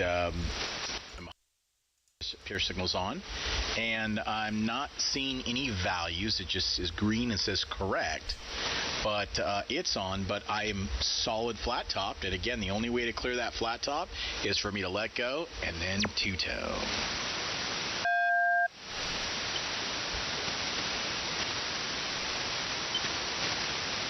Smitty, what did you do to your audio? No, I'm just kidding. From here, guys, both your signals look very solid on both sides. Although, Smitty, you did have, when you said you were getting some look at his IMD. I was seeing it. Yeah, I just I made some tweaks to the way I drive the audio into the Anan, and when I did that, it seems like I made my PureSignal situation much worse. I think I've just basically uncovered, I don't want to say an incompatibility. There we go. There was a click right there. I'm flat topped again. So weird. Didn't do anything different. Nothing crazy. And now it's like PureSignal doesn't exist. It's in the red. It's not correcting. It's on, not correcting, and the amp is flat top. So I don't think I'm fixing much of anything, Craig. I think I'm just exacerbating a problem. Yeah, you can definitely see the IMD off to the right more than anything else right now on the stream. So, well, at least you're trying here, Smitty. But I definitely think sooner or later you got to make a decision. Is it worth sending it off to get it fixed, looked at, or is it, what are you going to do with it? But at the bare minimum, you can at least run 800 watts and be pretty clean. So there's that, right? Exactly, Mundo, right? Okay, now I'm going to be a little soft. Oh, I'm quite a bit soft here. Hold on, I got to fix it. I gotta say, you are rock solid, Craig. You sound really good. KB6ZYJ Apple Valley. Yeah, likewise. You're 20 over. Wow. I just got my dipole back up, actually. Here. 1 2 1 2. There we go. There's a good level right there. WB1G Whiskey Bravo 1 Golf. Yeah, if you want to hear yourself, check out the stream. Just search on YouTube my call sign N6MUD. Open up the channel and go to live stream, and you could hear yourself 15 seconds delayed. Oh man, I'm super strong to you right now. That's for sure. Well, you dipped way down for a second there, Smitty, to S8. Now you're 20 over. Did you lower your power? Yeah, I was giving you 20 watts there for a short period of time, but no, I'm back at 870 watts right now. Yeah, you're 20 over, man. That's a solid signal right there. Look at that last transmission, no blowouts, very few. Only in the beginning you had one. Okay, and that's fine. That's why I'm going to run it for right now. But to your point, Craig, I believe I have identified that it wouldn't hurt to send it and have it looked at and figure out, hey, is there, can this be corrected, or can I get a little bit more stability out of it at higher power? So, yeah, man. Just purposely trying to give it some audio. It's funny now that I've got the mic level back to maybe -1, I think is my peaks on my mic level. Now kind of going back to where I was, the linearity now, the correction seems to happen a lot easier. So it's weird when I brought that mic level down. Oh, see, now it's starting to creep again. But when I brought that mic level down and did that, I was able to drive with more power, but PureSignal didn't like it. So I think PureSignal was impacted by the amount of mic level I had going in, which kind of, I guess, makes sense when you think about it. Yeah, I remember John Kane6TYF always telling me that those three things, right? Mic, leveler, ALC group, those items are very, very important for PureSignal. So I don't know. But anyway, that last transmission is pretty good. You're pretty clean as far as I could tell. And plus you're 20 over 9. You had a very, very strong signal. So that was a good test for it. All right, man. Well, cool. I'll take it. Nope, no, I just dropped down. 1 second, sir. What did I do here? All right, I made a change here and I screwed something up. Let's see here. 1 2 1 2 1 2 1 2 1 2 1 2 1 2 1 2 1 2 1 2 1 2 1 2 1 2 1 2 1 2 1 2 1 2 1 2 1 2. Okay, there we go. Yeah, you're back up to 20 over. Yeah, I'm gonna stop playing around for tonight. I want to enjoy rag chewing with you, not bitching about the amp. Copy that. Well, I bet your son's stoked, man. He's got his driver's license. So what are the rules, man? Can he drive himself or can he drive another buddy? Or, I mean, I know there's all these stipulations, right, when you get your license these days. Yeah, he can have no passenger other than a family member who is over 20 years old. That's the rule. So nobody in the car with him other than a passenger over 20, that's direct family, for the first year. However, that only goes until you're 18 years old. So, and he'll be 18 in October. So he's almost there. So his restrictions aren't going to be for very long. That's for sure. Oh, that's cool. So I'm trying to think here. What did I do when I first got my driver's license? Where did I go? I think I drove over to my buddy's house. Well, first of all, I drove to school the first day. I drove my brother to school because we didn't have those rules when I got mine. Because So I drove my brother to school for the first day, instead of either taking the bus. Yeah, I used to take the bus or ride my bike. So I drove my brother to school, and then after school, I drove to my buddy's house. It's like little things like that, Smitty, were a big deal when I first got my license. Scotty, you came in there for a second, and I think we covered you up. What were you going to say? I was just curious whether you know that the problem you're having is your particular radio with the amp, or is it just your radio?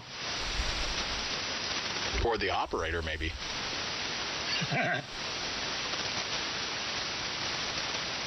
Yeah, hard to say, man.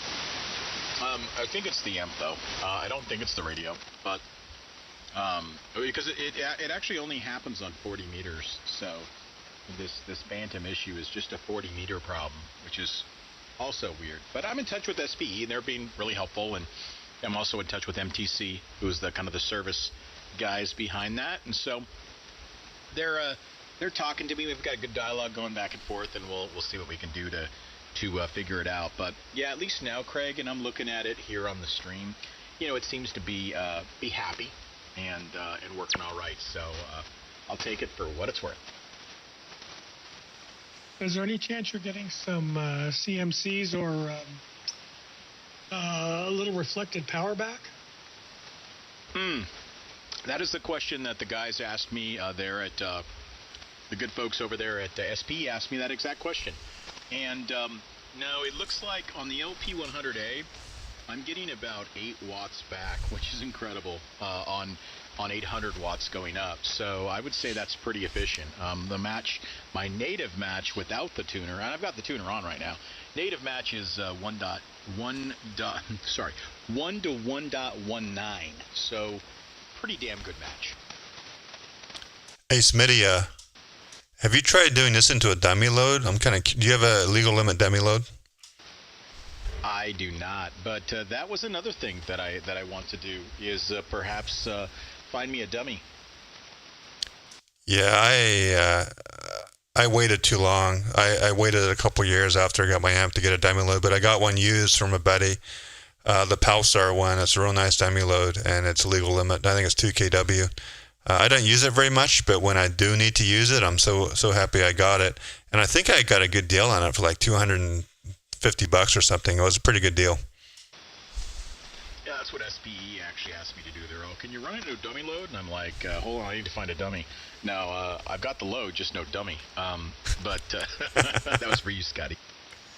That's what I say. I could call my ex-wife.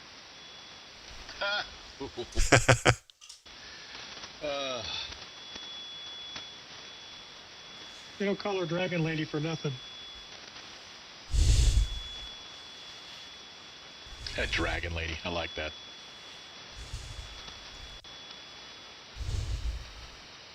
Someone tuning up, writing on passband. Love that. Your signal is so solid, Craig, it's scary. Well, Scott, you're 20 over, man. You're you're blasting into here like crazy. I didn't realize that we had such a good path to Apple Valley. That's great. I mean, you're 20 over. I think this is the strongest I've ever heard you. Are you doing anything different? New antenna or new amplifier or anything? No, I just got my dipole back up. It came down in a windstorm last week, and I just got it up again today. So is that the same height like it used to be? Oh, it's up about maybe 3 feet higher, but that shouldn't be enough to make that much of a difference.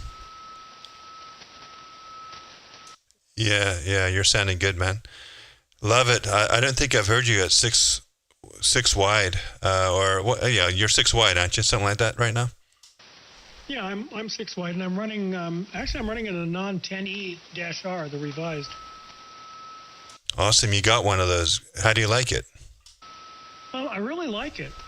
Very much so, actually. I wish it only goes up to, I think, 7K or 8K wide. I think it's 7K, which I wish it went a little more, actually. But it's okay. I didn't know there's a restriction on how wide you could go. Yeah, very rarely do we ever go up beyond 6 here. So, but yeah, So, did you figure out the PTT key line and keying and all that stuff with that crazy proprietary plug you got to create? Well, it's not a big deal. It's just a push to talk in the mic plug in the front, and it's no big deal. It's just a typical PTT. I thought the 10E Jeff had to make a proprietary. He had to buy one of those. On the back of that radio, there's this crazy plug, like a ribbon type plug that he had to buy to tap into the PTT in to get PTT in and PTT out.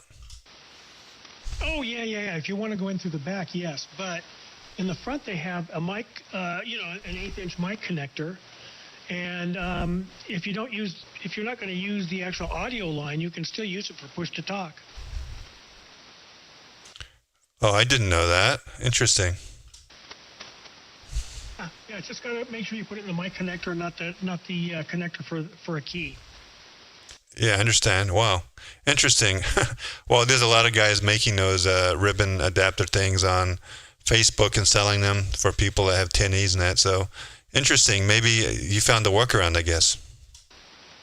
Yeah, you don't have to do that. I was going to do that, and then I started playing around. I thought, well, the push-to-talk should work in the front anyway, regardless of whether you're sending audio through it. So I tried it, and sure enough. Well, good deal, man. Well, if you want to hear how you sound to me, check out the stream. You're sounding pretty good. You're 20/9. You got a good signal. How is the quality of the audio? Is it okay?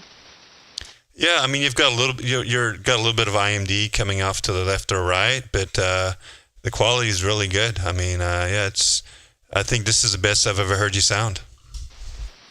Yeah, for some reason my PureSignal is not locking in. When it is working, it's at about 177. So I've got to figure out why it's doing that. Well, you and Smitty kind of have the same issue. Does it lock in and pop out, or does it never lock in? No, it locks in sometimes, and sometimes it doesn't, at least here. Now, it could be because I'm running so wide. I'm not really sure, because normally I only run 3 wide for most of my friends I talk to.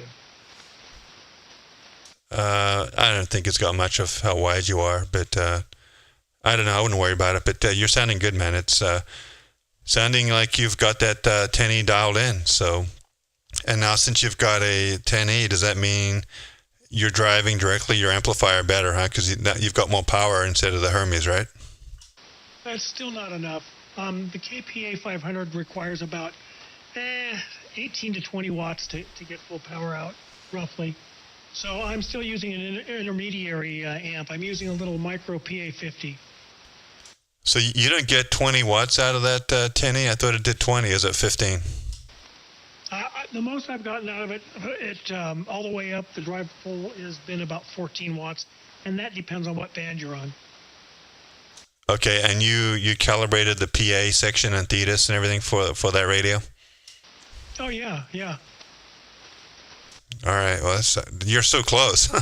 Well, you could at least get 300 or 400 out with a 15-watt drive, right? It'll do about about 180 to 200 roughly.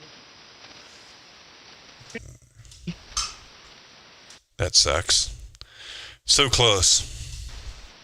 Well, that's okay. I don't mind running the intermediate amp. It sounds okay. You said it sounds good. So as long as it doesn't sound like I'm running, an old, some kind of an old Palomar, pill amp for a CB, I'm happy.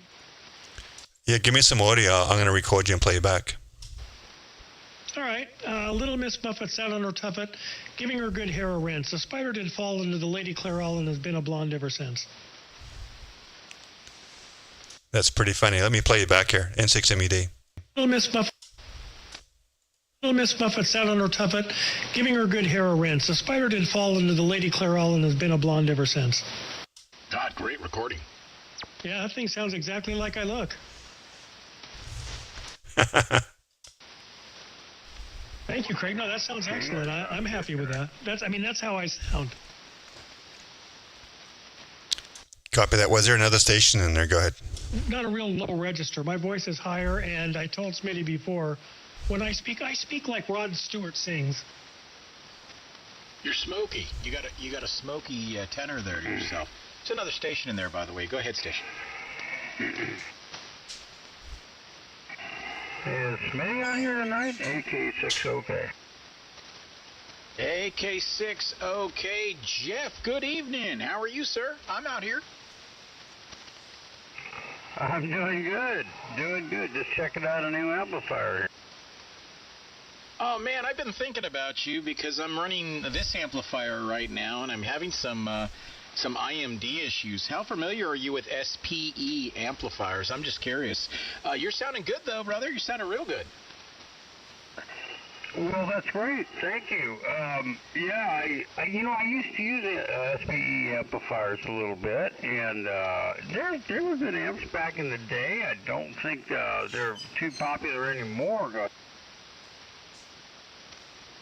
Well, I got a little bit of a thing going on with this one, and it's really not a big issue, and it seems to only affect the 40 meter band, and I think perhaps maybe even a little bit of the ESSB that I'm doing doesn't make it very happy. But I find that when I try to drive it, and by any stretch I'm not expecting 1500 watts on 40, but once I make anything more than about 700 watts, my IMD and my linearity on the amplifier just goes out of whack, and I start flat topping on linearity, and I start throwing out garbage on the sides, and it causes my PureSignal to blow out. And again, no problem on any other bands. Other bands I can run, on 10 I can run over 1500 watts and be nice and clean. So it seems to be unique to 40, 20, 15, 17 seem to be fine. Again, no weird linearity issues with the amp, but 40 meters. If I drive the amp and try to get legal, even if I try to get a kilowatt, I get in trouble. You know what that sounds like to me is an RF. Hang on, I got to turn my RF down just a little bit here. It sounds like RF feedback. Are you running a choke on your antenna? Yeah, you bet.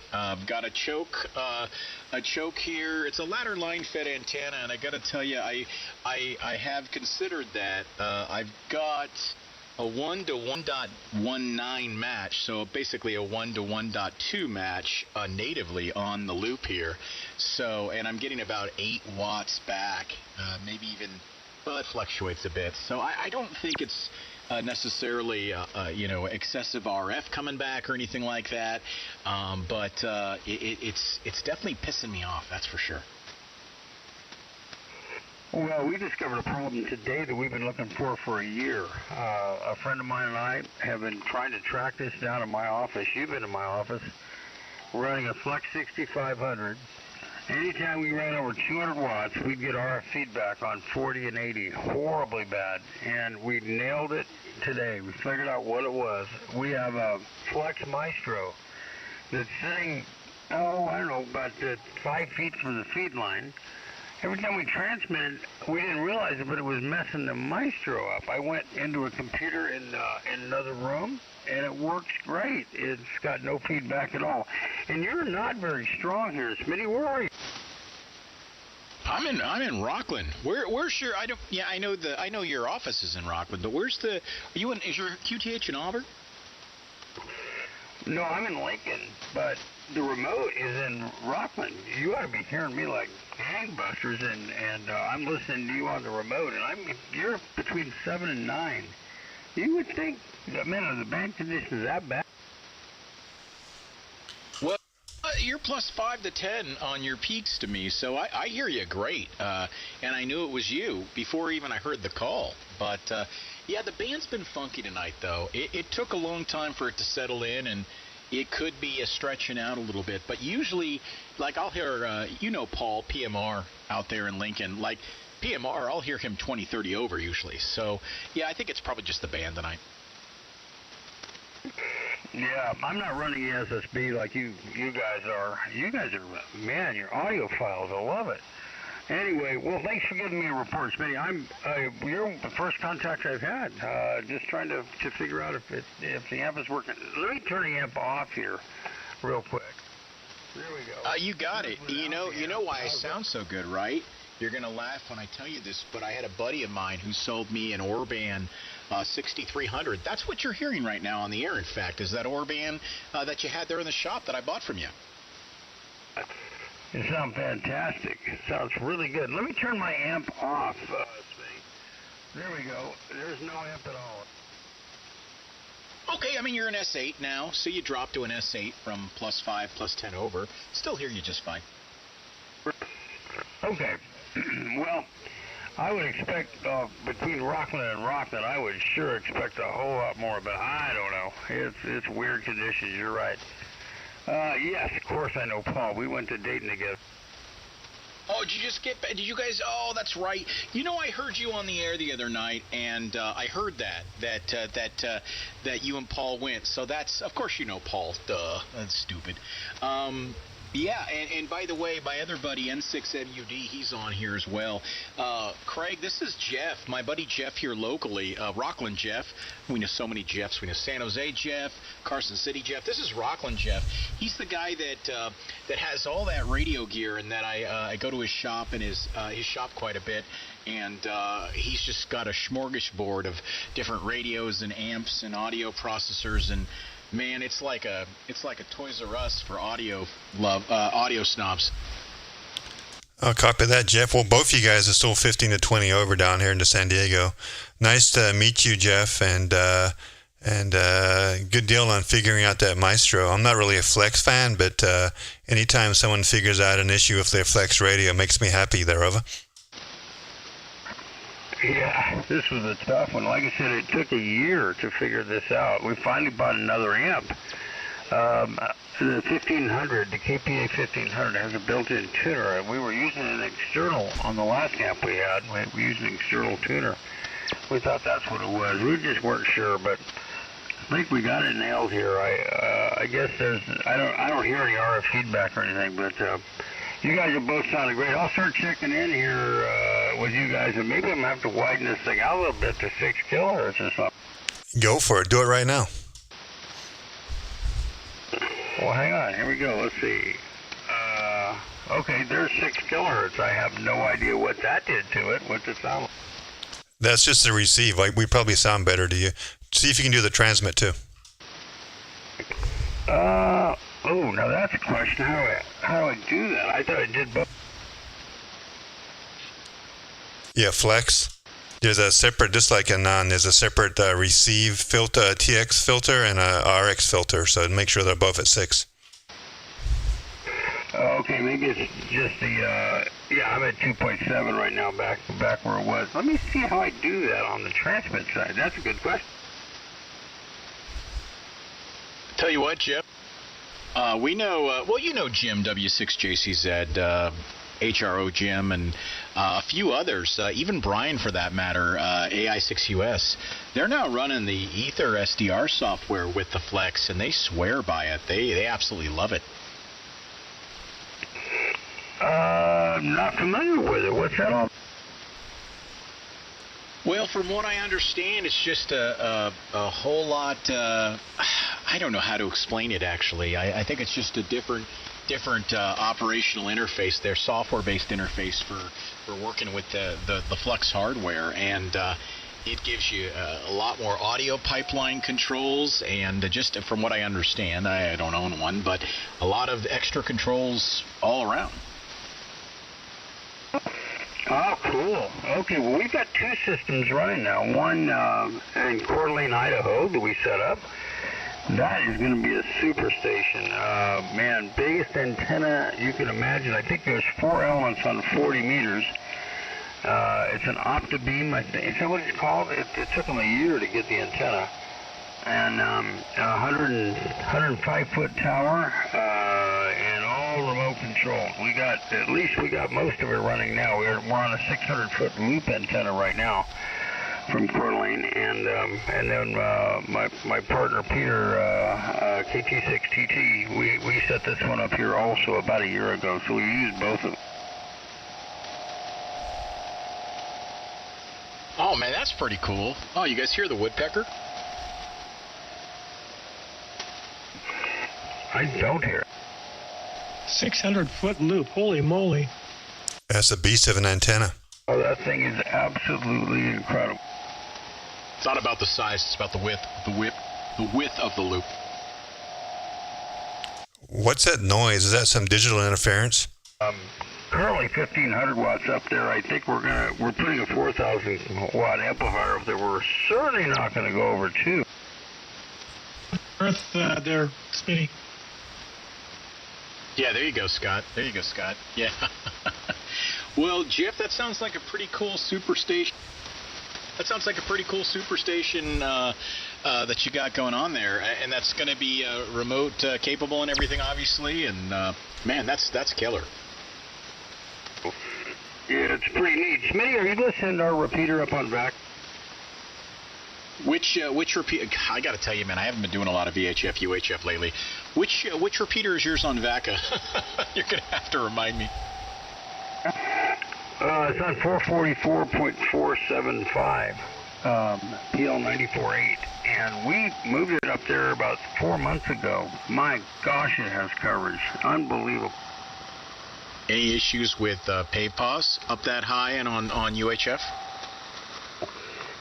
Absolutely none. We do hear it once in a while when there's a lot of military activity going on, but generally speaking, no. We're not bothering them apparently, and they're not bothering us. Yeah, it sounds like they've calmed down over the years from when they originally put a lot of those restrictions in place. But I always thought that box sounded really good. I didn't know that it moved, and I haven't talked on it in a while. But I have it programmed in the rig in the truck, so I'll check it out and I'll give you a full report. Yeah, you might remember, Smitty, when we used to have a full HF remote up there. I'm actually considering putting an HF remote on top of that. Oh man, that'd be killer. I'd love to see more people even put receivers like SDRs up other places, man. Those SDRs are so handy sometimes, especially when the band starts to shift and you don't want to call it quits. Yeah, I use them all the time. They're really, really handy. Real quick, can I get a quick audio report? Make sure there's no RF floating around here or anything like that. I'll take the first stab here. You're 10 to 15 over, 10 over at least on receive. I don't hear any audio. I have I have noise reduction in right now, but I'll pass you around the horn here. We'll go down to Craig. Craig's actually live streaming this entire thing, and he's going to be recording it and posting it on YouTube. So you can actually go back and listen to your audio into San Diego. You're real strong into his receiver. So his YouTube channel is N6 November 6 Mike Uniform Delta, like Mud Duck, N6MUD, and you can look it up on YouTube, and you can take a listen for yourself, and you'll get a really good idea of how you sound and everything like that, and what your signal looks like on his pan adapter. But I'll pass you around here, Craig. You want to take it? And I don't hear any RF on him, but what about you, Craig? Yeah, Jeff, N6MUD. You're 20 over into San Diego. I don't hear any RF, but I definitely hear you're hitting it a little hard on the compression. If you want to back off on the compression, at least for rag chewing, it'd probably be better. I mean, your setup right there is great for DXing, but if you want to back off a little bit on the compression, it'd probably sound better. And this is Scott, KB6ZYJ in Apple Valley, California. The western portion of the southwestern portion of the Mojave Desert, and you're 30 over down here, Jeff. You're sounding good down here. Break. Yeah, go ahead, Brett. N2 IDA, name is Bobby. The gentleman that's running the Flex 6500, I don't want to butt in, but you guys that are setting up your radios, everyone sounds very good to southern Arizona where I am, but the gentleman running the 6500, if you don't mind, when you're done here, I'd like to pick your brain about that radio a little bit, because I'm seriously looking and purchasing a Flex radio, and I'd love to talk to somebody who's got one and see what they say about it. Yeah, Bobby, no problem. You know, I've got to get going here in a second, but I'd be happy to give you my phone number and call me, and I'll walk you through what I know.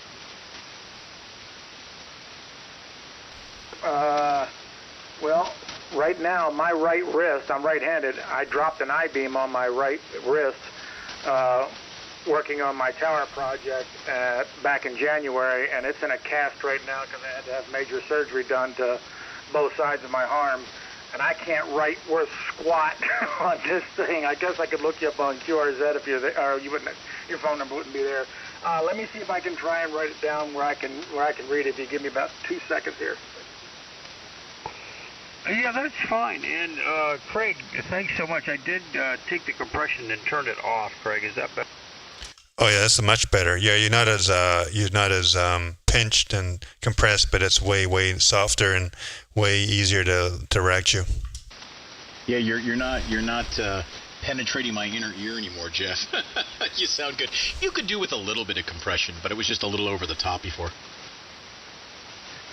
Okay, well, in fact, we haven't had an amp on this thing for a year and a half or something. I've got to get used to this one now. Anyway, yeah, Bobby, I've got maybe a couple of minutes I could spend with you, but I'd rather extend it out and spend more time. Okay, sounds good. I mean, it's up to you, whichever is easier for you. I think I can write down, if you wanted to give me your phone number, I can try and call it. I've got his number, Okay, cool. and it's written on the bathroom wall tomorrow, at that'd be Chili's. the best. I have to yeah, get ready to hit bed here pretty quick. It's 916. Everybody get your pencils out. 916-205-2200. 916-205-2200. And I would love to talk to you about it, Bob. Okay, sounds good. No, I wouldn't go to call tonight. I'll just find out what would be a good time tomorrow to call you would be, because I'm not working right now. I'm almost retired, and I had to do this, but whichever is a good time for you, I'd love to sit and talk with you for a while. That'd be fine. I'm around from 7 in the morning until about 3 in the afternoon, Bobby, anytime. All right, sounds good. I'll text you first to see if you're available and everything's cool, and then we'll go from there. Hey, Bobby, what radio are you on?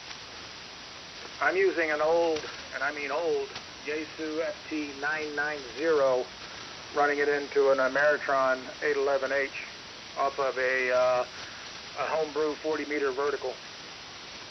Oh, very nice. Okay. Yeah, you sound good here in Sacramento, or Rockland, actually, is where I am proper. Yeah, we're running a stream tonight, so if you want to hear what you sound like, you can go over to YouTube and look up November 6th, Mike Uniform Delta. That's N6 Mud, like a mud duck, and go out there and look for his YouTube channel. He's been streaming, and we'll be publishing the whole QSO, so you can go out there and take a listen. And the cool thing is, with your Flex, you can sound like Craig and I, like N6MUD and me. You're probably not hearing us the way YouTube's hearing us, but we're doing wideband audio tonight, 6 kilohertz wide of audio. By the way, I do want to say hi to somebody. We've got a shortwave listener up in Victoria, British Columbia. Want to acknowledge you. I see you in the YouTube chat, by the way. So hello. Thanks for chiming in there. This is a new feed altogether. I don't know if you know us or whatnot, but happy you're with us, listening on a I don't recognize the name of that receiver, but a true SWL out there, Craig. Yeah, I saw that. I heard my phone ping here, and I was like, "What's that noise?" And so there you go. If you guys see in the beginning here, I'm like, "Hello, SWL listeners." That was like when I first put the stream up. So anyway, good to hear we got some SWLs out there. Not sure how they came across the stream, but good deal, man. It's always good to know people are listening to us. And you're right. The Flex. If you guys that have Flexes want to experiment and make yourself sound better, check out Ether SDR. It's an amazing replacement for the Flex software, and it's way better, and it's free, and there's no subscription cost. So check out Ether SDR. Catch Jim up there at HRO up in Sacramento. He can also help you out with installing it and everything else. Works on Windows, Linux, Mac, whatever you want. That's fantastic. I'm going to check that out. Man, I appreciate that. Okay, you guys, I'm getting ready for bed. I'll talk to you guys maybe tomorrow. Good to hear y'all on here. Glad we tripped across you all tonight. Man, I'm a stranger. It's good to hear. It's good to hear you too, man. It's been a short time. Yeah, I love the Wideband, by the way. This sucker smokes. I mean, that's or if you listen to the YouTube, or if either of you guys tune in the YouTube, that is the dialed in all of its glory. It didn't take me long to get it set up and the way I want it, but yeah, this is that equipment I bought from you, and super happy with it. The old K-Love gear. Oh, was I supposed to say that on the air? I don't know. So. At any rate, good talking to you, Jeff. I got to come visit you anyways, and maybe I shot a YouTube video of my linearity issue, so I might email it to you. It's like 3 minutes. You can watch it. You'll see what I'm talking about instantly. And if you have any advice, man, I'd love to hear it. I mean, I know my confidence when it comes to taking something like this apart and working on it, I've already asked for the service manual, and unfortunately SPE won't release it, which is a bummer. But would love to get your advice, and not going to pawn it off on you by any stretch, but would love to find out what you think might be going on. And then I'm also talking to SPE Direct, and I'm talking to their in the States place to work on it. So we'll get it resolved, no doubt. But all right, I'll let you. I think you said you had to clear anyways, Jeff. But thanks for coming out, man, saying hi. Yeah, you betcha, Smitty. And as you know, we have every piece of test equipment ever known to man at our warehouse. And so we're setting up a new test station, I think, here fairly soon, which is going to be used by outside companies. So we'll see how that all goes. Good to see you all. Craig, Smitty, Bobby, everybody going to check out of here, and good to hear you all on here tonight. AK60K, I'm in Lincoln. The transmitter's in Rock. Yeah, 7-3, bud. God bless you, man. Good to hear you. Yeah, have a good evening, Jeff. Nice meeting you. Nice meeting you, Jeff. Take care. KB6ZYJ. Okay. See you. Yeah, that is my. I've known Jeff for almost 20 years now. He did a lot with Craig. I told you at one point I was working for K-Love and Air One Radio Networks. And so I met Jeff through there, and he was very worked a lot with them. And then obviously when I bought the Wideband, he was my resource for buying this Wideband. So he's a good dude, and his warehouse here in Rockland, California, is a playground for an amateur radio operator. I mean, seriously, I almost want to strip down and just run through it naked for a little while just to see what happens. I mean, it's a cool shop. Well, it sounds like him and his buddies are setting up a real nice remote station there up in Idaho. So Coeur d'Alene, I think he said. So with that big, huge loop and that very powerful amplifier and all that. So yeah, he's probably one of the few these days that take the hobby seriously, you know. But good to see people are still into setting up big remote stations like that. You don't come across too many of those people anymore. Got another listener here on the YouTube. Big hello to my buddy Steven, KO6EVQ, out there in Roseville. Although he has HF, so he can come out here and say hi if he wants to. But he is also watching here on YouTube. Gotta tell you, Craig, for the first night on the air on YouTube, man, looking good. Yeah, we got a little traction there, so I don't know. I just want a place where people can experience, ESSB. Many people out there can't because their radios don't go out to 6K wide on the receive. So there's a reason why we take up a little bit more spectrum here, but there's a good reason, and it's because of the quality and fidelity of the audio. So hopefully this will, at least bring a few people over to the dark side here and maybe get them to feel inquisitive enough to maybe just get a Hermes light or something like what I did a few years ago and dabble in the Thetis and open a whole world of ESSB. Hey, quick question, guys. Yo. Speaking of Hermes light, have you guys heard about the HP SDR Zeus that's being developed right now? It's a cross-platform. Basically, I think it's going to be a replacement for Thetis, because, Thetis is now at the end. There's not going to be any more work done on Thetis unless somebody else picks up the ball here. But have you guys heard anything about that particular software, HP SDR Zeus? Yeah, I've tried all of the new ones.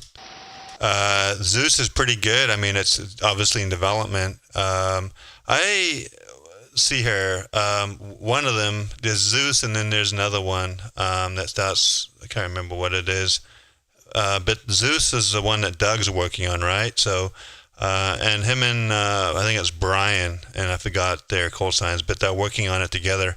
And it's coming along, man. But I've actually had trouble getting the thing to transmit. Now, I have not installed it on my new PC, so when I get some time, I'm gonna install that Zeus on. The cool thing about Zeus is it's a server. It's a server based. So if you run the server on your PC, and it's browser based, you could connect to it and operate it from your mobile phone, or you can connect to it from a Mac or your own PC, right, or whatever. So it's really cool architecture, and because it's been basically redeveloped from scratch with the latest technology, it's got low bandwidth requirements for mobile. So you truly could start operating your G2 or your 10E or your whatever, your Hermes Lite, from your mobile phone. So it's exciting stuff. Well, I just saw a YouTube vid on it yesterday, I think it was, and they're getting ready to, in this next update, or maybe it's already in there now, they're adding a complete full audio suite. And I mean, it was pretty impressive what they were adding. I was kind of shocked. But I was just curious if you guys had heard about it or not, because I guess Thetis is pretty much at the end of development, like I said, unless somebody else picks it up. Yeah, it's at the end, but what's happening is that because of AI and Claude Code and everything, right? They're pointing AI to the code base of Thetis. AI is then rewriting it into the new technology, and you're getting all of these new software platforms. So it's a good innovations there, man, and keep your eyes open. Zeus is pretty good. I mean, like I say, I had trouble getting it to transmit, but maybe they've fixed the thing since then. So you should check it out, Scott, and download it from GitHub. Whatever Mac or probably PC version. It's got a setup exe. It's got an installer. Install it, and then play around with it and see what you think. I think you'll be pretty impressed. It's definitely nowhere near as feature rich as Thetis, but there's a minimum feature set in there that includes PureSignal. It includes like NR 1, 2, 3, 4. It includes all of the standard stuff that most people use. Well, I imagine that they'll enrich it to where it's got all that stuff, I imagine, sometime coming soon. But I was just curious if you'd heard about it or not. I think I will. I think I'll download it maybe sometime soon here and fiddle around with it and see what it's like. I was just curious if you guys had heard of it or not. Yeah, there's another software out there called TCI Stream, where what happens if you install the latest version of Thetis, and then you download this Android app to your phone, it will then stream all of the TCI information from Thetis to your phone. So, you leave Thetis running on your computer at your house, and then you fire up your Android phone, and you can pretty much operate a native Android app through Thetis. So that's another cool thing. I think it's called TCI SDR or something like that. You know what? I saw that too. I was looking into that also. But, I still haven't upgraded this as far as my Thetis. I'm still on .12 right now. Excuse me. As far as Thetis goes, I haven't upgraded it, so I probably should do that sometime soon, I'm thinking. But, anyway, listen, I got to get out of here and go horizontal, guys. Listen, I thoroughly enjoyed this evening. It was a lot of fun. Good to hear you, Craig. You sound so good, Craig. And Smitty, I guess it goes without saying, you still have a face for radio. So, listen, guys, take care, be good, and, be good. So, and if you can't be good, then don't get caught. And, Smitty, don't intercourse anything up. KB6, ZYJ, Apple Valley, home of Roy Rogers and Dale Evans. Before you clear, you're not getting out of here that easily. I mean, I know you got to go, and I respect you need to sign off, but you can't just throw a grenade like that into a theater and not expect a little flack. First and foremost, you're complimenting the hell out of N6MUD's audio, but I didn't once hear anything about mine, so I kind of feel like you're cheating on me a little bit, because I used to be your lapdog when it came to stuff. So I don't know, I'm feeling a feeling a little touchy right now. I don't know. Hey, man, good hearing you. Thanks for not being a stranger. I miss talking to you. You're a good dude. Don't come out here again. I mean, come out here again, okay? And I'll try not to intercourse anything up. Very good. And, Smitty, pardon me, your audio goes without saying as far as I'm concerned. You were the first one that I heard on the old frequency you guys used to be on. And I was just mesmerized by you guys. And I've always liked ESSB. And, you guys are the ones that got me in this goddamn rabbit hole. So I don't know whether to thank you or slap you. When I decide, I'll let you know. But no, your audio is always good, Smitty. I've never heard it where it's not good. Okay, that's fine. I needed some self-verification. I have to compensate, all right? But I have to compensate. So, good hearing you out here, brother. Your station sounds great, by the way, too, man. Honestly, I look forward to meeting you, to hear, I'm going to meet you, and then you're going to be like, hey, how you doing, Smitty? It's Scott number 2. And I'm like, you sound really different on the air. Now, something tells me that your audio is pretty accurate. Sounds really good. Well, good. I'm glad it finally is. And, what you see is what you get with me, pretty much. And just so we're clear, Smitty, I just want to make it very, very clear at this point. I'm not kissing you. No, we're not picking out curtains or anything like that. So don't get too excited. WB1G, take care, bud. All right, guys. Have a good evening. 7-3. Be good, like I said, and be safe. KB6ZYJ, Apple Valley, California. Hey, Scotty, 7-3s, man. Good to hear you. Thanks for stopping by. And come back. Good to hear you back on, and you got your antenna up there. N6MUD, San Diego. Audio this evening. A bit of a double there. Washington State, I heard you come in there, by the way. You're sounding good. You're sounding wide. And so, good evening. Why don't you come back again? Yeah, Craig, I don't think you heard him, but I heard another station, ESSB, out of Washington. So, go ahead. Give us the call again, and what's the rig and the gear? Name on this end is Jeff, and the call sign is W7NEE, Whiskey 7, November Echo Echo. And I got to be honest with you, I've never even put this thing in ESSB, and basically all I've done is open the transmit filters.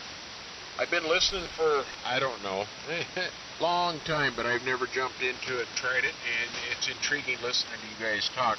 I'm assuming that you guys are running some Anan software, or hardware, which obviously sounds phenomenal. I'm running a Flex 6600, but I am running Thetis SDR. Absolutely love it.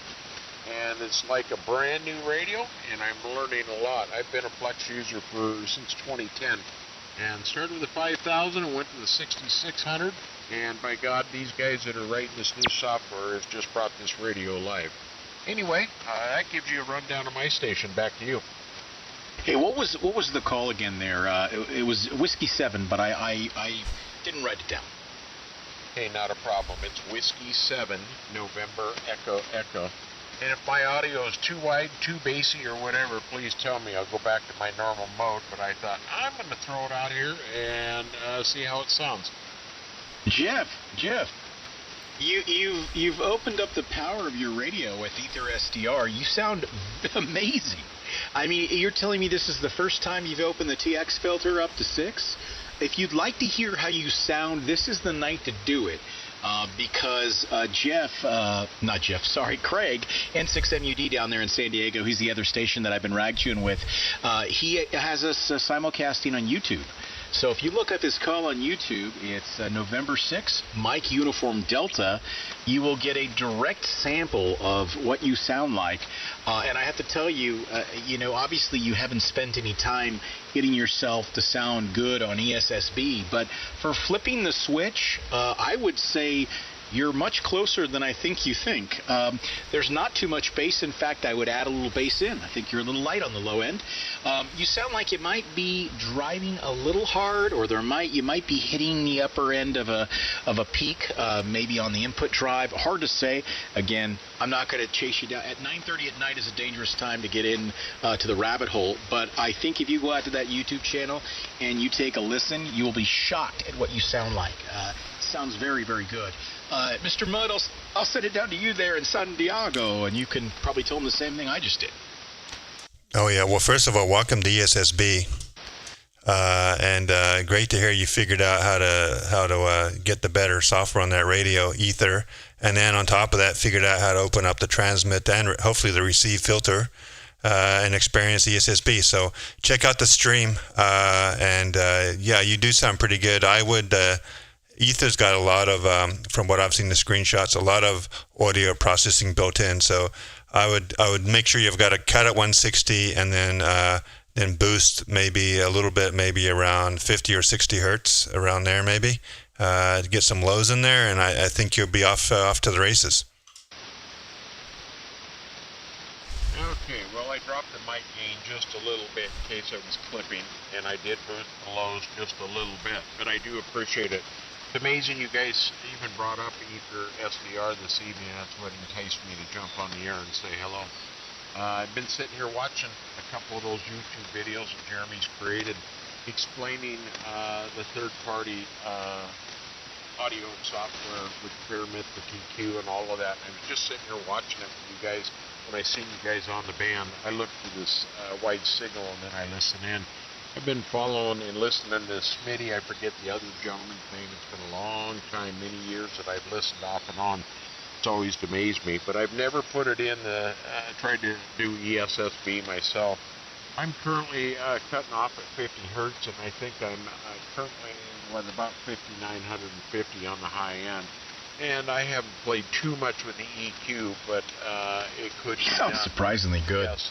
Ether Yeah, SDR, he does sound good. I'll tell you what, I've ran Smart SDR and always had artifacts in the audio and all of it, and they've never come out with what they say they're going to do. This gentleman in the last month and a half, he's been creating this with cloud AI. It's just incredible what he's come out with, and I'm absolutely loving playing with Flex again and learning a lot. And the receive filters that he's put in here, it's just for the DSP filters, it's just been incredible. And I didn't have to pay any extra for any extra software packages or subscriptions or any of that. So, yeah, I'm really enjoying it. So I appreciate you guys letting me jump in here. And this YouTube, I'm going to look it up here in a minute. Is it something that is live, or is it something that's going to be recorded so I can go back and listen to myself? Yeah, it's streaming live right now, so it's streaming live, 15-second delay, and once the stream's over, obviously you can go back and listen to it. So it's both. So if you want to go listen to yourself now, you could do it, or you can just wait until we're done. And right now my clock on my PC is 9:39. So just fast forward through the stream until you get to 9:39 p.m. or around there, and then you could hear yourself. Fantastic. Well, I appreciate that. I wrote that all down. Yeah, if I'm going to listen to myself, I'd rather listen to it on some decent sound. My other system's just a MacBook Pro. So I want to listen to it so I can hear it, but I do appreciate it. Yeah, this is pretty cool. And I don't know if that made any improvements on my audio or any of that. So what I'm running right now is I'm running the Flex 6600, obviously, with the Ether SDR. I already told you the setup that I'm using here with the transmit. And I am listening to you guys in 6K wide and always do when I listen. But I'm also running with a Yaesu Quadra BL1000 amplifier, and I'm running a full wave sky loop cut for 80 meters, but it tunes beautifully on 40, and that's about 55 feet in the air, and that's what I'm using right now. My other antenna is a step-IR, but I'm hearing you guys better this evening on the loop. Well, I know why that is. You know why that is, Jeff? That's because I'm on a full wave loop, 40-meter loop, and so is Jeff. I'm doing it again. So is Craig down in San Diego. So, yeah, loop for the win. I guess our antennas are real happy. You sound great down here, by the way.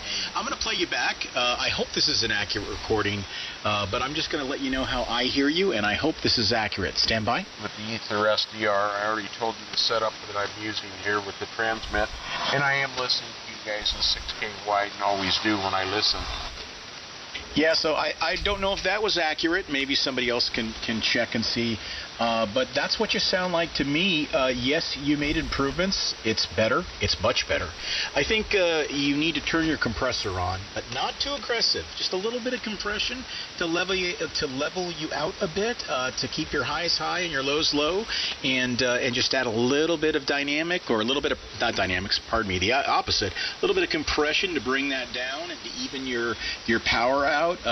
No, I mean, you're really, really close. So you just kind of stumbled right on a really nice sounding profile there, to be honest. So I hope that playback was good. Sorry, I'll stop talking and listen more. Yeah, it's a good playback. Yeah, very good. Well, I'm not going to complain about the sound of that, but I do agree that it could be tweaked a little bit. I'll get through this video and learn a little more what he's implemented here with this software. Forget what, it's getting late at night, and I'm getting tired, but I think it's called Pursudo or something like that. I forget the name of it right now, and I'm right in the middle of the video, about halfway through it. So I'll watch it a couple times before I really start tweaking with it. I did add a little bit of compression, so Smitty, you'll have to comment, and you too, Craig. Yeah, Jeff, the compression sounds better. Or the sound of the audio, or not? What's the mic? RE320 by Electric Voice. Ooh, what is your the settings on that the switches on that microphone? Craig? Yeah, do you have that kickbox, kick drum setting on? I do not. It's in the off position currently. Oh yeah, turn it on. Okay, there's the kickbox setting turned on. Audio 1, 2, 3, 4, 5, W7NEE for ID. Wow, it warms him right up, doesn't it, Craig? Yeah, you can hear it on the stream, but it definitely brought up your mids and your highs for sure. Okay, well, we'll leave it right there, and I'll listen to it. I'm going to definitely, before I go to bed tonight, or if you guys are on here later than I am, I'll listen in the morning. But it's N6MUD, and then I'll look you up on YouTube. Is that correct? Yeah, you can get to it two ways. You can do that search, N6MUD, on the search bar on YouTube, and then bring up the channel and go to live streams. Or you can just go to QRZ, enter in my call sign, and on my QRZ page, at the very top banner on the top of the page, there's a red YouTube icon that you can click on, and it'll take you to the channel as well. So there's two ways to do it. Well, you make it just too darn easy. I've got QRZ right fingertips here, so I'll look you up there. Yeah, I don't know why, it just intrigued me, especially when you guys were making comments about Ether SDR this evening. I thought, wow, I gotta at least try this. Get the comments. I know there's always flexes aren't for everybody, and especially those of you that run the Anans and all of that. And I'm not going to say I haven't wanted to play with an Anan. I just had never pulled the trigger on it. Why? I don't know. I've been fascinated with SDR radios. Well, I bought my first Flex in 2010. It was a Flex 5000, and I enjoy playing with them. To me, it's the only way to play radio. Yeah, well, I mean, Flex is a great radio, in particular, especially if you want to operate remote. That's where it shines, and it still shines. It'll probably continue to shine for a bit longer until these new software, Claude Code stuff, figures out how to do remote for the other platforms. But a lot of people have trouble with the Flex bubbles. I haven't heard any on your Flex, so. Once again, do you have the 8000 series or do you have the 6000 series? I can't remember which model you have. No, I am running a 6000. I'm running the 66. I was about ready to pull the trigger on an 8000 series because of some of the features for the DSP. But then when these guys came out with this, quite honestly, I'd be wasting my money. These guys have unlocked so many things that everybody's been asking for, especially when it comes to DSP. The noise reduction 2. I mean, I could go on, and most of my time I'm on HF. I'm chasing DX, and it's just incredible what they've done with the radio. And a gentleman's name is Jeremy that's writing all of this. Him and a big group of them. They're not charging a dime for it. They won't even accept donations or anything. They just want you to test it and let them know. But They have done more than Flex has done with their software in probably the last 4 or 5 years. And you hit the nail on the head. The reason I haven't jumped and tried anything else is because when I do go traveling in the RV, I definitely use remote. I remote into this station, whether it be on phone or even sitting back where it's quiet and play a little FT8. So I do enjoy remoting into the station for sure. All right, well there you go. So I was gonna say if you're thinking about getting an 8000, I would hold off because the Ether software makes that a worthless upgrade in my opinion.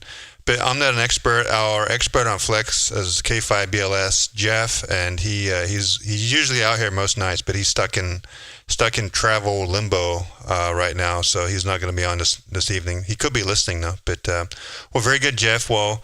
We'll look forward to hearing, stop by again, look for the wide signal, open up that Flex to 6 wide and join in the fun, man. It's good to hear you on, and welcome to ESSB. I think even if you're a DXer, I think you'll appreciate some of the fidelity that we get out of these radios on sideband these days. Well, Craig, I appreciate it, and I did just pull up your live stream. I clicked on it on my other computer, and sure as heck I was hearing myself. I paused it right now. And then as I'm looking here, I see in your blog here, too, you're running an RE320. So, interesting. Okay, guys, well, I'm not going to hold it. It's getting late. I'm getting tired, and you guys probably as well, but I appreciate you welcoming me in. I will definitely jump on here again. I enjoyed listening. I've learned a lot listening over the time, but you guys really tweaked my interest when I heard you talking about Ether SDR. I'm absolutely a fan of it. I can't see myself going back the other way. These guys have unlocked a bunch. So I will play with this. I will get in a little tighter on using this other software that's incorporated into it, specifically for tailoring the audio, and I'm not afraid to go, especially this time of day, and getting in here and playing ESSB on 6K, so I appreciate it. Smitty, you as well for taking the call and letting me jump in here. I'm not going to hold it with you guys, let you guys move on, and again, thank you so much. 73 to both of you, and I'll let you guys tie the ribbons on it. W7NEE. Jeff, up here in Shelton, Washington. Good night, guys. Hey, Jeff, I got to say, man, congratulations as you clear here, 7-3, man. I'm real happy you jumped in, and congrats on the your massive upgraded radio you got right there, that brand new radio running Ether. That's really what you did. You have basically you're leveraging Flex, the hardware. The Flex hardware is great, but you're just unlocked it now, and I don't think Flex is terribly happy about that in that situation right now, but I think if they were a real smart company, they would produce good hardware. They'd focus on the hardware and let the software go somewhere else. I think there's a lot more potential long-term for Flex because I think they pissed off their base of customers by not keeping the product updated. And I know a lot of folks that have burned through Flexes and are like, sorry, I just didn't like it. And you know, they didn't keep up with it. So at any rate, man, good talking to you. You know, please don't be a stranger. Come on back out. I think you're really going to enjoy what you hear. And for Craig, just a thought. I love that you're doing the stream because there's so much stigma around these wide signals, and a lot of folks can't hear it, or they don't have a radio that can receive it, and so they think we're just being snobs with bandwidth and audio that we Spectrum are using. But a stream like this lets them actually hear what a rag-chew sounds like. It sounds like you're sitting here in the room with me, and that's I think that's missed a lot. So I think the stream helps unlock that. So at any rate, I'll let you clear out of here. In fact, Craig, I think I might pull the plug here as well. I got an early morning conference call, and I just realized it's getting pretty late. But I'll send it back to well, let's see. I think you're clearing there, Jeff. So 7-3, please don't be a stranger, and I'll give it to you, Mr. Mudd. And I don't know if we're going to stay here much longer, but I think I'm gonna punch my clock. All right, there, Smitty, and Jeff. Yeah, definitely. Thanks for stopping by, and good luck on figuring out all those new features that you got to learn about for that Flex radio.